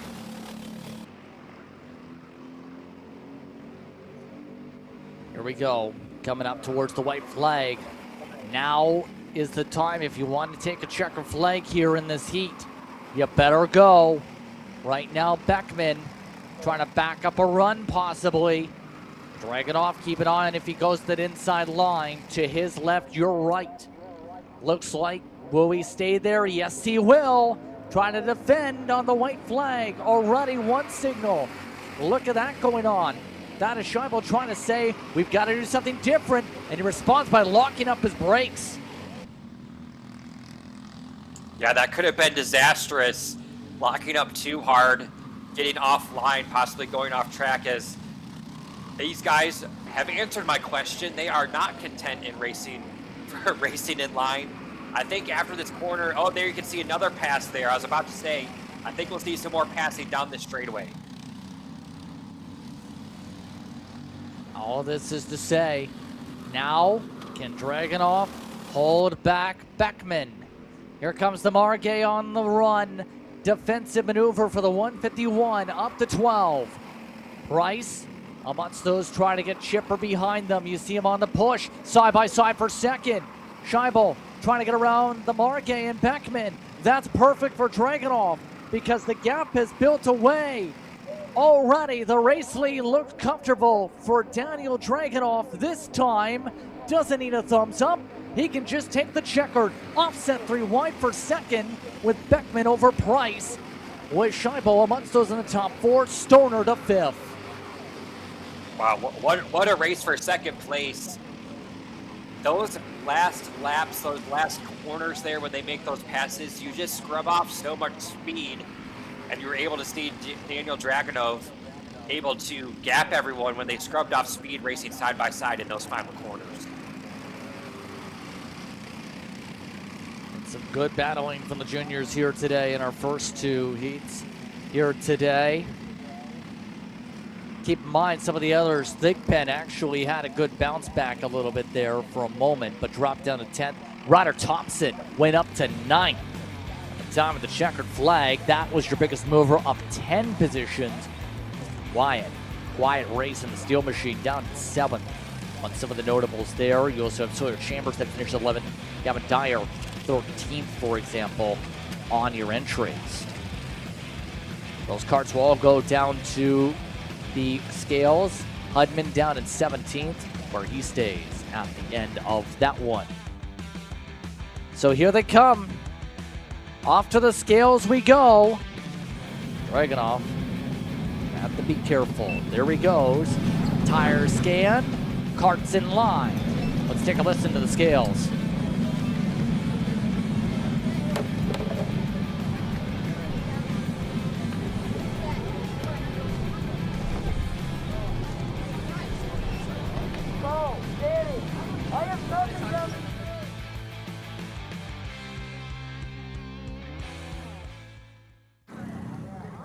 As our cadets get ready to go out on grid or out onto the track, I want to talk to Race Beckman. Race, you had a lot of pace during that race. Yeah. And made it up 4 positions, but you had a lot of pace, but you decided to not go for that lead for the pass for the lead there. What was the plan there? What was the strategy? Just wanted to push Dragunov, make it clean, and just not to wreck myself and have a good spot for the future. But that ended up not really working out for you, falling back a little bit on that final lap there. Talk to me about what you would do differently. I mean, it's just racing. I mean, kind of goes, but yeah, we'll get it next time. How are you planning on changing that tomorrow? Just pushing, maybe push Dragunov to the win, and then pass him on the final lap. Good plan. Thank you. Thanks.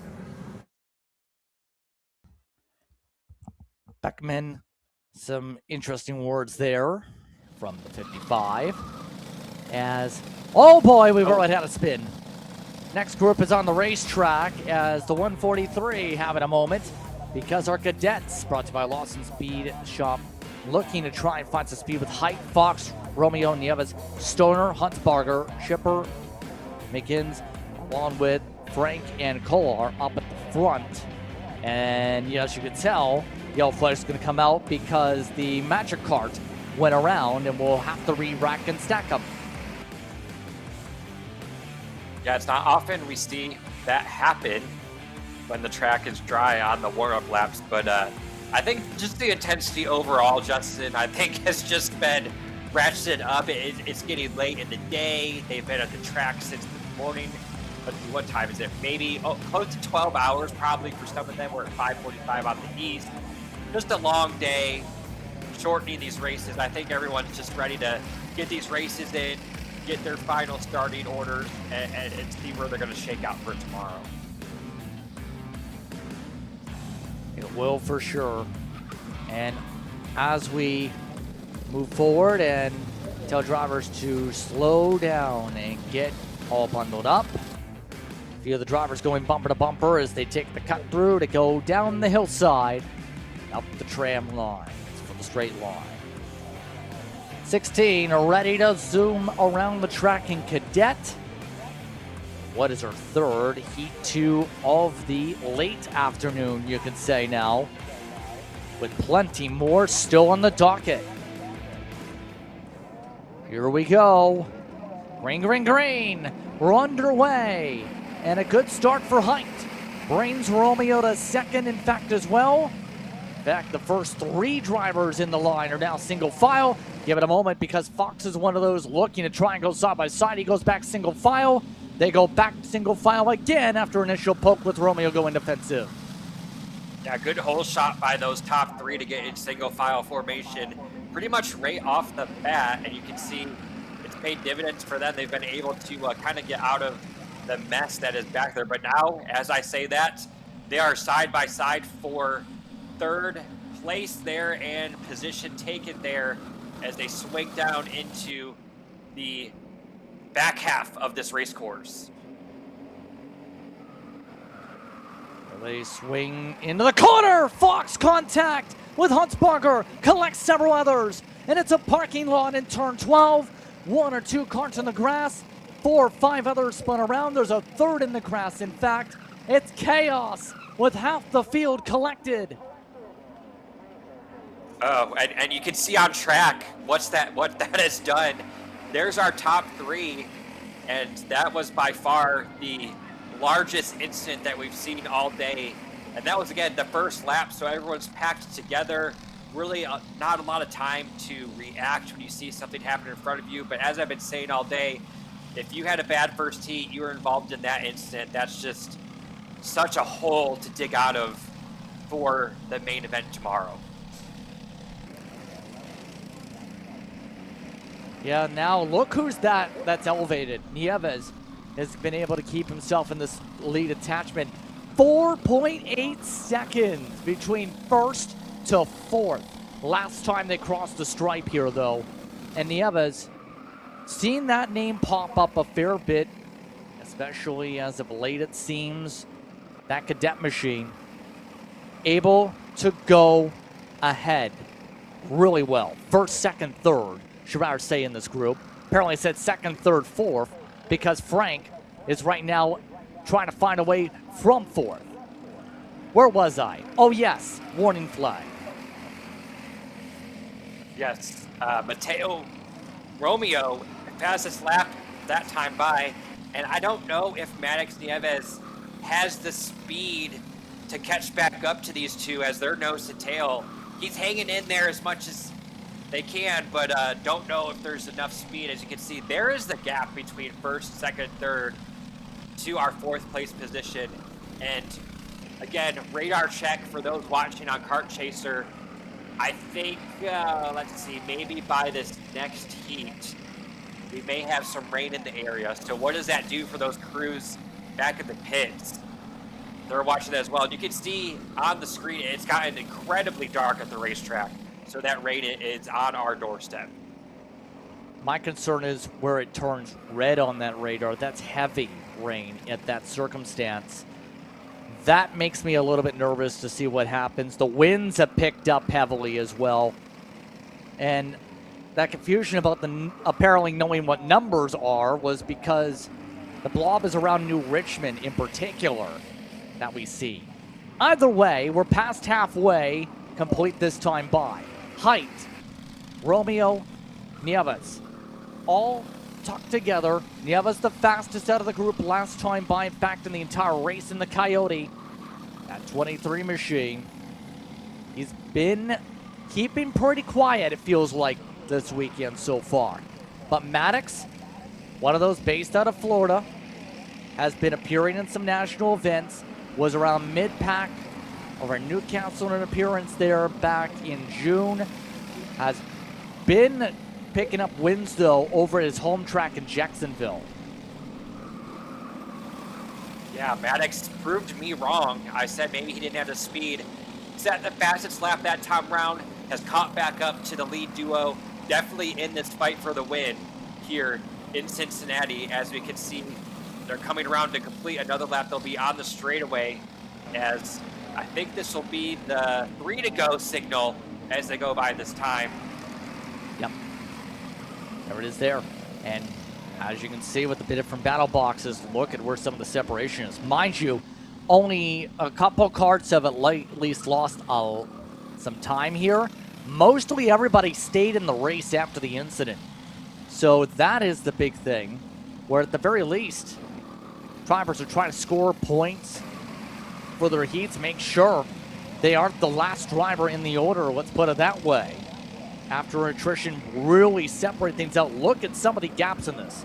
You're talking about one pack 8 seconds back, 116 back, 121 seconds back. Another grouping is 34 seconds back. Another one's 44 seconds back. This is almost like an endurance race about 17 hours into the action on the separations. As second place, Nieves takes it from Romeo.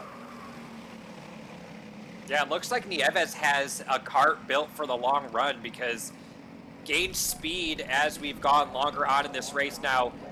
I was wondering if they're gonna work together to maybe try and catch back up to the leader, but they weren't nose to tail just quite yet. But Height loving what he sees behind him with those two battling. It definitely is going to get interesting for Height. Usually runs with Nitro. And spoken with him a few times at some of the racetracks in person. Usually has a good mindset to focus on the track, focus on the preparation, soak everything up like a sponge, if you will. And right now, Height is showing why. He's having a good weekend so far in the blue and yellow here in Cadet. Coming up to the white flag this time by Nieves. Well, he's taking a poke from the left side, trying to make sure he stares down that 31. Needs to close up 3 kart lanes to have a true shot at the race lead coming up to the white flag. I think Nieves has had some speed down the straightaways. I think he's going to be able to close this gap on this final lap. We'll see here as they're getting the white flag this time by. But it doesn't look like Romeo wants to work with him very much. Also, Nieves has to take a defensive line, so it's hard to run fast laps when you have someone behind you that you're trying to defend at the same time as trying to take the lead. Here we go. Gap still about a kart length. Height has the confidence to make sure the gap stays the way it is. As long as Romeo stays on the bumper, though, there is still a shot if he works with the 23. If they start to battle, that gives it to Height. Height looking to try and get himself the sweep of the heat races. Won in Heat 1 by 72 1/1000ths over Fox. Now, to the checker flag this time by Romeo. Losing touch to Nieves. Nieves hoping for a big run down the straightaway. He's been solid down it, didn't get a good run for 14. The cost of gap there from 14 is enough for Height. Spencer Height, taking the checker flag, will win the second heat. Spencer Height had a great set of corners there, those final few turns to make that gap. But look at this battle here for 4th, 5th, and 6th. A little bit of high fives, actually, it looked like there. DePontes, Frank, Kolar, all side by side, separated by a 10th apiece there. And then you have James Fox, who fell down to 7th. This running order is going to be very interesting, with 3 drivers keeping it consistent from the previous run and everybody else being jumbled up like a Lego brick being thrown into a bigger bin filled with random Lego bricks and duplex and other bricks. In our words, it's jumbled up. Yeah, you could see when they came across the line there just how spaced out everyone was due to that massive incident that we saw on the first lap. But as you mentioned, Justin, just good to see all those drivers able to finish the race that were involved in that incident. That's the great thing here, except for two. That was Ford Barrios and Toronto. Everybody else did keep going. But the cadets complete their run, and now, if you're the drivers on the track side, your thought next is senior heavy. Here's a look at the interval for those in Heat 2 for the cadets. 2 3/10 of a second difference. Nieves, Romeo. Then it's a 12-second deficit to Pontes, Frank, and Kolar. Fox 23 seconds back with Shipper. Then you have the 143 that had issues on the warm-up lap. Still able to finish 9th with the craziness. McGinnis up in the top 10. Two drivers, as we said, were off track. So all the competitors getting themselves tuned up for our next race. You can already see officials making sure everyone's all buttoned up and ready to go for when they get the motors fired pretty soon here. Couple races down, and of course, senior heavy. That was an exciting class, to say the very least, earlier. Now they're fired up to get the engines up and away. Senior heavy put on a show during their first heat, so I would not expect anything different this time around with a shorter race, maybe even more intense than what we saw in that first heat. Yeah, keep in mind, Clay Settles. He wanted a push to the win instead of a battle to the win. Owen Lloyd said, no, I'd like to take the win. Went for a drag race. While Randall Potter, because he hated rain, decided not to qualify and still got the 5th. Here's the tough news for Potter. If it rains during this race, it can get very feisty. He's in 4th after all the penalties were settled out, it looks like. Settles, Lloyd, Sobiek, and Potter, followed by Maui and Kilgo. Then you also throw in the mix some of the others like Frank, like Perkins, like Ben Lyda looking to try and good bounce back. Sakasillo up there also, should rather say, in the top 10. Muller, Hickman, Flies, Atwood, Mitchell, Curtin, then some of the others like Vignino and Callahan, Russell, Grathwall in the top 20. Bacon looking to cook some bacon and find some positions. The gold cart, Jarvis Comey, McKenzie, Boda, and Matt Leiter, remember, didn't even get started after we heard one of the discussions with one of the Leiters during the Heat 1 section of the day. Heat 2, just about ready to fire up, though, on the bright side. Here we go. Green, green, green. Let's go zip, zip. Potter's the one I want to keep an eye on in this one. Able to make up so many positions in the first. Oh, trouble in the first corner. Multiple drivers involved. That was near the back of the pack. We stay green, obviously. I don't think that was serious enough to put out any different flags. You can see our leaders still racing. They're still trying to clean it up over there. Jet Perkins amongst those that had some issues there as a result of the 55. They're going to have to get the carts worked off the track as they all zip their way through Sector 2. Great start if you're Colin Lloyd, though. Owen Lloyd, should rather say, with the multiple Lloyds in the field. The one in the red is flying, is what I'm trying to say, while the Shrek machine gets shuffled. Yeah, you don't want to get shuffled out in this set of corners we've seen all day. You get shuffled out of line, you lose momentum, and it looks like able to slot back in there. Good driving, because you get shuffled out, you lose all that momentum. You can go from 3rd back to 10th. Actually, it looks like the momentum still lost there. Look at the positions we lost on the front stretch. Raining now a little bit here. Drivers pulled off to the side with issues as things start to bubble again here at the facility. Right now, as they all work, that driver that had issues, by the way, was Jarvis Comey in the Marinello from Vermont. All that's well. Potter is up in 2nd, but here's the tough part for Potter. Your target is all running. You're breaking the draft right here. Yeah, Owen Lloyd, fastest lap all by himself. So Potter needs to hope that these drivers will work with him. But again, I've mentioned this all day. If I'm Potter, do I try and go for this win, or do I just call it even for the amount of positions I've gained today? Just give me one of those first few rows in the feature, and I don't want to risk it. But we'll see if Potter is able to mount a charge for this lead, as they are lined up from about 2nd through 10th.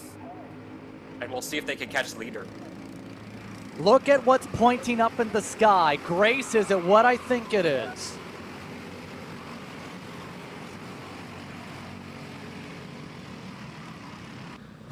Yeah, thanks, Justin. I'm down here on grid, and I will say it is pretty consistently drizzling. I would argue almost maybe a little bit of a rain, but our legends are out here on grid, and it doesn't appear that any of them are rushing to get their rain tires on. But as I'm saying that, I can see one driver out in the back who's changing his tires now. But it's going to be interesting to see how the rain starts picking up and changing this race. Oh, hold on. Back to you guys. We have a wreck on the racetrack. Yes, I think indeed. that's Pardon me, already happened. Grace. Look at the rain.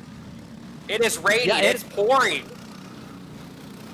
It's all in the back half of the racetrack, was about to say. That's why I had to step in there. They were starting to pile up. It was starting to get so wet. And look at that. Red flag is out. Yeah. Red flags it thrown. looked like the front half of the track from the start-finish line was fine, but that back section, it was pouring, it looks like, from our camera. And so, red flag situation. So now we'll let things settle down and get some information for you while we can. Red flag comes out all the field being told to come to pit road. Justin, I'll be honest with you, this is the first broadcast I've worked where we've had a red flag, so I know how rare this is, and it's usually due to weather or a major incident on the racetrack.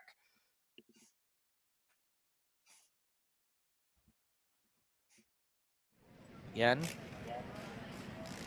as you can see, teams already getting to work here, and as this all gets sorted, red flag situation. It's, again, a race control decision, and that's the call they made after seeing near 3 crashes in the span of 30 seconds. And as you can see, a lot of teams already starting to put on rain tires. Red flag situation. You're on Kart Chaser. Yeah, a long day just got a lot longer for these crews. And as Grace was giving her report, and she literally said, we'll see if this changes the track conditions.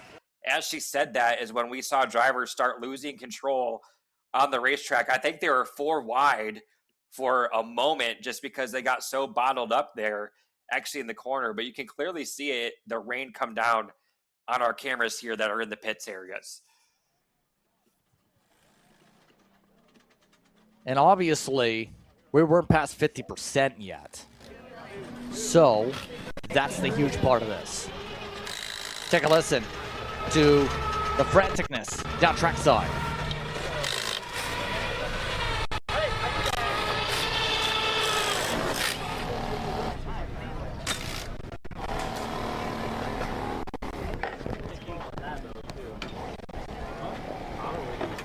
Hey.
So again, red flag situation. Here's your current weather radar and why this has happened. It started having some heavy raindrops. You see that green blob?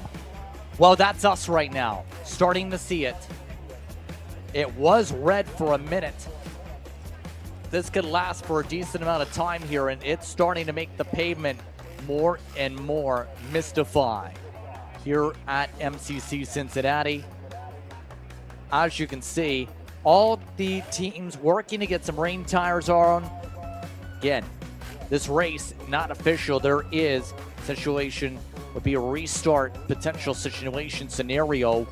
As you can see, all the teams working as hard as they can here down the pit lane. Again, red flag situation. You're on Kart Chaser for those just tuning in here during Senior Heaven.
Wins the Wisconsin Grand Prix. James Overbeck on start number 2 gets win number 1 in OKN Stars. On track or off, Brandon Jarskrek Racing delivers elite performance. Led by 4-time Pro National Champion Brandon Jarskrek, our team masters driver coaching, data-driven analysis, and mechanical precision at every national event. Contact us today at BrandonJarskrekRacing.com.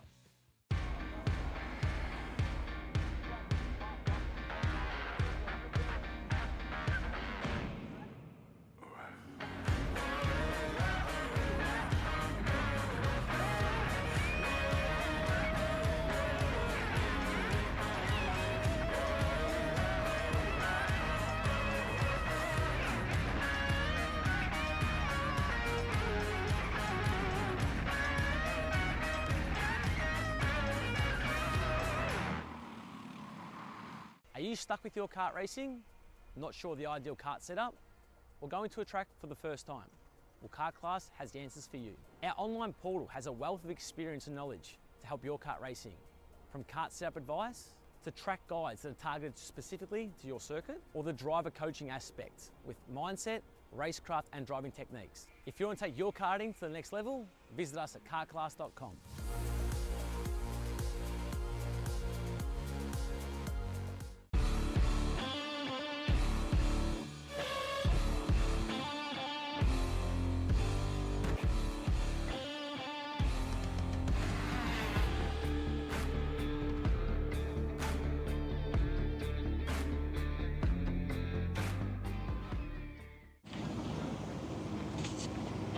What are you doing? It's got my new Greyhound seat. You don't even have a cart. Doesn't matter. I have a Greyhound. Who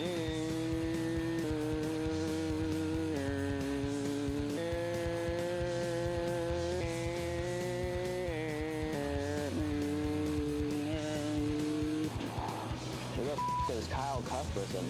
Doesn't even have a go-kart. Doesn't matter.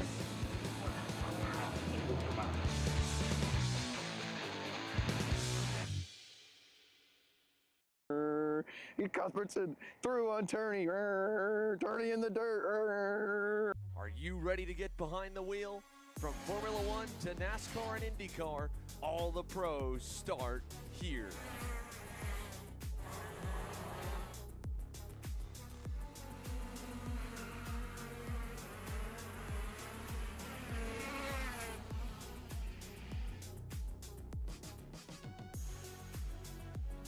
For more information, check us out online at mcckarting.com or call us and go racing today.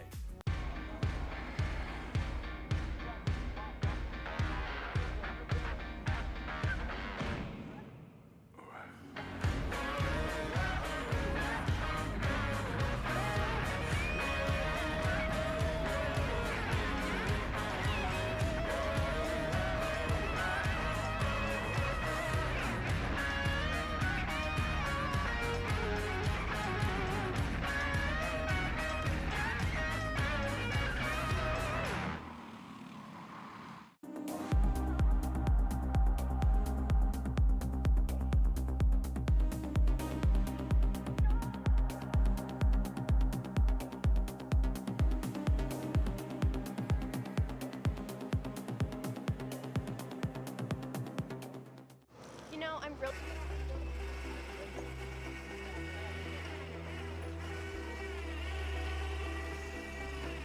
Take a look at some of the carts here after a red flag situation again. The situation coming out after rain started to fall.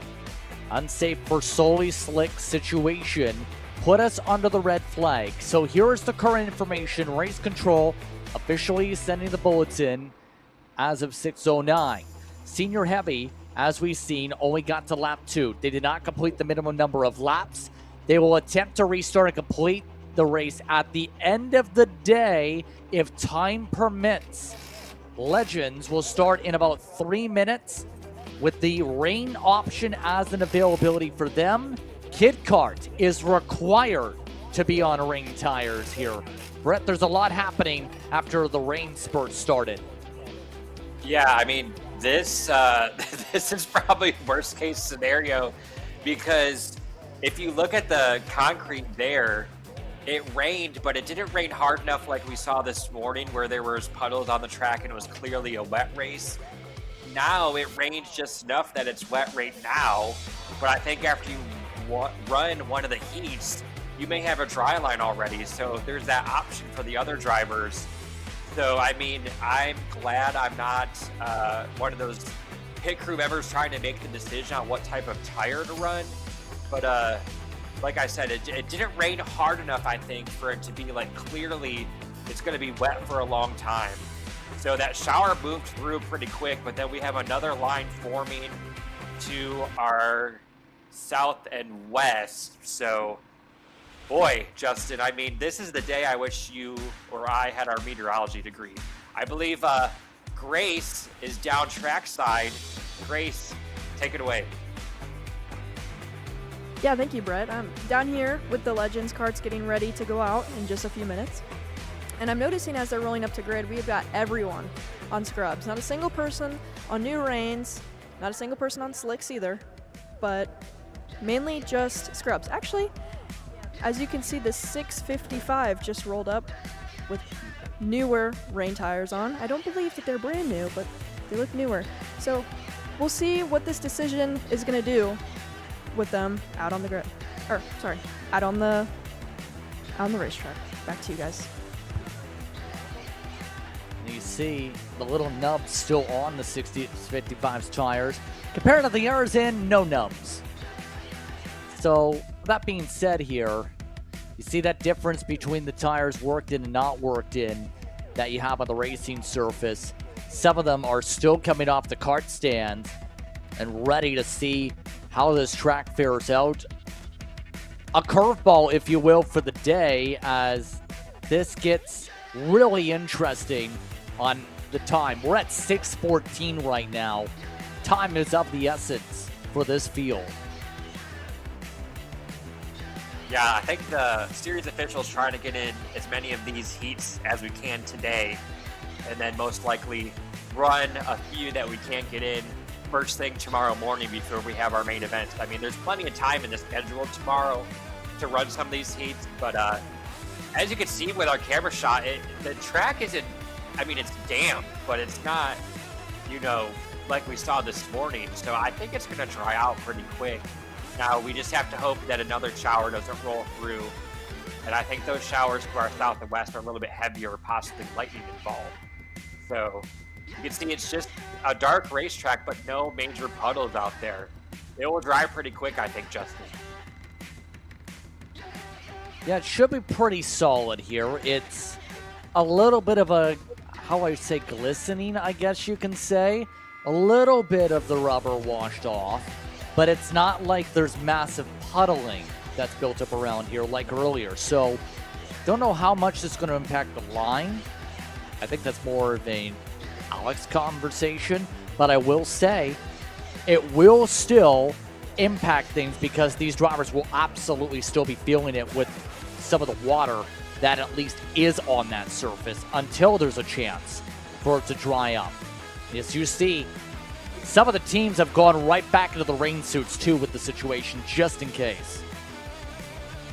Yeah, I think it just made these heat races that much more exciting. Not only did we shorten them, now we have them shortened, intensity up, and a wet racetrack. And we saw just, you know, some of the incidents on the racetrack with the dry, and now we have wet. So we're gonna, I'm excited to see what these legends are gonna be able to do here, as they are gonna be the first ones really to test out this kind of, I would say, brand new racetrack after that light shower. Still, some of the drivers at least making some notes and at least having some fun for that going as they all talk things over here. A few of the drivers at the least are in high spirits, looking to see how much fun they can have here, or at least taking some time before they get to racing to make sure they have pictures with their friends for Facebook or Instagram or whatever social media platform you may use. Did we mention Kart Chaser has those too? Would you like to follow them? Be sure to find them today. Yeah, you got to do it for the gram sometimes. You're out at the racetrack. Let people know what you're doing. You're not just sitting at home. You're out racing at the Summer Nationals in Cincinnati. As you can see, a look at the racetrack. Still dark clouds over. I don't know if we're going to see the sun again today. We'll probably see the sun again tomorrow. But again, huge weekend of racing on the Kart Chaser network here. 4 races, 4 events all across the country. Of course, we're here in Cincinnati. We have a race going over at Bushnell Motorsports Park, another one over at Newcastle Motorsports Park. SEMA Karting has an event as well. 2 of those are the grassroots. And then, of course, we have our event that's Nationals, and then the trophy final over at Newcastle. Looks like engines have been fired for this Legends Heat. Again, I have no idea what we're going to see, but they will be our test subjects, Justin. Here we go. Ilayenko at the front, Doug Cook in second, Falcone and Schutt. Then Bolton and Perkins. Mucklin along with Estes. Nightcan looking to find the boost with Todd Davis behind him. Over Munstos inside the top 10 coming in here in this one. Covington, Hanslick, McIlry, Mazga, should rather say, Cornwell, along with Pike, Hamilton, Strusky, Barron, Cottle amongst the top 20 and all 20 carts. I think Barron's going to be someone to watch for possibly to go back to front here. Yeah, and you can see there's a little bit of spray as they're making their formation laps. So there's enough moisture out there that these tires shouldn't heat up too bad. But as I said, I think once they get racing with these 7 laps, I'm not an expert about, you know, how fast the track can dry, but I think after 7 laps, there could be a dry line for me. We're definitely going to have to wait and see, but definitely a couple drivers to keep an eye on in this race. If you are a driver that loves the wets, then I guess this is your early Christmas present, because you qualified in the wets, now you get to race your second heat in the wets. Yeah, I know some of the shifters in particular in other series, you'll have drivers like Reneden say, hey, I love it when it rains. Others say, as we heard, I despise water. I do not want to touch it. But hey, now you get the mixture of both. Wet track, dry air. How will this fare out for the drivers? You see the water at least has caused a shine and a shimmer to the paint. Here we go, and we'll try this again. The inside line was too far forward. Now we've seen this a couple of times today. Not the quite good enough formation, so they'll go back around to try and get this green flag. I know series officials would love to see the green flag the first time by because they're trying to get as many heats in before we lose the daylight here. So we're going to come around, try this again, but again, just another turn around to another chance to put some heat in those tires and see if we can go racing this time by.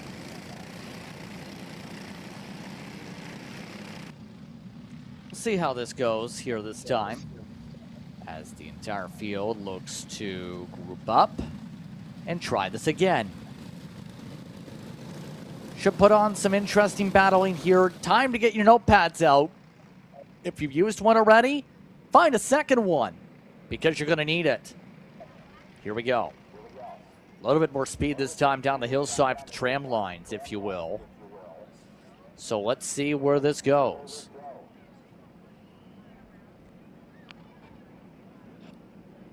Now they take it very slow. You can walk past these cards on the pace they're going. Being careful here. There's the signal from the middle flagman as they keep in the lines, keep in the paint. A couple are touching the paint.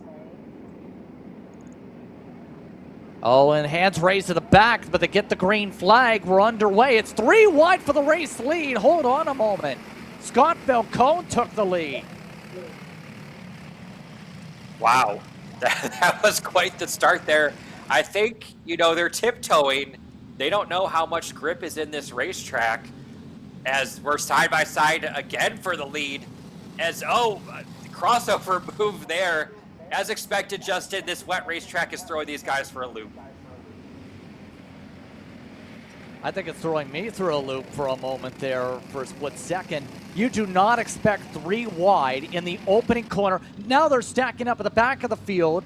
A couple of these drivers still being careful, and you see the difference compared to when it was storming at the start of the day. A couple of drivers aren't going as low as they were when it was dry, but they are still experimenting with the bottom because there's not as much puddling.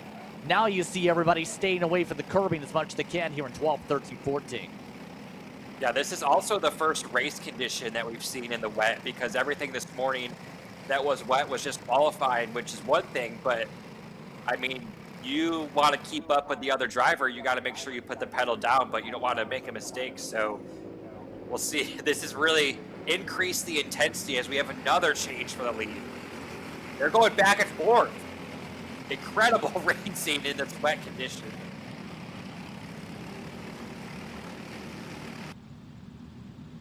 This has been fantastic to say the very least here in terms of at least the back and forth affair. But Shutt, he's really trying to find the pressure. Had to use the high line a lot there up through 4. Try and do something. And I know, Brett, you're connected in the motorsports scene and still are these days. And Tim, if you fall back to where the 2000s were, worked with JGR, was on the crew chief box at one point for Mike McLaughlin, went for Aikens Motorsports. Back in 2003, worked as crew chief there, did some open wheel starts. Shutt can drive, and he's shown it here in the kart here today and has shown it whenever we've seen him in his machine. 3 wide behind, and they're slipping and sliding for positions there too. Yeah, that corner has been issue all day. As you can see, the 99 looks like went around. That's Naquin. That's not what you want to see in this heat. As you can see, the drivers are slowly making their way back onto the front stretch, but that's what I was worried about going through that corner because we've seen issues in the dry as he's going to pull it off there and call it a day. It looks like that's actually the 55. That's Hanslick. So the 55 is going to call it a day here in this second heat. One of the first ones that actually jumped onto the rain tires there, actually, I think, as We're coming up to halfway complete pretty soon here.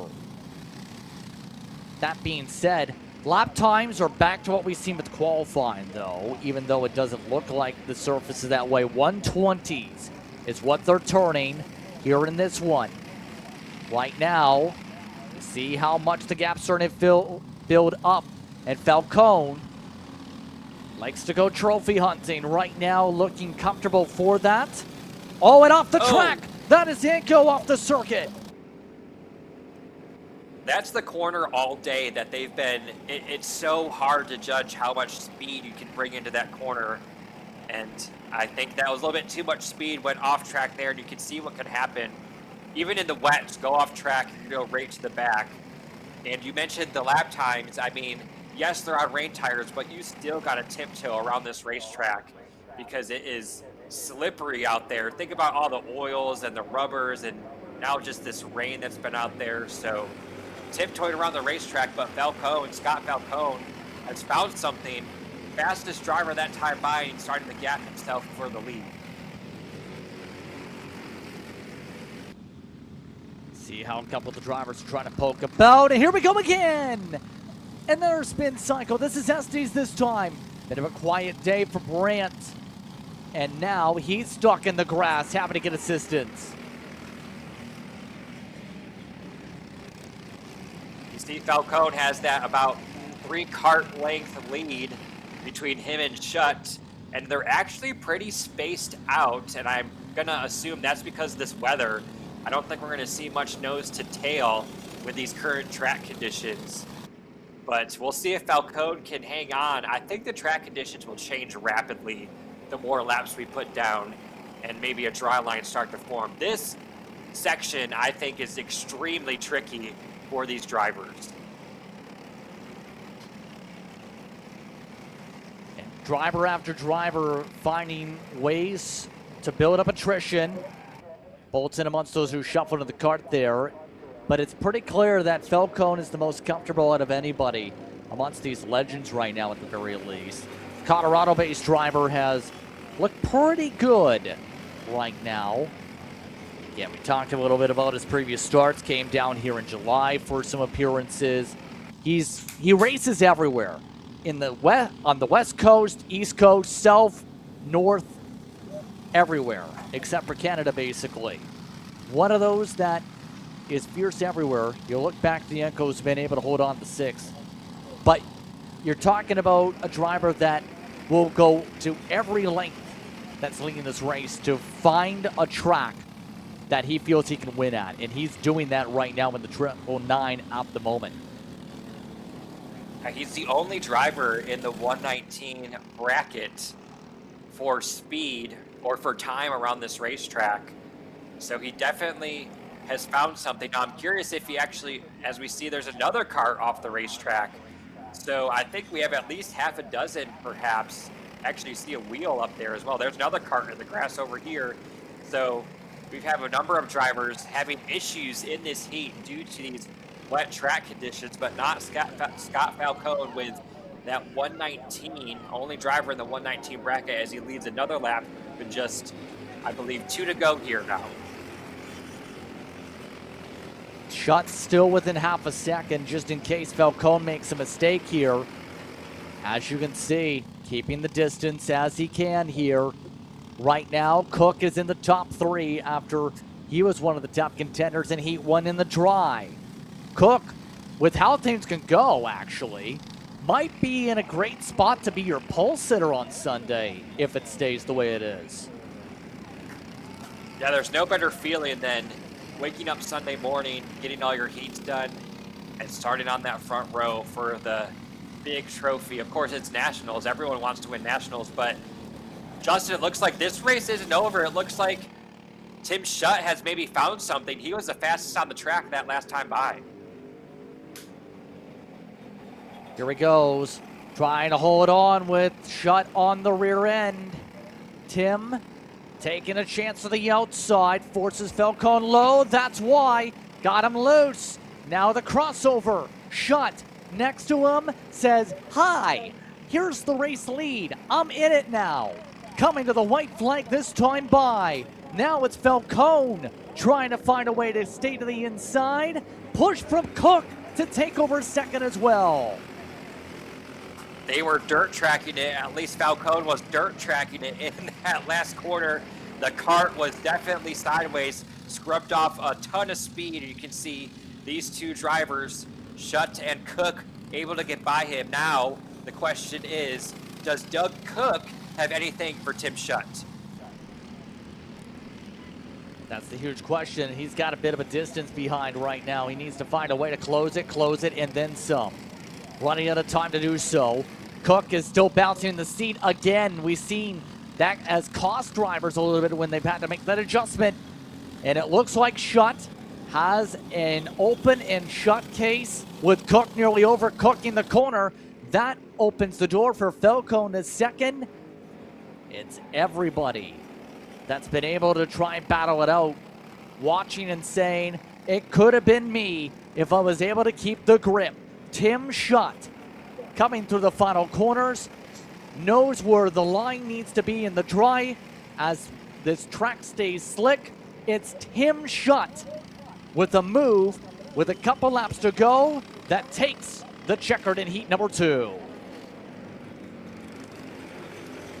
Great race there for, I think that was 5th and 6th on our screen, but just interesting heat overall, as expected.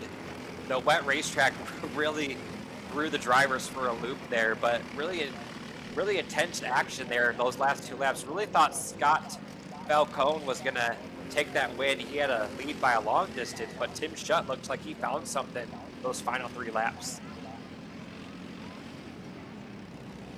He absolutely found something and then some. I think he pressurized a mistake, if you will. Forced Falcone off his preferred line to defend, and it was not gripping up there. Schutt, Falcone, Cook, Bolton, Perkins, Yanko, followed by Over, followed by Covington. Nycan wasn't able to find the nitrous. You also had McGilry inside the top 10 here today. Others on the racetrack, Haska, Hamilton, Drosky, and a lot of DNFs today.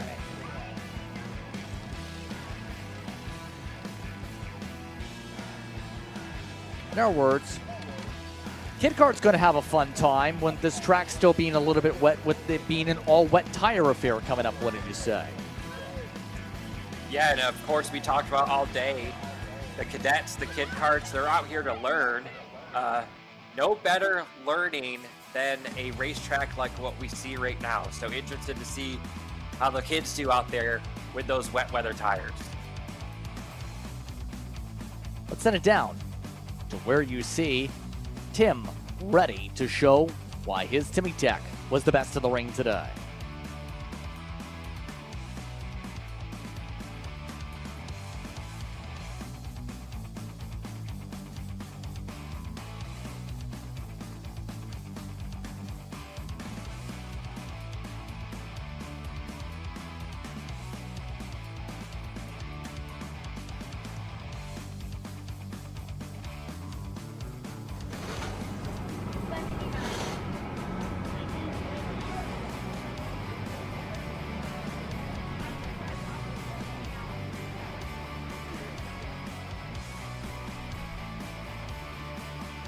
Hey, Tim. Can I grab an interview really quick? I'm gonna go over here.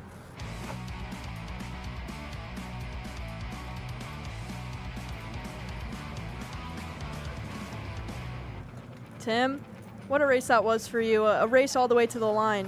What was it there in those last few laps that you really got and picked up? Oh, actually, it wasn't anything that I picked up. Scott made a mistake back there in the switchback section. I was pretty content with riding where I was. I did catch him the last couple laps, but I was pretty much content with second, and then he made a mistake back there, allowed me to get beside him, and then Doug Cook gave me a good push down the front straightaway, and we just hit our lines the rest of the race. It was fine. And would you say that the conditions out now are similar to how they were earlier today? Definitely a little bit drier right now. Don't need quite a full-on rain setup. I mean, we don't have any puddles sitting there, but the track's still pretty slick, and the rubber's still there, so you have to be a little bit more cautious of where the rubber is, where before when it downpoured, it washed a lot of that rubber away, and it wasn't such a factor. I'm also curious to know how that's been with the rain, but also with the shorter sessions. How's that been for you? I mean, the shorter sessions at my age are just fine. I mean, nobody in this line's complaining about them. No, it's been fine. You just adjust your for what you need to run the length of the session, and it's most of these guys are in good shape. So whether it's 7 laps or 17, probably doesn't really matter. Awesome, thank you. Thank you. You know, I'm really starting to like this go-karting thing. Yeah, me too. Oh my gosh, can I show you this cute dress I just got? Yes, of course. Oh my goodness, it's so cute. I just love shopping. I love shopping too. Oh my god. Wait, do you guys say you like shopping? Of Well, course. dude, I have the perfect place to do that at. ShopPayCara.com. At ShopPayCara.com, you can get free shipping on orders $200 or more. You can get anything you want, like MXC rims, gloves, rib vests, shoes, anything that you need, all at ShopPayCara.com.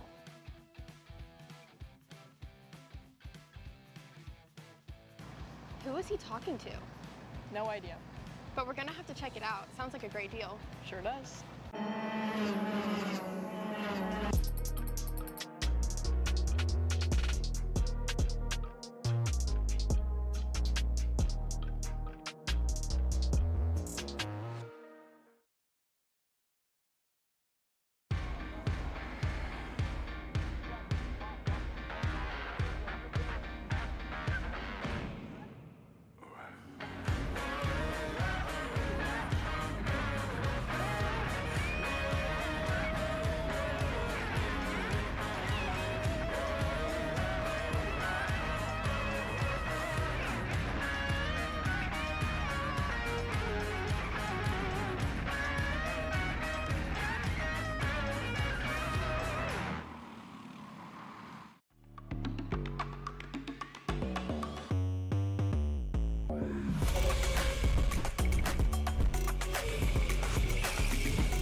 Let's go race.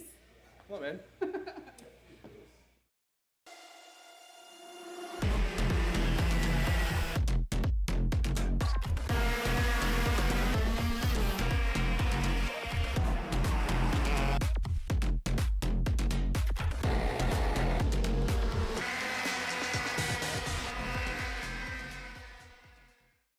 Welcome to the future. Kit karts are getting set to go, and remember, they are on the rain tires.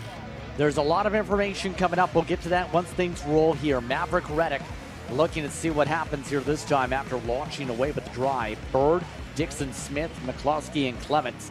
Then it is Muir, followed by Holzner. You also have Mateo Nieves and Hayden in the top 10. Dittmer back in the order, as well as Dwyer.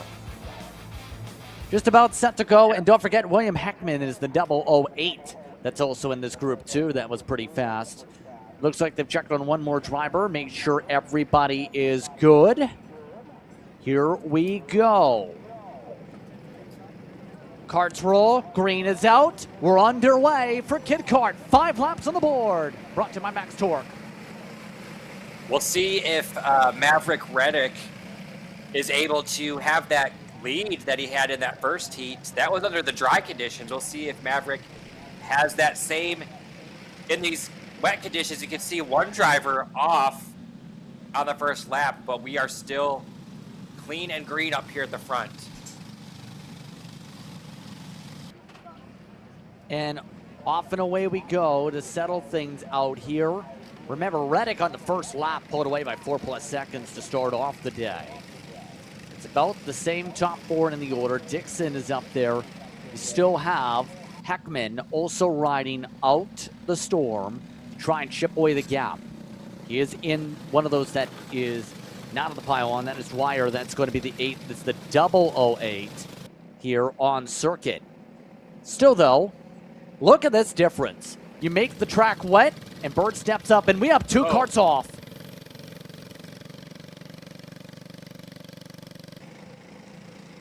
And that is Hayen amongst those off the circuit in the barrier. Race control officials making sure drivers are okay as we end the first lap here, Brett. Yeah, these conditions, obviously throwing these kids for a loop. I mean, I don't know how many of them have ever raced in the rain before. So we'll see if these drivers are able to learn much in this session as well as close that lead. But as you mentioned, Bird and Reddick still 1 and 2, and Hale Bird was fastest that lap, so maybe Reddick doesn't have the setup under him for these wet conditions. And we mentioned there's some information going on in terms of the racing coming up here. Grace, you there. Hold on one moment. Heckman spins around. That's up in the front of the field. Grace, is pretty wild out here, isn't it?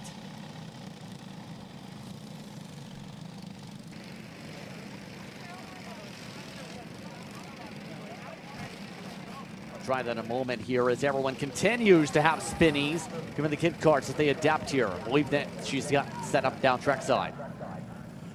Yeah, thanks, Justin. Down here on grid, and as our senior lights are getting ready to go out on track, a lot of them are playing this waiting game right now, trying to decide to go rains or slicks. We've been trying to ask some opinions, and they know for sure, definitely for the second group, it's going to be dries. But it's still kind of a toss-up for the first group here. We have got some people coming in on scrubs, some on slicks, so we'll catch up on you guys about that later. But we actually have an update today about our schedule.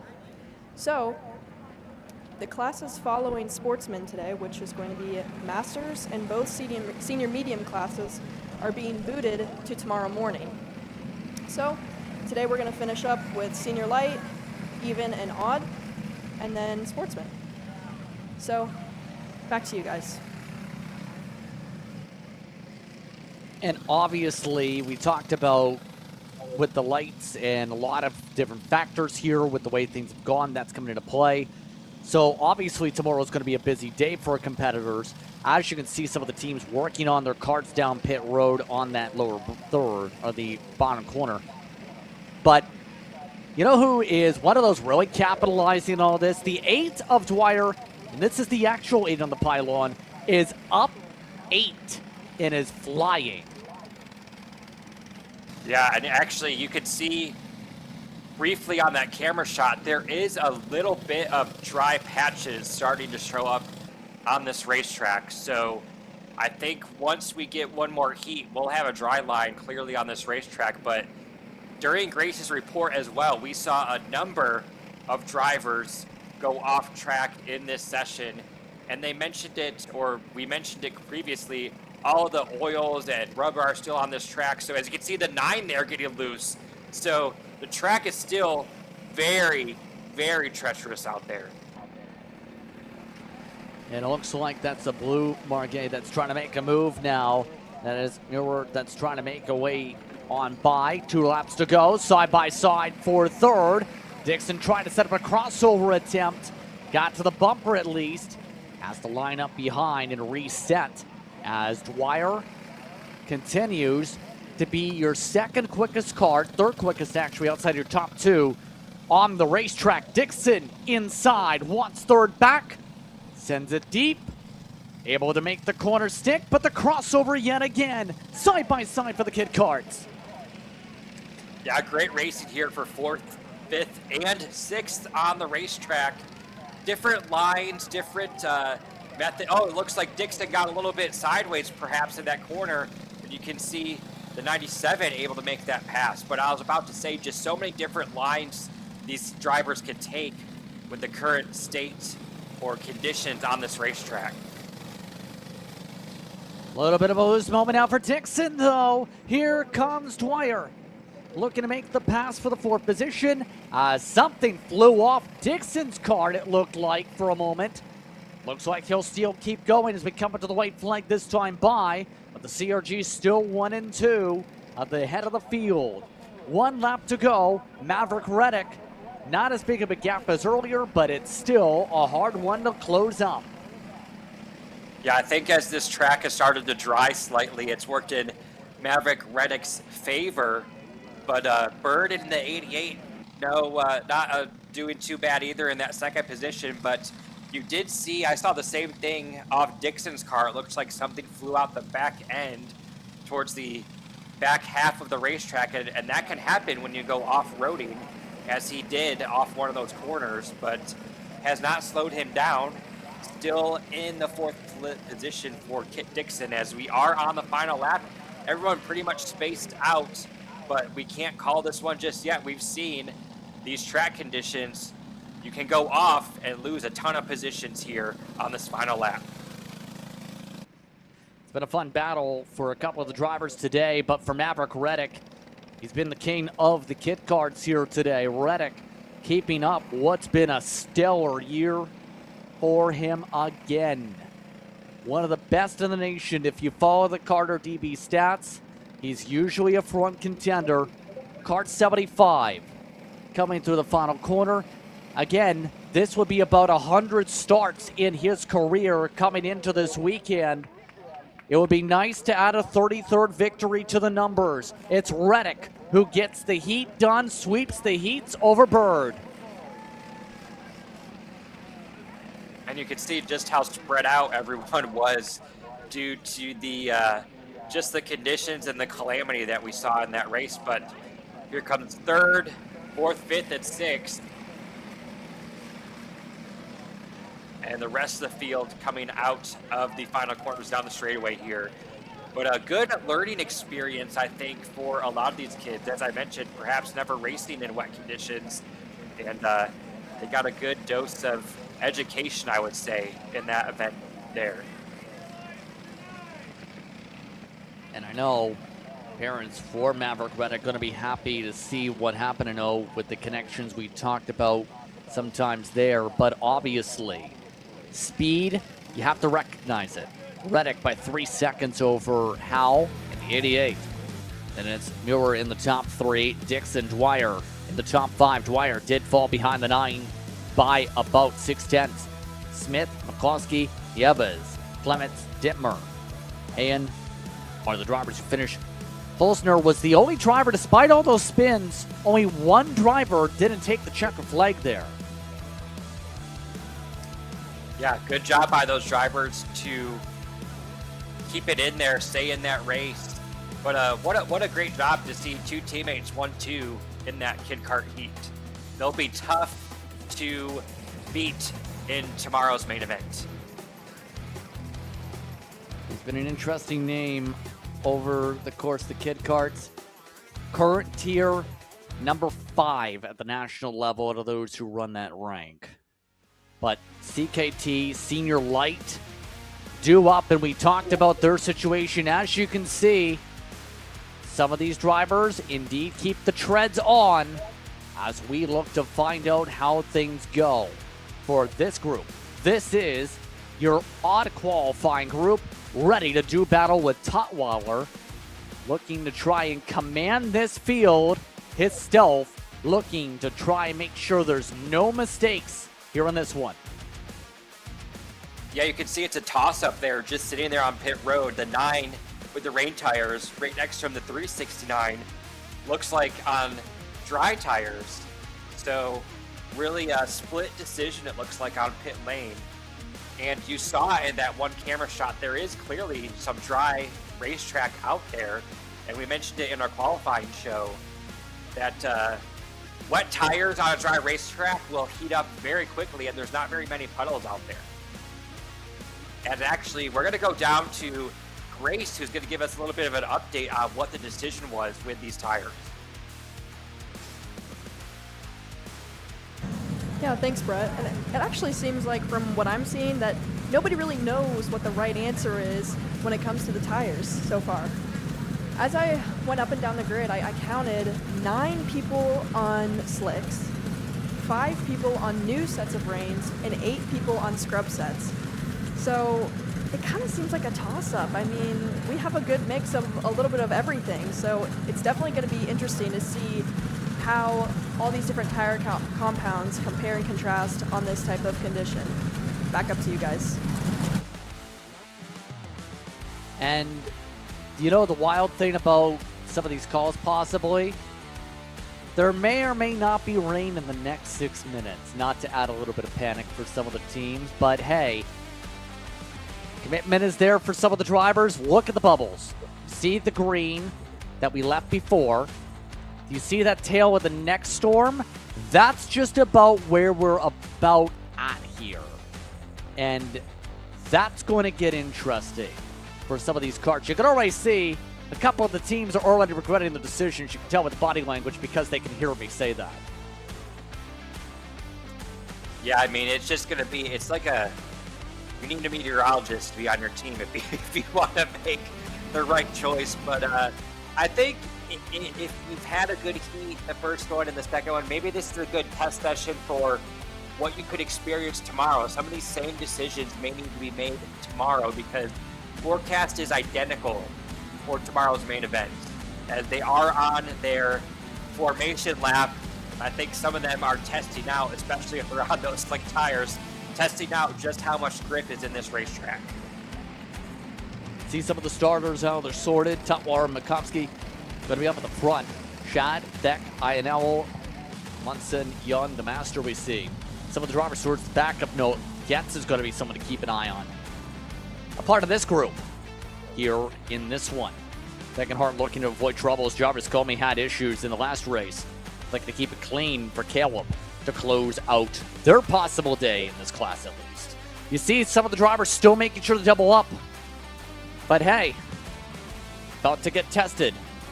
And remember, there's a lot of range you're probably going to see gear-wise too, Brett, because gear ratios are going to be a big thing on how much willing you're having to play with on. Do you want a low gear ratio? Do you want a high gear ratio with the teeth for your respective gearing to try and counter that with a power band? There's so many questions that are going to be answered here in a matter of 10 seconds if they take the green. Yeah, this is one of those weekends those crew members get some gray hairs as the green flag flies here. We'll see who made the right choice.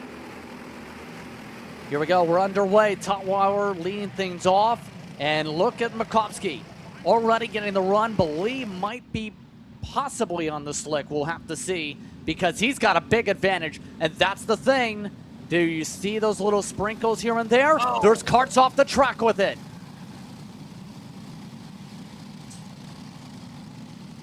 You see struggling to try to get that kart restarted, get back on the racetrack there.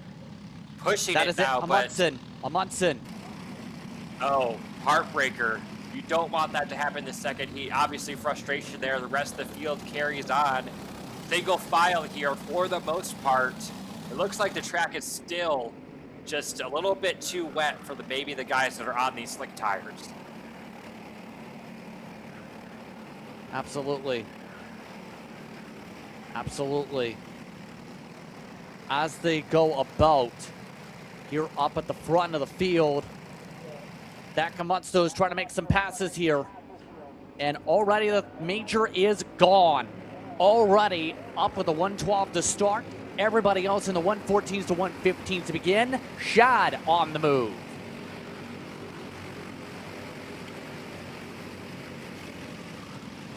Definitely slicing it up mid-pack here. As you can see, the gap for our leader over 2 seconds. So obviously loving these conditions currently on the racetrack, but look at the mess. 3 double and 3 wide in the back of the pack. Yeah, Makovsky's getting a real big advantage. That 369 bouncing away, but really, you see right now everyone else in the choo-choo train looking to settle things out here amongst this train. Shad, Thek, we talked about earlier, but look at some of the others looking to gain up some ground. A lot of the drivers finding more confidence to run the lower line here. Yeah, you can see just how quickly this track has dried, though. So, again, I said it's it's hard if you're on the slicks, but I mean, if you're on those wets, your tires are going to be pretty hot at the end of this race. But again, if you have the wets also, you have an advantage of they've shortened this race from 10 to 7 laps.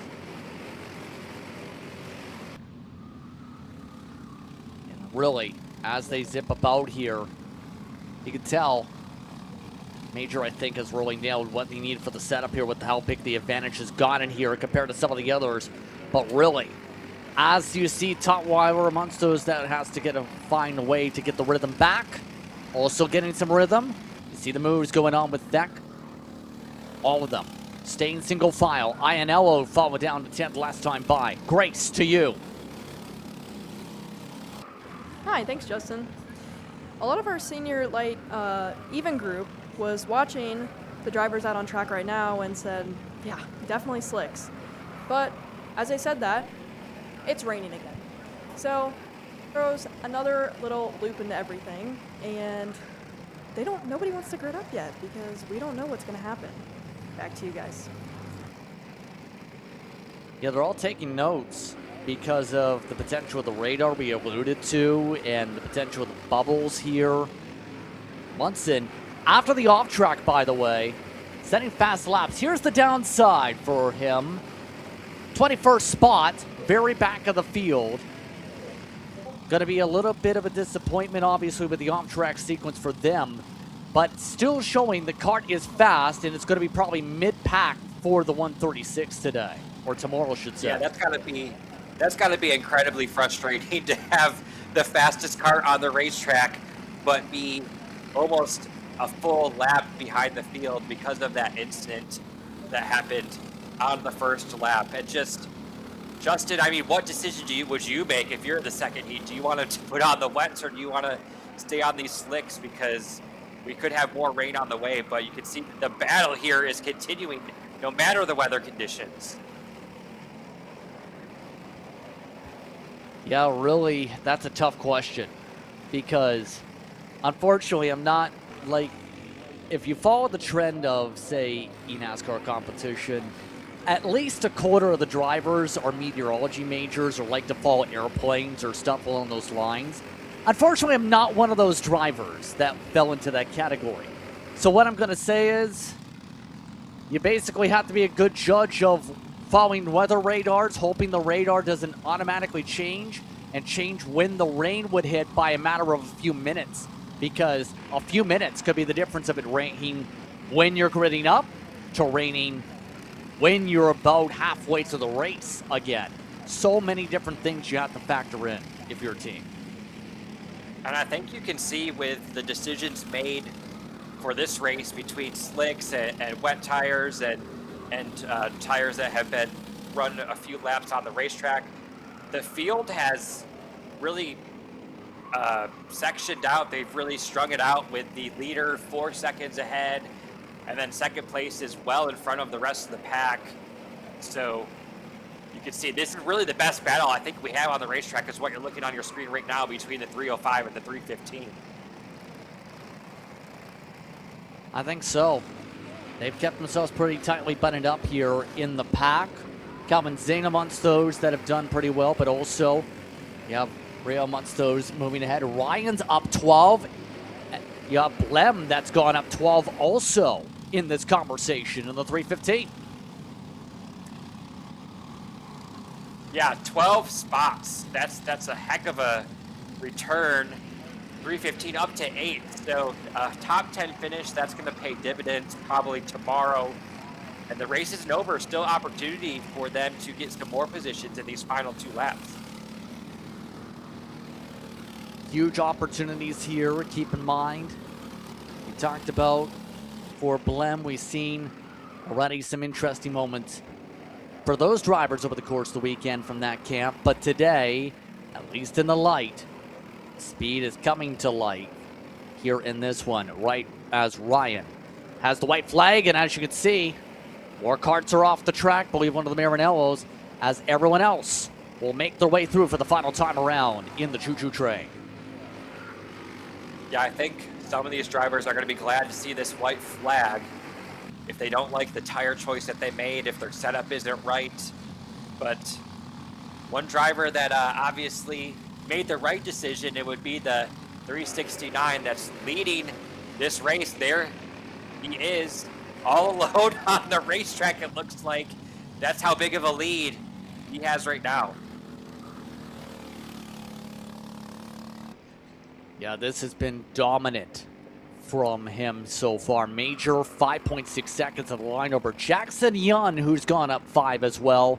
Then Newsy has also gone up 7. You have Nathan Heat that's been really good on this circumstance, up 14 as the biggest mover. But it's the REM getting the edge on the teams around him. Black and checkers together once again, but the checkered goes to the winner. Once again, it's the Cosmic that goes to victory lane for heat number 2.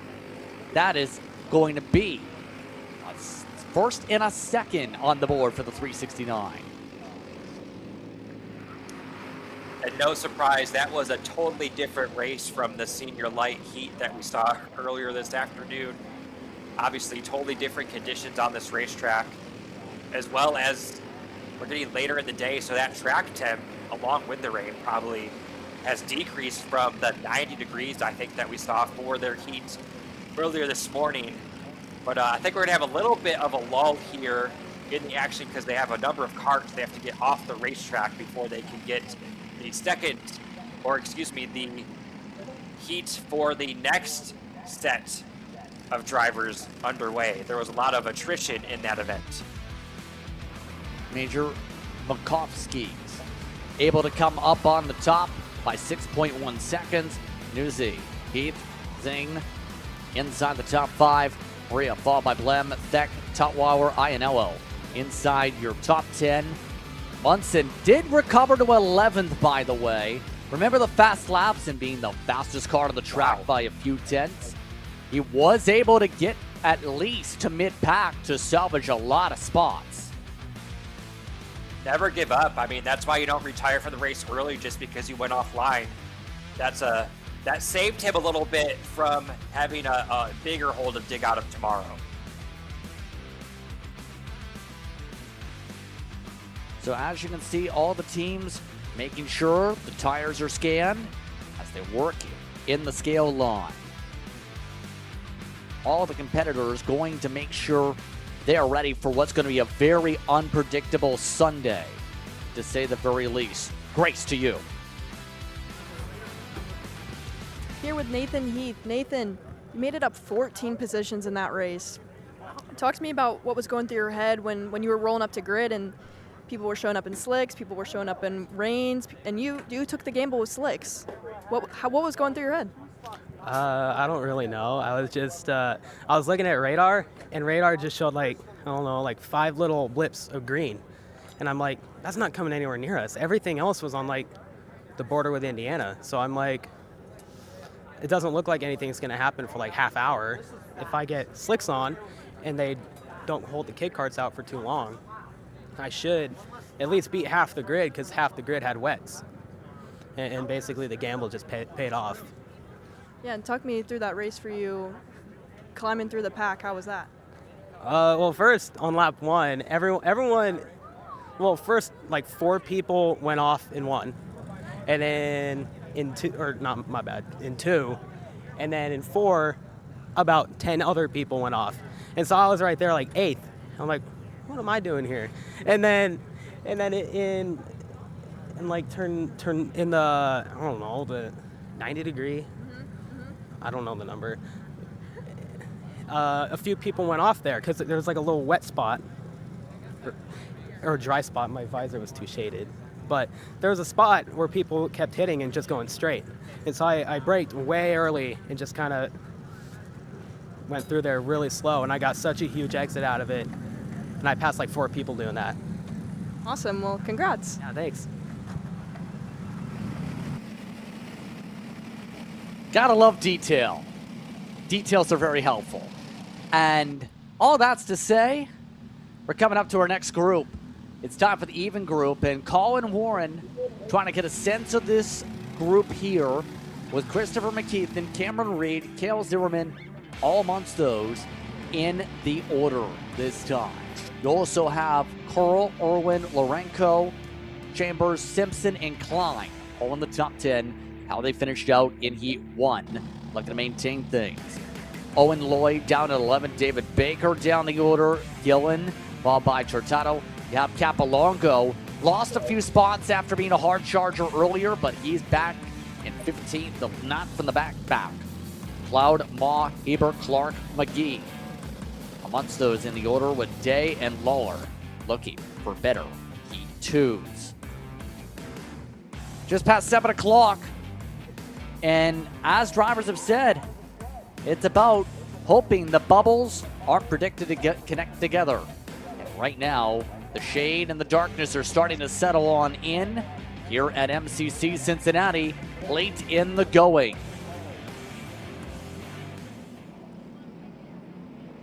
Looks like we're all set to go. Karts are ready. Here we go. The green is out. We're underway for Heat 2 even for CKT Senior Light. And now the battle is on. Warren up front. Yeah, heavy hitters on those first 2 rows, and look at them trying to get organized. Now they're single file, the first 4, but back behind them, they are still double wide. I think they still got to be a little bit careful getting offline. There are still some wet, moisture spots on this racetrack. One driver did have some slow-ups, I believe had some off tracks in the mid to back pack, but everyone else a little bit more secure than the last race, it appears so far. How long does that last? That's up to the field. Battles are on, including Lloyd, but up front, McKeithen likes the lead. The 1 point has the race lead. Yeah, this is what I was expecting to see, was this battle among these 4, but look, they've actually joined. I think that's first through about 7th there, all in a line coming down this front straightaway. And again, just 7 laps, not like what we saw in the first heat earlier this afternoon. So you got to get what you can in these 7 laps. You gotta go. It's like hot potato, if you will. You gotta pass it along and pass other carts to get there. All that's to say, everyone else stays in line. Amongst some of the shuffles early, Pearl went backwards, Simpson went backwards, Heber went forwards. Rain cloud check in. You can see where that previous storm is, and now about here-ish. It's trying to almost be the vortex theory. You remember that theory? Just trying to avoid the track right now. We're dancing around it as Colin Warren dances to the race lead. Yeah, I think if you're a crew member and you're listening to our broadcast or looking at your radar and watching these drivers zigzag their way around this racetrack, you're hoping that that rain holds off, because I think all of this field is on the slick tires, and I think they'd probably maybe throw the red flag. It's at the race control's discretion, but let's keep it dry here because we're seeing some great racing up front. And obviously, not seeing too many teams think that went into the situation thinking it's going to rain. Slicks all is the confirmation just received, so we are in that spot. So all these drivers are hoping it stays dry, let's put it that way. This was the conversation point Grace had mentioned a while ago. That was an expectation if that was to stay dry after a certain point. Zimmerman, we know, has momentum. He wants to get the lead pretty soon. Remember the emojis, or really the I'm forgetting the term, the dance moves, the Fortnite moves, the everything. I'm hearing it's starting to sprinkle on that cue. Well, we'll see if they can get these laps in. I don't know. Obviously, it's not enough to mess with the condition of the racetrack right now, but you can see the front 2 are starting to pull away from McKeithen in 3rd. So Colin Warren, Cale Zimmerman, looks like they might want to work together, but there's still a little bit of not enough of a gap. If they start racing, that McKeithen won't be on their bumpers. On lap 4 with the sprinkles starting to fall out here, it's not enough obviously to cause track issues. You aren't seeing the body language pick up yet. waiting to see how this goes now. And everybody is keeping it careful. See Heber, Munso's still up 3. One of the locals, some of them still in the train behind. Pretty well connected here, we'll say, in this mid-pack where we've seen the fights all day. And it's an opportunity to see battles like this. See the inside? Already taken at least for a line attempt. And didn't really work out that time by, and that causes a reshuffle as a result of that initial look there involving drivers like Chambers. Cross flags at the stripe. I've been talking about it all day. We called one driver called it a switchback. I call it kind of like an S shape, but making passes in those corners, you just scrub off so much speed coming down to the line. And you saw all the other drivers able to catch up. As you can see, speaking of speed, on the top of your screen, Cale Zimmerman in second position, fastest that time around.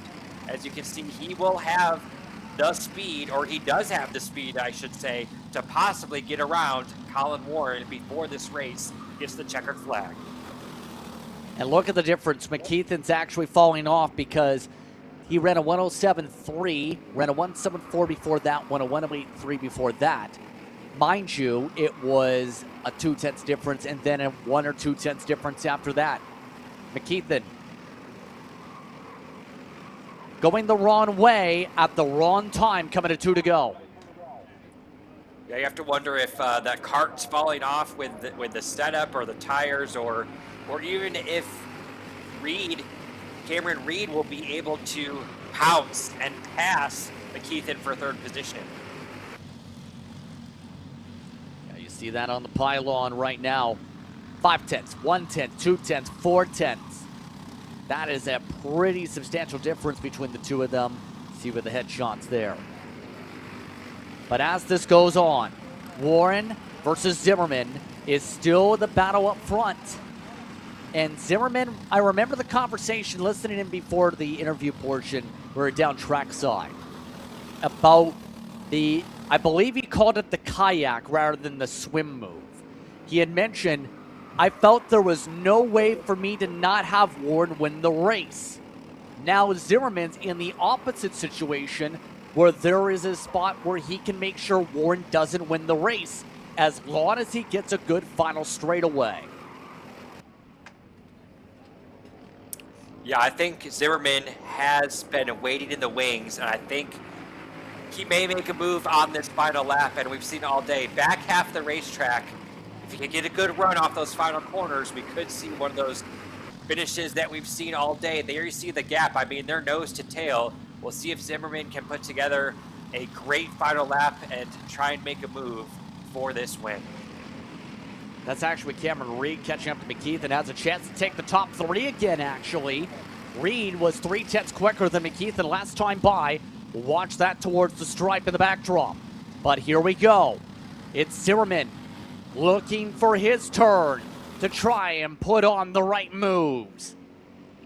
Down the straightaway, up to 12. He looks to the inside. Is that what Warren wants, though, for the drag race? Pass back for the 5. Warren needs a good run up through 14. He gets pretty close. Zimmerman looks over the shoulder. Already knows what's coming. Warren went in the grass to make the pass. He's side by side. Near equal. There's the response again as Zimmerman gets it this time. McKeithen able to hold on to that third position over Reed in 4th. And then you can see the rest of the field coming through here. But another great finish in senior light, heat number 2 for the second heats this afternoon. But you called it, Justin. Set up the run to the finish there off that final corner. And what do I say? Warren said, oh, fist pump, excitement. Zimmerman said, I've got the edge. Here's my fist pump, excitement for the edge there. And that in turn sees the 5. When you don't see the interval there, it's that close. It was 0.2028 seconds per live timing. McKeithen did hold off Reed by less than by a 1/10 of a second also. Irwin, Klein, Chambers, Baker, Curl, Lorenko inside the top 10. Owen Lloyd, a bit of a surprising one, down at 11th actually.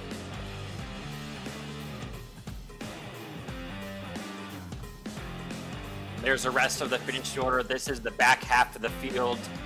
Maybe running into some trouble early, 15, 20 seconds off the pace as the drivers come in to the scales, getting those tires scanned in, getting out of the carts, and I'm sure they'll have some discussions with one another as well, as they always do after these events. I think it's going to be positive. Both of you go 1 and 2 in both your races. Put yourself in great positions to be up at the front. And so, let's send it down trackside.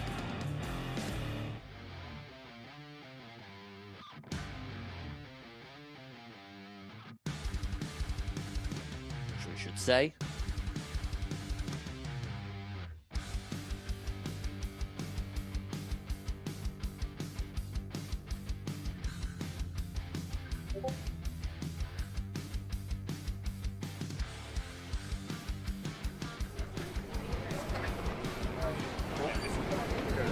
Here and there.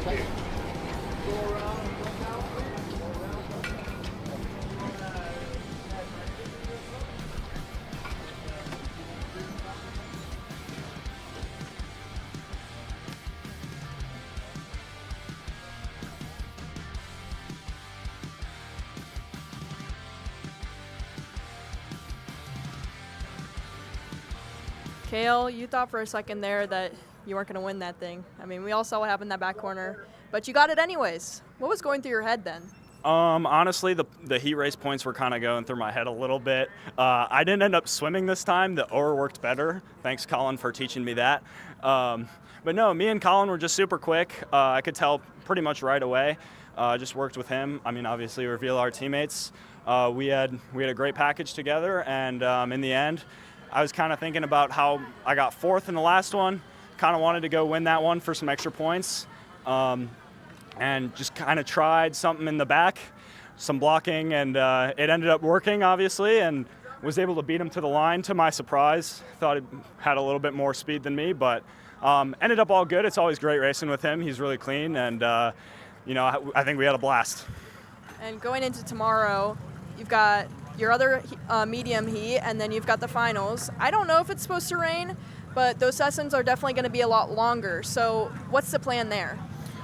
Free up the go-kart, of course, for a longer session. Not going to say too much, but just go out, drive. I've got teammates in both of my classes. Got some good drivers to work with, and we should be all right to go forward. Awesome, thanks. Thank you. Kale Zimmerman taking some opportunity there to speak with us here as Senior Light put on some good battling. And oh, hey, what is, I think, our last class here is on the racetrack. Sportsman we told you about is coming up with Taylor Canache, Alexander, Todd, Hemphill in the top 5. Then it's Santino Aguilar, followed by Ricci. You have McCluskey, you have Snyder, you have No that are inside your top 10. Part of a 21 kart grid, Pollock and Hunches Hall. Then you have Slobach, you have Bell and Powers, Brewster and Collins, Grenier and Blem. Blem, remember, had the issues with the kart earlier with the tire. And then, don't forget, Mohammed is also in this group too, looking for something here. This time they didn't take the cut through, interesting enough, as they zipped their way around the racetrack. Here for Sportsman, and there's a spin. Oh. Well, yeah, don't know if that out has to do with the track conditions or not. As I mentioned, there's still a few wet spots out there, but that will delay this green most likely, as I'm being told. Oh, it's raining on the racetrack is what we're being told. So that explains these drivers spinning, and obviously they're on the slick tires.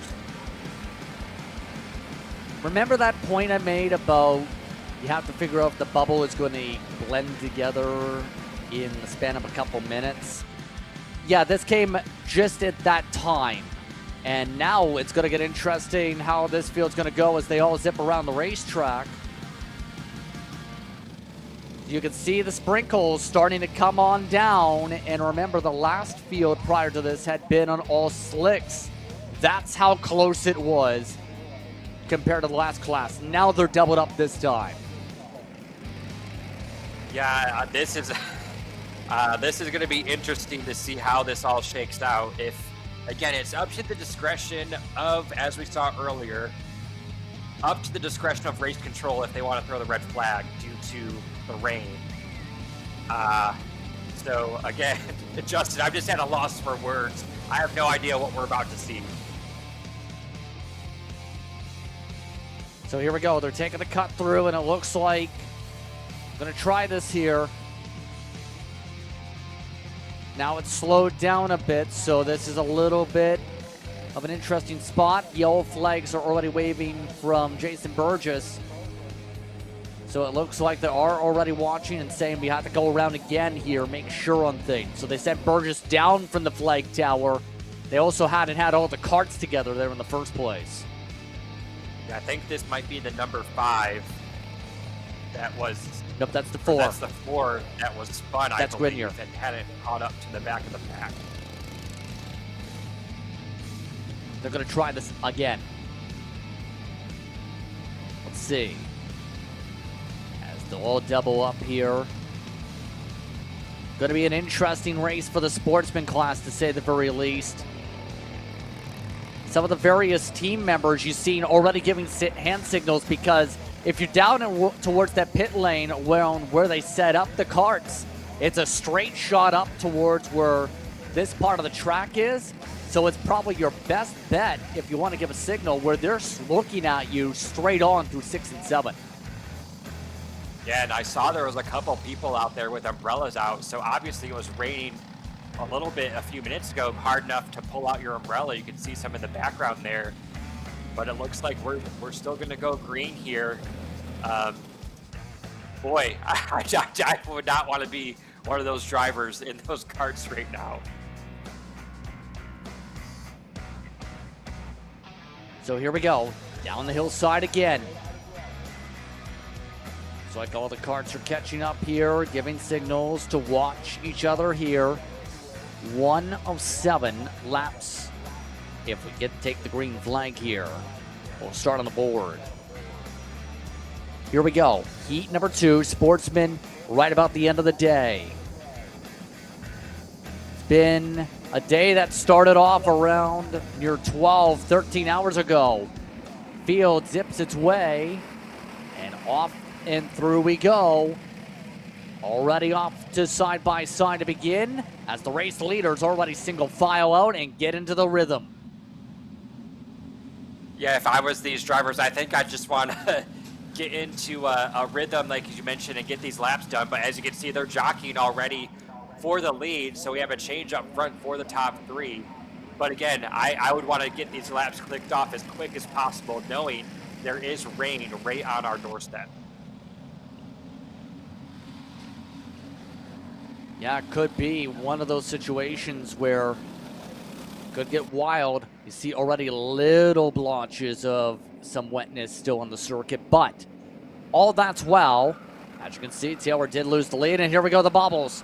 Some drivers getting a little bit loose with the surface, able to still hold on, taut amongst them, making their way up to the front straightaway as a couple drivers get brave up through turn 14. That includes a loose moment coming up for Ricci as the 104 settles back in. Ducking down time. Meanwhile, for Karache up at the front, first lap complete. Here comes Santino Aguilar. Remember, the fastest laps were from that kart earlier. It's up to second. Yes, and we'll see if able to get the lead there. But look at this pack we have at the front. I think this is the top 7 or 8 that are all nose to tail as they're still jockeying for position there in second place. And it's just so dangerous to be doing this, because you know there's a wet spot still on the racetrack, but they're still holding their lines pretty well. All get back in line there, all single file, but conditions are just so tricky right now. Right now, everyone just staying in the pack. No one making major aggressive moves here late in the going. And This day can be described by a lot of different things. The day where you have multiple thumbs up at the start and finish line. The weather. The lightning hold in the factor. Some drag races and then some multiple times over, especially in Heat 1. It's been an active day from start to finish, Brett, and it's going to be fun to see how this closes out. Right now, Todd looks content to be in the plot and planning stage. Look how much Todd is trying to push. Yeah, I think Todd wants to create a gap, and you can see there is some gaps forming in this pack. But again, with these shortened races, I don't know if even making a gap is going to help, because you won't be able to, I basically won't be able to extend that gap as far as if we had a 10-lap race.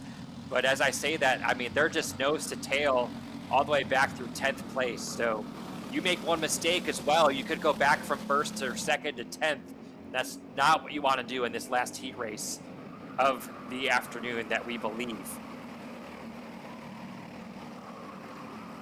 Keeping an eye on that, obviously, in terms of the situation, but still, as the bobbles go out, coming up to start lap 4 this time by. This is the closest I think any major pack has been around this time. We usually seen splintering at the back end of the middle of the top 10. It's been pretty well connected. There's a set by Hemphill who lost 3 spots already this one. Look who's gone up 9 though. That 444. I think you're gonna have to keep on in 6. Harrison Bell is on the move as well in one of the machines you see in red. Yeah, Harrison Bell is fastest lap that time by, also in this lead draft pack in the 6th position, so could score some more positions before the checkered flag waves on this race. And there's still, look at this long snake of karts going through this infield section. I mean, they're just covered up 4 laps into this event. Yeah, as they all battle it out, this is going to potentially split up the pack here. As they get around Pollock. Hemphill is the one who made the pass there, back for 7th. Well, to say with Bell, as you see on the curve, being able to get to the top 5, this is a track he's very familiar with, Harrison is, mind you, because he's ran just about the majority of the, at least half the races in the Pro-Am Karting Championship that takes place here at MCC Cincinnati. He's also been amongst those who's kept an eye on the Ohio action. So in other words, again, it's that home track advantage that you'll see some of the local drivers thrive here when they come to the national tour like this for their respective class. Yeah, and you'd love also to finish on the national stage at your home racetrack. As you can see, the top 4 looks like they're gapping the rest of the field slightly, and Mikey Todd, the 217, in 2nd position, right on the back bumper of our leader, and also Mikey Todd, the fastest that time around. But Justin, I think this is still anyone's race. I think they're going to see that 2 to go this time by, and then I think we'll start seeing some more moves in this lead draft. Coming up to 2 laps to go. Here towards the end of the day, winds pick up again. Hand signals in that pack from Noah, who was around the 10th spot before, but it's time to go. Todd says, I'd like to lead. There goes Mikey Todd up to the point. Aguilar couldn't dive to the hole. Have to try and ride on behind Canache. Million, she'll try and find a way to reset to get back to Todd.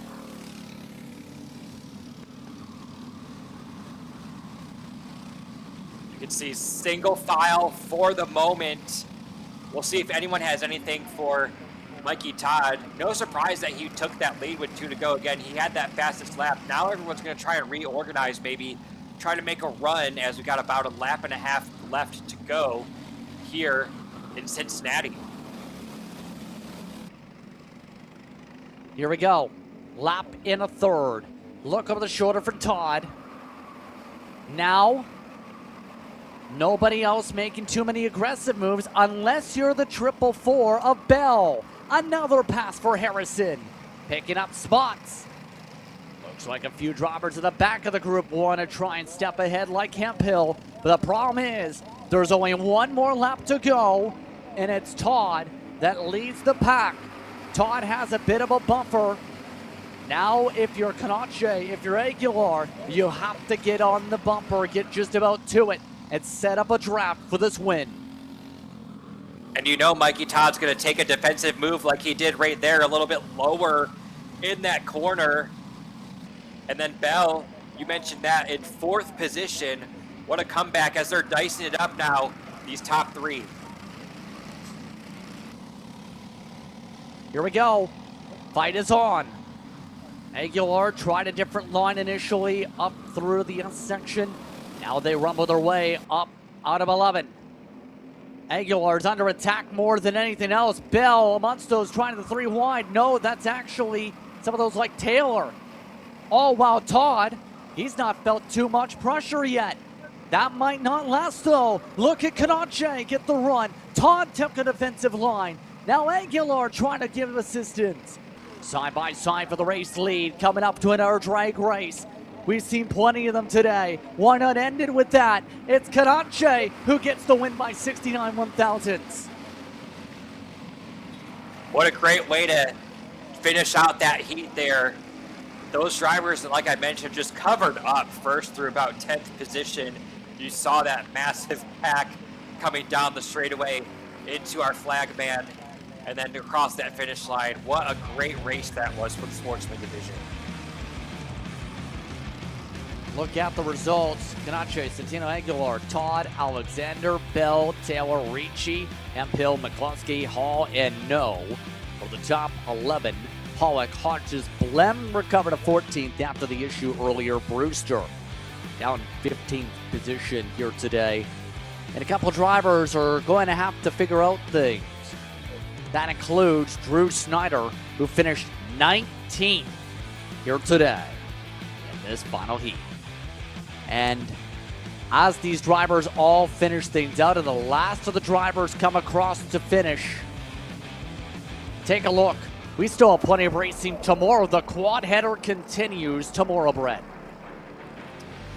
Yeah, so much racing going on here this weekend across Kart Chaser. And we have plenty of racing action. We appreciate everyone joining us for this marathon edition that we had here today in Cincinnati. I don't think we were expecting to go this late and actually bleed over into tomorrow, but sometimes Mother Nature makes the plans for you. And so, an exciting day comes to a close, and it's going to be an interesting day tomorrow. This just about concludes on-track activities as a result with the Summer Nationals. It's been one to remember for multiple different reasons. Be sure to subscribe to KC Premium today to be sure to watch all the action as it happens across the nation tomorrow for $9.99 a month. Be sure to watch. But on that note, it's time to say goodbye. It's been an eventful day. For my partner in the broadcast booth, Brett Baldeck, for Grace Overbeck, for Alex Earl down trackside, for everyone here at Kart Chaser. We hope you've enjoyed today's coverage of CKNA Racing. We'll see you tomorrow morning, where we'll have a busy schedule.